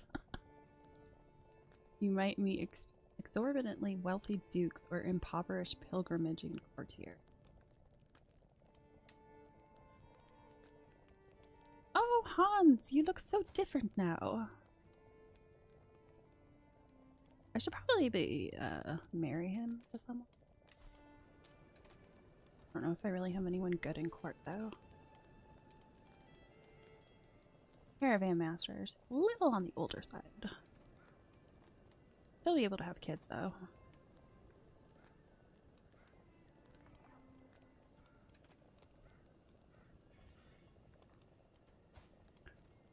She does have the pretty trait.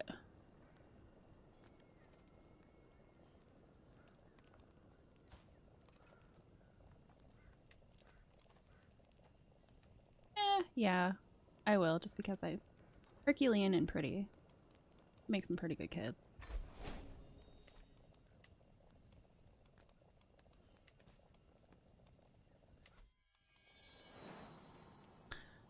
Tales told. And then,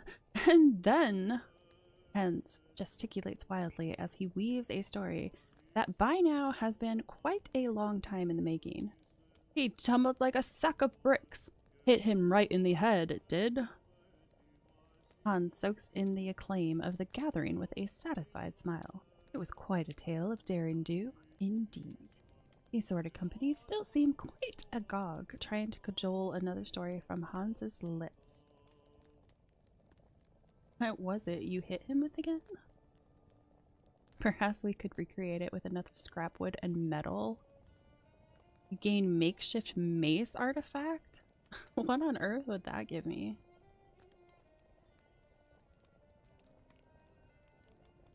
I'm curious now. I want to see what this makeshift mace is.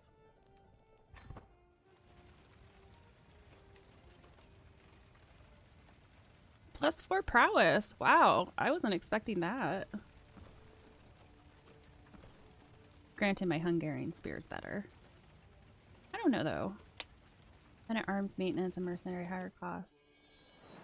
No, I'll keep the spear on for now. A conversation in the hand. And that is why it is rewarding to not sleep on a full belly. My follower Virag finishes as she takes another sip of her mug of mead.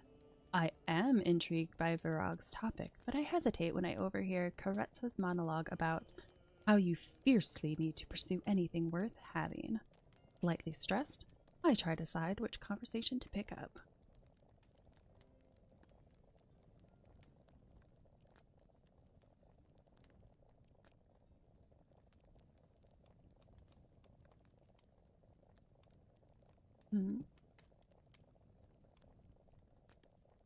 I guess it doesn't matter. One way or the other, I'm gonna get closer to someone. How about it be Karetsa?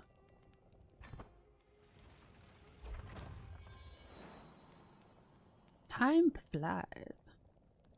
The fire sputters, its embers now merely glowing where once they roared. The revelers likewise begin to drift off towards their sleeping spots. A good time was had by all. The hour has come to call the entertainment done for now. Just gonna be used as a game now. That's very true.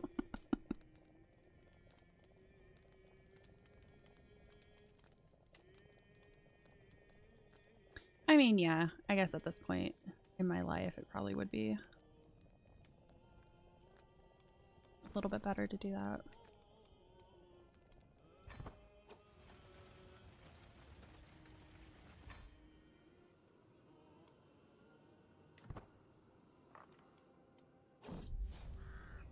Beef?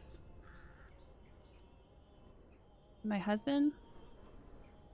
My husband. He has just been nothing but trouble. Doesn't shower. Steals things. I hurried to town square as soon as I heard the news. Volz was caught red-handed stealing from a market stall. Reciting from on high is none other than Count Ogmunder, who glares at me with a look that could kill. Volz, by contrast, seems much more pleased to see me from his predicament in the stockade. The penalty for theft in Vingelbork is, explains Count Ogmunder, typically a severe lashing. However, I am willing to waive this punishment if an appropriate fine can be paid. I want to pay for him.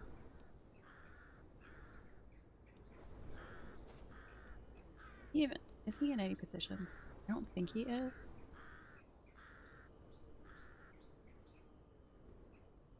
No, he's not in any positions.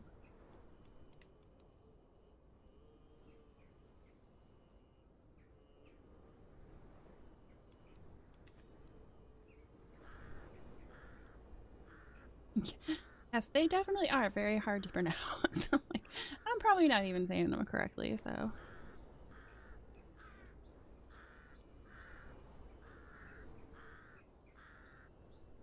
It's a weak hook. No, I don't want to. Prowess challenge against him. Well, we are victorious in battle and Volz is resolved. Fight is lost and he must pay the price. Gains the trait maimed.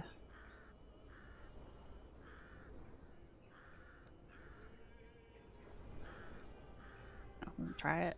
We demand trial by combat. Haha, I won.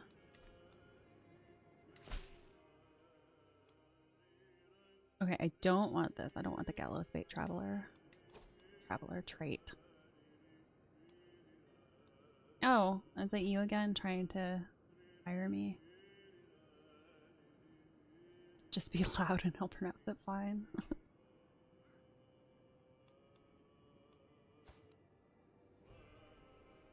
I can't believe he still hasn't won this fight yet.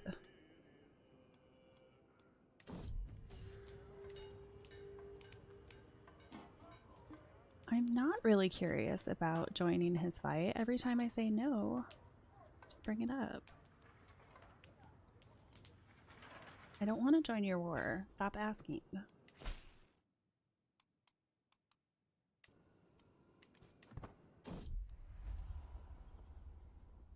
Wait, what's going on? Experimenting. I am reaching to loosen my husband, Master Volz's shirt when he suddenly pulls away. I have been wanting to try something new, my darling. Coos, reaching under the bed with a devious smile. His hand emerges, clutching a clearly used loincloth. I was thinking we could use this. What? Are you freaking kidding me? What is wrong with you?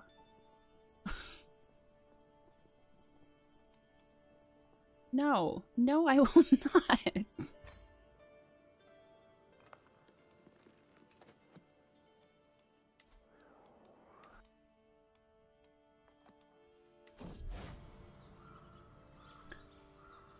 Reflections for the future. I am drawn to a nearby church by the faint claps of worshippers as they beseech God for good fortune. It has been some time since I have had an opportunity for prayer and reflection. What should I focus on in the years to come?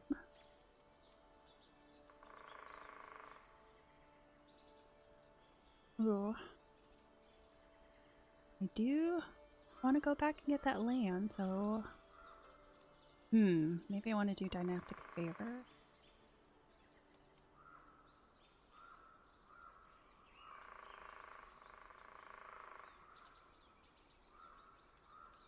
Let's do the future of House Opawski must be secured.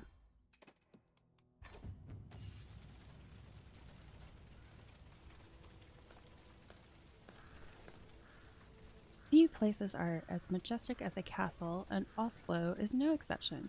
Norwegian troops and banners are visible everywhere in the city.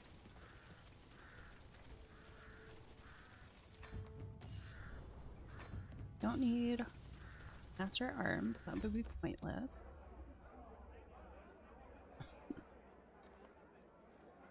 Tavern, gathering travelers and local Norwegians alike, is brimming with activity.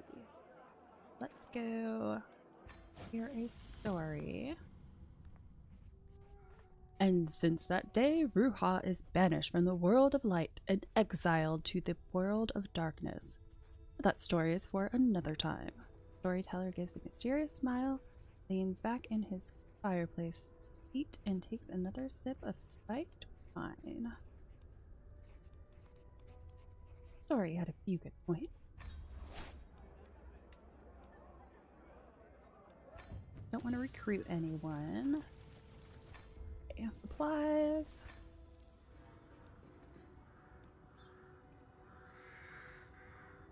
From onions to fabrics, firewood to sewing thread, supply merchant Elizabeth has it all. Stall is filled to the brim with whatever one might need for the night in the wilds. I'm gonna bully her like I bully everyone else. I can take the supplies or the entire stall. Your call. Ah, that's the first time it failed. That's okay. I don't need them. I just take them if I have the chance to.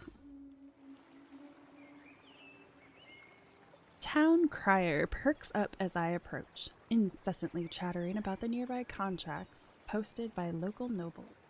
He is accompanied by a friendly, shifting white and brownish gray old cat who looks at me with the clearest blue eyes as I intently listen to the narrated listing. Professional travelers wanted for escort ventures, eloquent negotiators needed for diplomatic dealings, discreet experts required for lucrative opportunities. Transport it is. Eager explorer. Guess what this guy has. 100. 58. I'll go for the higher paid one. Honest travelers of means. A valuable heirloom is about to change hands. The Count needs someone to assure the item reaches its destination safely. A chess piece. Monthly renown plus 3%.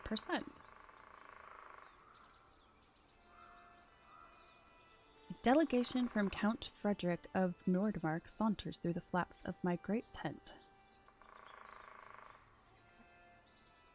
No, definitely not.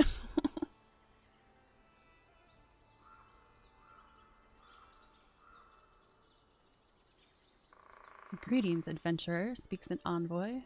Many are the roads of this world, and treacherous. If you'll work for Nordmark, my liege would pay well for your expertise. His precious chess piece shall be entrusted to you. Bring it to the tribe of Kitka, where Chiefess Uoina sits, for the chess piece is promised as a princely gift. And be warned, were this hallowed treasure not to find its way, the consequences would be dire. I think I was just over there not that long ago.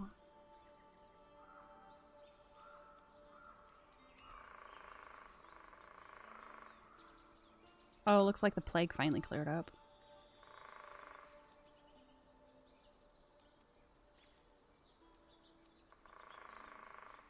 Maybe I just want to move to a new location so I can get closer to Poland. I don't really want to backtrack. Let's see where this other one takes us. Let sleeping dogs lie. A shrill shriek snatches me from my slumber, back into the blackness of night. I follow to the source of the noise and find my best friend Thana cowering in front of her tent. Anna, do not go inside. There's a wolf in my bed. I peel open the tent and find a wolf, its belly rich with child. It snarls and growls at me, doubtless fearful of what I may do to its unborn babes. Oh yeah, I was gonna say, I thought I had this happen before. How I gained the wolf mother.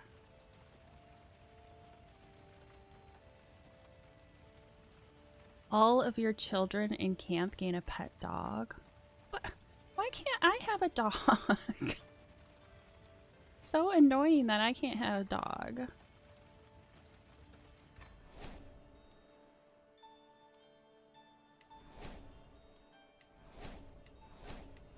Everybody loves me now.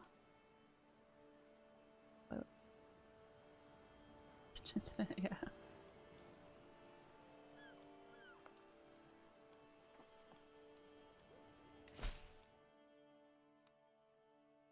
Let's see where she wants to go.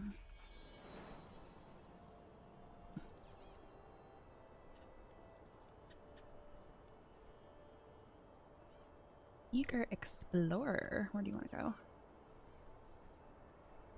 Leaving her laden mule huffing away outside, Mayor Driffa of Geringsfor is ushered into my tent.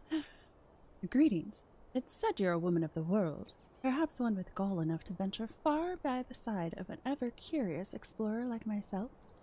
Wayfarers fawn over the kingdom of Sweden as having a grand and most beauteous capital, perhaps the finest in all the lands thereabout. Please take me to the barony of Sigtuna. Protect me on the road, and I'll reward you well with coin. Yeah, I was gonna say, that shouldn't be that far away. Yeah, I can do that. Oh yeah, it puts me in the... Yeah, that's fine. We'll do that. Let's go. Hold on, what's gonna... Along the Explorer.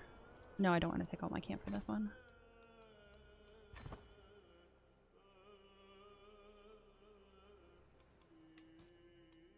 Don't want criminal contracts.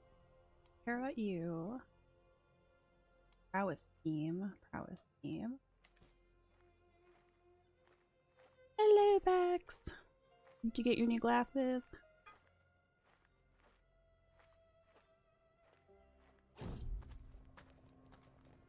Night by the campfire. Long after night has settled, I find myself laughing, telling stories, and drinking with my daughter Joan, my daughter Rachel, and my daughter Diana. I didn't know she had it in her, but Joan ends up telling a particularly ribald story about 4 peasants she had seen in Vingelmork. Got them order? That's good. After drying my eyes from the laughter and drinking a bit to clear my throat, I will...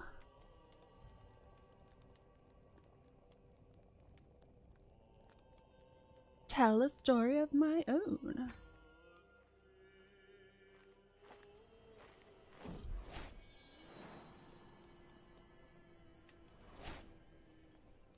Visit the temple.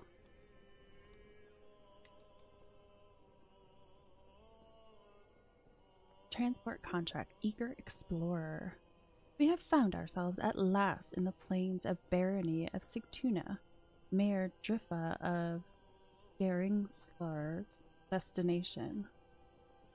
I wasn't quite sure I'd make it, gasped Mayor Driffa. But you've been a steady guide through every peril. Thank you. Your pay is well earned, and you must admit, Upland is astounding. That wasn't terrible. Prestige is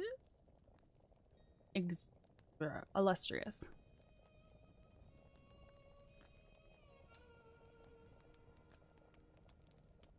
Crimes of passion. Oh, he's holding a knife, isn't he? What are you doing? Rounding a little cluster of tents as I leave the lead baggage cart, I come across a gaggle of followers having dinner around a small hearth. Curiously, both Sandor and Ribma are amongst them, neither of whom particularly enjoy one another's company. Before I have time to ponder such a strange quirk of seating, Ribma mutters something unaudible, only for the whisper to send Sandor into a blind rage. With a flash, a weapon is drawn, and blood about to be spilt.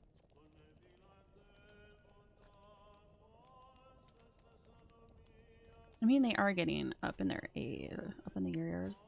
I have to find some new knights.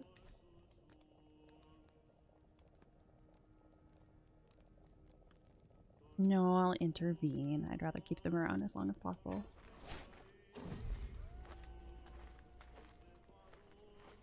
Oh, that's right. I forgot I was his friend.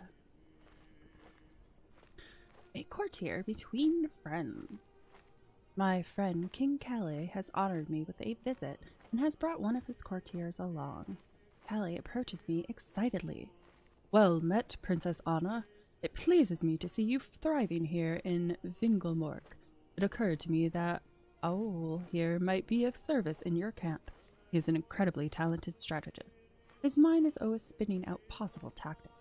I would make use of him myself, but alas, it doesn't seem possible. I would hate to see his great talent go to waste. Won't you take him in and unleash his potential? Well, he's pretty young, so that's a plus. Oh yeah, his marshal's decent. His prowess is a little lackluster, but yeah, I'll take him.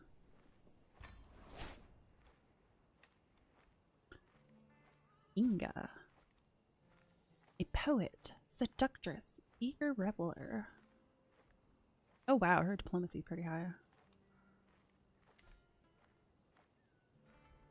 The Songs of King Arnfast. As we travel through the outskirts of Inkoping, we suddenly see a jovial woman in the distance, jumping, dancing, and singing to herself. She seems like quite the character. Would you like to hear some of me songs about Arnfast, the whore of Kingdom of Sweden? She yells at us as soon as we get within shouting distance.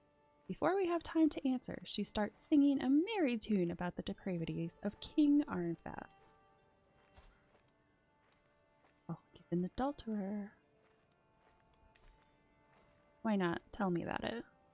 Let me hear all that juicy gossip. Aw, I didn't learn a secret. Bad.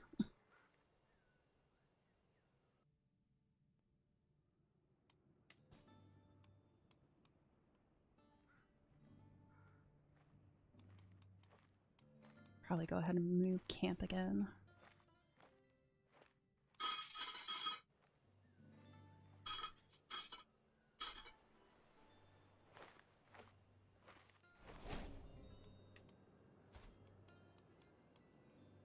Oh, getting real close to that wanderer. Close. Let's get closer to Poland. We'll visit the capital.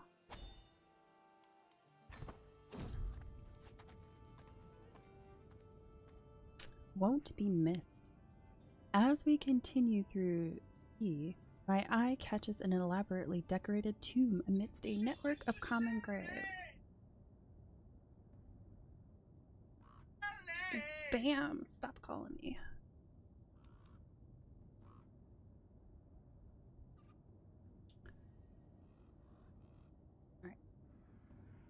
None but my party appear to be around, and surely whomever once owned the contents of this tomb would not cast judgment on me for taking what would go otherwise unused.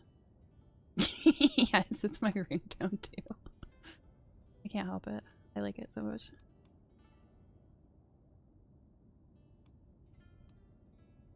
Oh, I highly doubt I'm actually going to be able to get that. I will not desecrate the dead.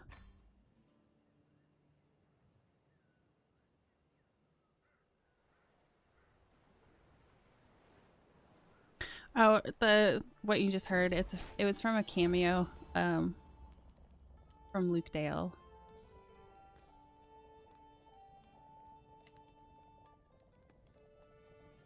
Plenty in common. Life in close quarters tends to magnify relationships, good and bad. Fortunately for Anna and Joan, their common interest is rising early, and toiling with dedication has proven to be a strong bonding agent. The two laughing and joking together at camp and riding alongside one another on the road, becoming an increasingly common sight. Good for them.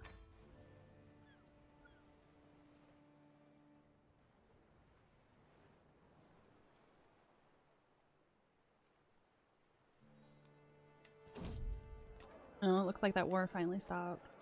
Or maybe I'm far enough away that they're not going to call on me. Thorolf Dare. Oh, he's got really good prowess. The mercenaries of Holland.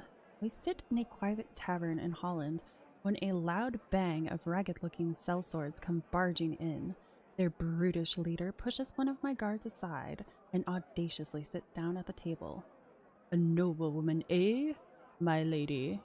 Interested in the services of the best band of mercenaries in Holland? More loyal men you'll never find, at least if you pay us properly.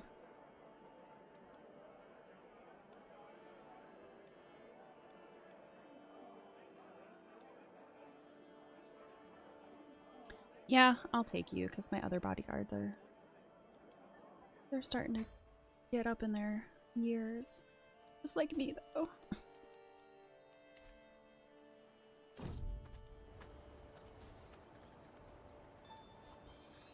Gallant.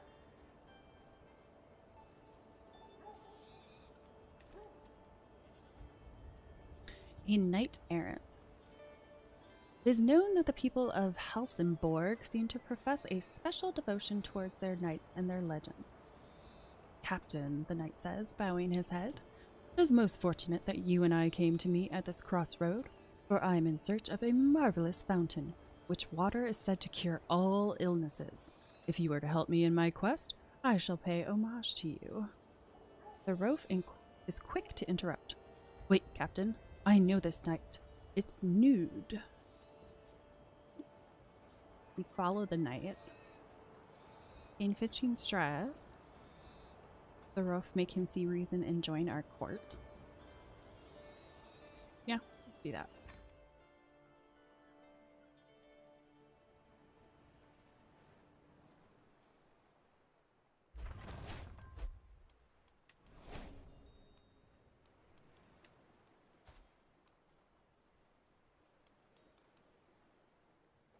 Okay, so I got the seasoned.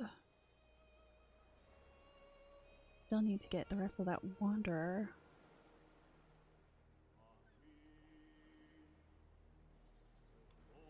So close.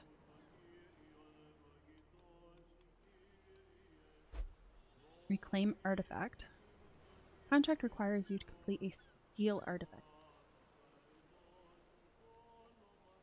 The Fowler spends as much time hunting wild birds as he does ruling.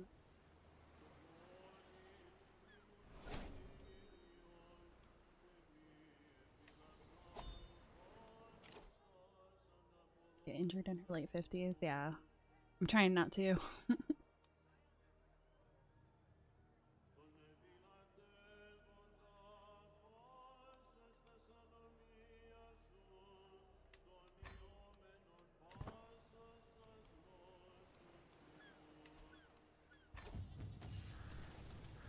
Oh, it's Hans.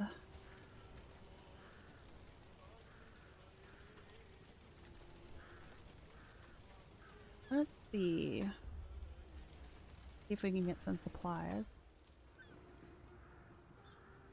From parsnips to fabrics, firewood to sewing thread, supply merchant Federique has it all. Hans cracks his knuckles and looks at me, discreetly nodding in the direction of the supplies, mumbling, care to make a distraction? Ooh. That's not very good. No, I'll just bully her. I can take the supplies or the entire stall. Your call. Man, that's the second time it hasn't worked.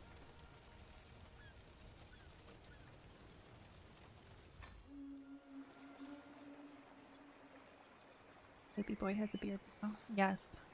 Yes, he does. He's all grown up now. I got an implicit claim to the same.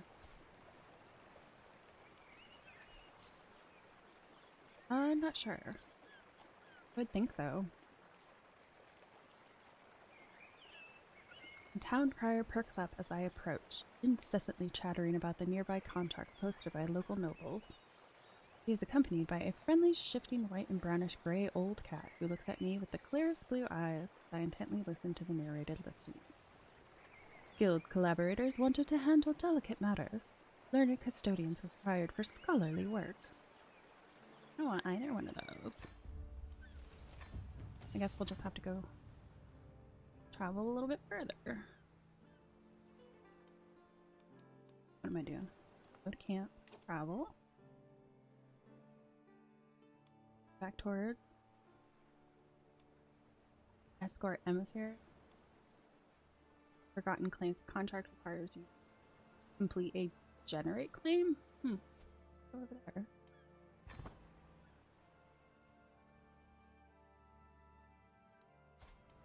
Well, I do have press claims.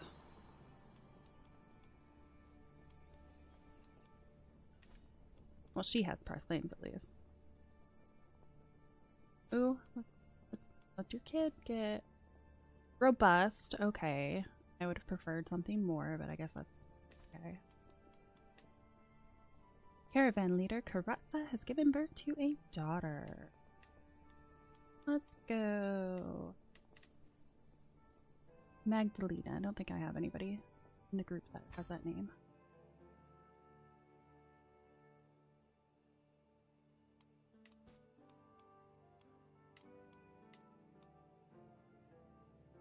Stand with us.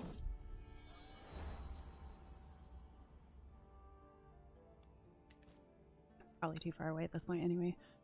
Travails of a cook. I don't think we're being unreasonable, snarks the cook, who presumably drew the short straw on coming to speak to me, waving an arm dismissively at the surrounding terrain all the while. There's plenty of farms here, even if they're not great ones. It cannot be that hard for us to pause briefly and stock up on some of the little luxuries that make our food bearable. I sigh, weary of the conversation already. I wonder which of us will break first. Yes, our provisions are perhaps a bit below where I'd like them to be, but there's little cause for such alarm. Yeah, not in the budget.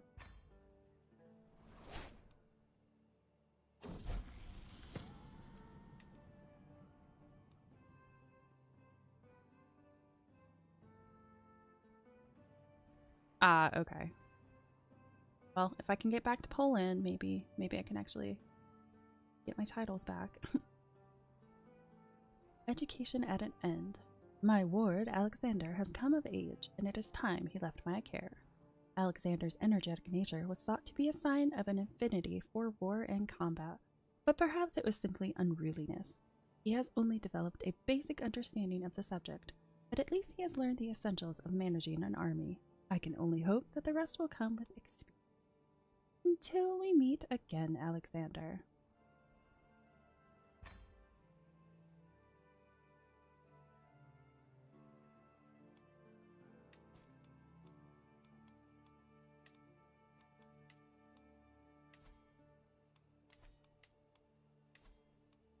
Oh, the Holy Roman Emperor? Oh, he's my nephew. Don't want to be my ally?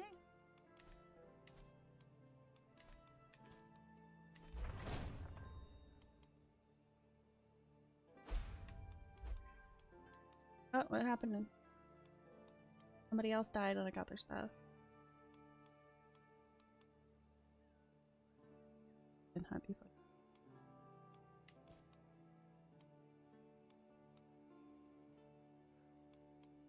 I'll have to save that for next time because I think I'm gonna call it here. So thank you very much for joining me. I hope y'all enjoy the rest of your day, and I will see you on Friday for Kingdom Deliverance 2. Bye!